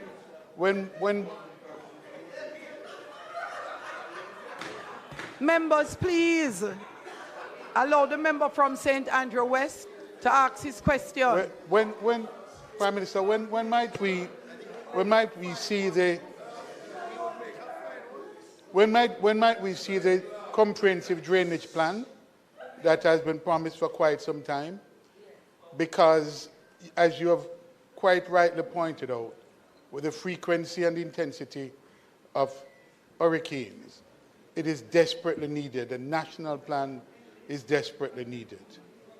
I don't need to advise you that the situation in where we have 3 rivers, in the Duene River, the Rio Cobre River, and the Freshwater River, all 3 converging in and around Riverton, Duene, and the Duene Park area, are impacting these areas quite significantly. The drainage plan, I think, is an urgent matter, and we'd like to hear an update from you as to when are we likely to see this plan. Last question is from the member from St. James West Central. Member, go ahead with your questions. Thank you, Madam Speaker. I crave your indulgence to allow me to contextualize the question briefly. To make the question intelligible. Madam Speaker. Member, the same rule applies across the House. The same rule applies across the House. As a seasoned member, like you made an effort to teach some the last sitting, I know as an excellent and seasoned debater, you will contextualize your questions as questions. Madam I Speaker, hope some on the other side of the House teach new members and older members to do the same. Prime Minister, you are aware that Green Paper number 3 of 2023, dated June 20, 2023, entitled Job Descriptions for Members of Parliament of Jamaica, was tabled in the previous Parliament by the Office of the Prime Minister.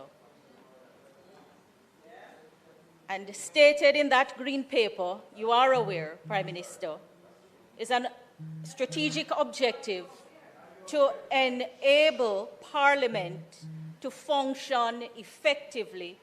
Members of Parliament are required individually and collectively to, among other things, secure Parliament as a deliberative forum in which the issues.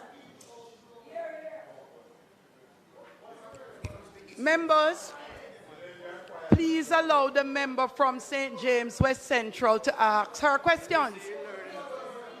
It is a learning moment.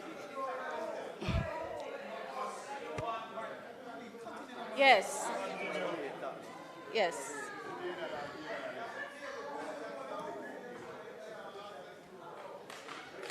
To secure the Parliament as a deliberative forum in which the issues affecting the peace, progress, prosperity, efficiency, and dignity of the nation can be discussed transparently, truthfully, respectfully, robustly for public understanding. And ensure the Parliament is responsive to the lawful concerns and interests of all its citizens, thereby securing its relevance and legitimacy to the people. If the answer is yes, since the Prime Minister is aware that the MP is viewed as the first point of contact by a large number of constituents, first point of contact to government, but that the Office of Member of Parliament is not an implementing agency of government and is not resourced to even carry out its lawful functions while being expected to perform functions assigned to ministries, departments, and agencies. And given that practically all agencies of government have regional and/or parish offices, can the post-Hurricane Melissa relief and recovery work be arranged in such a way that each member of Parliament is assigned a designated officer as a direct point of contact? First question. Second question. is what is the mechanism in place or being put in place to formally assess the extent of the damage sustained to the constituency of St. James, West Central, and every other constituency, and for the assessment to be reported to the Parliament and be deliberated upon. Third and last question, does the Prime Minister intend to have tabled in this Honourable House the name, composition, and terms of reference of the committees of Cabinet that were announced at a post-Cabinet press briefing in keeping with the spirit of Section 69(2) of the Constitution of Jamaica?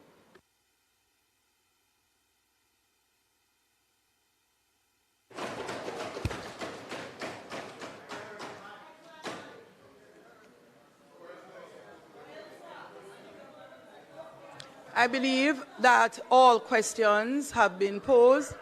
Prime Minister, you may now proceed to answer the questions, and members, if you have any follow-up questions, kindly place them in writing for response at a later session. Thank you, Madam Speaker. I took notes from 20 questioners from the House, and I did answer the questions directly from the Leader of the Opposition. So I will now respond to the member from Eastern Westmoreland. Mechanism for making allocations for preventative maintenance, whether or not, the question was whether or not I thought that that process was sufficient. And I would say, obviously, member, there is no perfect mechanism. And whenever these weather events occur and we have to make estimates. So, for example, we thought that when Melissa was coming, it would have hit the eastern end of the island. As it turns out, it went more southerly and westerly. So it's very difficult to make the allocations, especially on unpredictable events such as weather events. The prepositioning of aid. My understanding is that there was prepositioning, particularly at parish councils and other such installations. But I am not hereby saying that there was prepositioning of aid at every parish council. But yes, there was prepositioning. The accurate account of death. This is of particular concern to me because the death toll, the last figure I heard was somewhere in the region of, what was it, 30, 32. But there are deaths that have not yet been, we know of them, but we can't account as to whether or not they were directly related or indirectly related. And so they are going through that process, as well as there are deaths which we know of, but we haven't yet recovered the bodies. Yes, and people have resorted to burying. However, just to be clear, we will recover all bodies, even if we have to exhume. And we will go through a process of proper identification and, where possible, determination of death. The science is there to do it, and we will do it. We have to account for every Jamaican who lost their life, because we have to account to their families as well. And we have to get a full understanding of the impact of the disaster. I'm told that your constituency so far has the highest number of deaths as a result of the passage of the hurricane. So we have some forensic teams here, and they are already starting to do the forensic checks on the bodies that they have recovered. I want to say to Jamaicans that we should prepare our minds that the number of deaths may be more than what we are already hearing. Because we can't tell you now that we'll recover everybody right away. It does take some time, especially in communities that are marooned. And it is really unfortunate, but it is just the reality of the situation when you are hit by a Category 5 hurricane. You asked about assessment for deploying assessment personnel. You asked that question, the member from West Central, St. James, and others asked that question. So the Ministry of Labor and Social Security does not have enough social workers to cover the assessment that will be needed. So what we're doing now is to look internally in government to see what other resources we have that could be deployed to augment that. Before the hurricane, I had given JDF the directive that they must augment the resources at the Ministry of Labor and Social Security to do the assessments, going to the communities and the building assessments, people who need aid, all of that. So we are looking at the SDC officers, we are looking at all of those, the CDF officers, all of those entities, and in addition to the registry of volunteers that we are creating. So though we don't have enough to do the assessment, we project that we will have a good core of assessment personnel, and we are giving ourselves 2 to 3 weeks to have that stood up properly. But it doesn't mean that work starts in 2 to 3 weeks. We start with what we have, and we expand and scale up. So that's the answer to that. You asked if I thought the conditions in shelters were adequate. I'm going to answer the shelter questions all in one. No, I don't think the conditions in the shelters are adequate.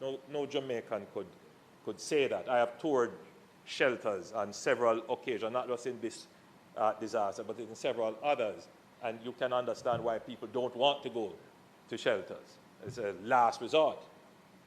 But, you know, this is what shelters are, not just in Jamaica, in Katrina, in all the other hurricanes and things that have happened. It's the reality of shelters. They're not the most comfortable of situations. But our situations here, though, I think we can do better as a government, and we should strive to do better. We can't argue that case. The challenge with our centers, however, and the question was asked whether or not we should build, I believe the member from Southeast Center asked whether or not we should build purpose-built centers. And I'd answer you this way, member, no, we should not build purpose-built exclusive centers. We should build facilities that can withstand disasters, that can double as shelter when needed. That's the answer. So the issue comes down to shelter selection, and many shelters that were selected that just did not withstand the hurricane. So we have to do a better job at shelter selection. But the decisions that we have to make now in the rebuilding is whether or not we are going to rebuild some of these facilities in the way that they were built before. So we have to make decisions about concrete roofs, about the strength of having a strong, what we call a safe room. So these are decisions that we will make to improve the quality of facilities that would be available for shelters. I'm going to deal with the issue raised by the member from Central Westmoreland. But when I get to that, when I get to your questions, but you did raise some shelter questions. And if I think that there was enough food provided for the shelters, absolutely. I mean, obviously no. The way in which the shelters operate is that they can't put all the stock in the shelter all at once. The concept of the shelter is immediately you get enough to probably carry you through the storm and immediately after, and then you're restocked. With a Category 5 hurricane, the best laid plans with a Category 5 hurricane will be destroyed. That's just the reality. So no, we obviously didn't have enough food in the shelters immediately after. And that is something we will have to look at in our planning for the, God forbid, for the next disaster. But we will have to take a second look at that. The issue of urgent care after the disaster is one that we are very much seized of, meaning people who probably have a cut, or they've fallen and broken their arms, or they need access to their medicine. So what Minister Tufton has been moving around and trying to do is to mobilize mobile centers. So the NHF has already mobilized their mobile pharmacy and mobile clinics. And I'll ask him to give an update as to where these are and how they can be accessed, meaning that MPs can say, could I have it here, could I have it there, schedule created, so that it can move around and everybody can get some access to it. And then the use of modular or prefabricated housing, containerized housing solutions. As I've said, I've tasked Minister Montague to look at what is best in class for this, to see whether or not we can get them in quantities that we can deploy, and then to answer the question posed by the member from St. Andrew Southwest as to whether or not the rules of government, I suspect you mean ownership. Once we give them, we usually give them, it becomes their property. But it really depends on the land on which they're going to keep it. So we'd have to make sure there's some permission from the people who own the land when we put the containers on it. So that's basically the answer for that. It shouldn't be a big issue, but at least permission to use. Yes. All right. Member from Central Westmoreland. Should there be a special allocation for constituencies that have a higher density of wooden houses? Very a novel consideration, obviously. And I see that you're trying to be a good MP, utilizing your special condition to appeal for special resources. But it's something that I would have to think of. I don't want to tell you no, but it's something I would have to think of very carefully, because that means I would open the door to somebody and saying, you know, the highest number of zinc roofs or something else. But I think the allocations that we have given, I'm not going to say they are sufficient, but it is a good start to address the issues that you have. You asked, how will houses be repaired? Will it be centralized or will it be devolved? We will use a multiplicity of strategy. So some houses are going to be repaired because people will go to the NHT, get a loan, and repair their own homes. So we facilitated by those loans. Some people will get grants and they will repair their own homes. But there are other persons who have no capabilities whatsoever, and the government may very well have to undertake that. We are considering how that can be done, particularly for elderly, pregnant and lactating mothers with lots of children. So we will have to figure out how to deal with that. But then there are others who just need a grant, and they will find their way. We will provision that. And the question you asked about a centralized work team, something we are thinking about, and it is particularly of interest to the donor community, because they would like to be able to say, we have completed a building. Many of the donor communities, they would like to say the number of buildings they have repaired. And so that might be a strategy with the donor community. Possibly, that's what I'm saying. With the donor, they may want, instead of giving a contribution and somebody putting on their own roof, they may prefer to do the entire thing. So it's a multiplicity of strategies that will be used, not just one. Now, you raised the issue of the politicization of benefits. And the member from South St. James also said that what I presented here does not match the reality she experienced. I will not debate that point. Your experience is yours. My presentations are based on, as you have said, the reports I get from my technical people, from yourselves who send me notes and issues, and from what I have seen for myself. And therefore, what I give is a combined report, and we try as best as possible to ensure that it is credible. So if I come to Parliament and I give an incredible report, it doesn't help me. There is no benefit to give a report. Noble Panacea, proven skin results, supramolecular artistry, created by a Nobel Prize.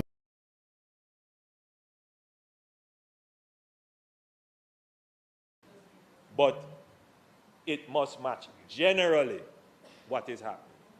And I give you an example of what I'm saying. The JDF, in the third day following the storm, executed a search and recovery exercise. The second day. The member from South St. Thomas West called me to say there was someone marooned in the middle of a river. Apparently he was there for overnight and his foot apparently broken. And the JDF went and conducted an exercise to retrieve him. Who knows? Is it the fact that the JDF did nothing? In other words, we won't know everything that is done. But it's my job to know everything that is done, even if I don't get everything, but it's my job. And I do try to come to the House and give as accurate as possible a report. And there are several of them. Rescues that have been done, medevac, delivery of food, all kinds of things they have done, including rappelling, many of them, because to get into some of these areas, yes, they did rappel. So, yes, to answer that point. All right, let me move quickly to...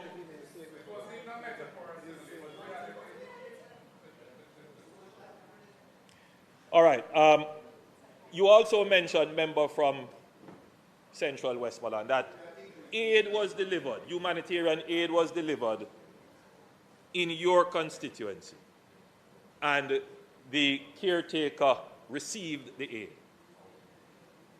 Now, commandeer, that was his exact term. Now, let me put it to you this way. In dealing with information, Madam Speaker, you have to be so careful to give the complete picture. My understanding is that there was a delivery of humanitarian assistance where the deputy mayor represented the MP, the member from Central Westmoreland, and he collected aid. I'm saying they collected, because everybody else would have gotten 30. All the councillors got.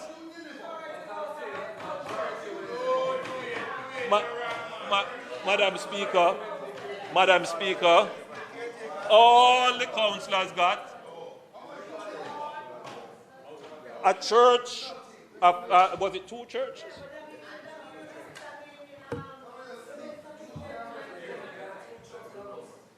So, my figures here, and we can debate the figures, you know. I'm not debating the figures because that's not what you're debating. What you are saying is that the aid that was delivered was all taken by and that is obviously not true. So,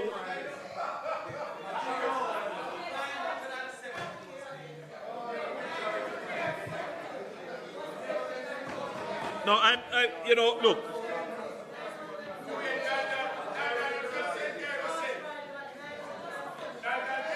That's not true. That's not true. That's not true. No. I don't want to quarrel over the aid, but I want accuracy. I want accuracy. Because it is not true that the former MP just took everything. But you neglected, no, that's not up. And if you say that, then, member, I would say that you are not being truthful. Because there were... Members, Prime Minister, I know you do not need my protection. There were 10 beneficiaries. All the talking over there, no one hears you. No one. Member.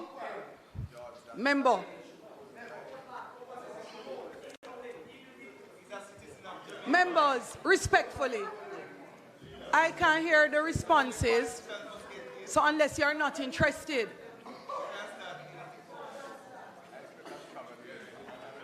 Prime Minister? Thank you, Madam Speaker. But look, I don't want to disrupt the spirit that we are building. But in the interest of accuracy, now, it raises another question. Are caretakers legitimate persons of standing and leadership in the crisis? It's a question to be asked. I have not yet answered it.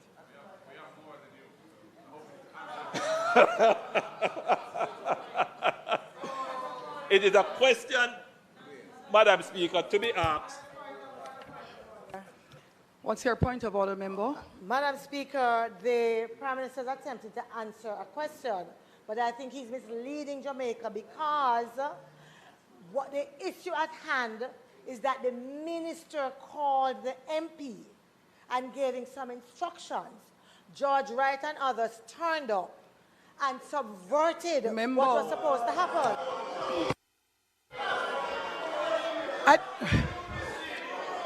Member, that is not appreciated, member, and it keeps being done. You are not to use the House to abuse individuals outside of the House using the protection of the House, because I don't know that your information is correct.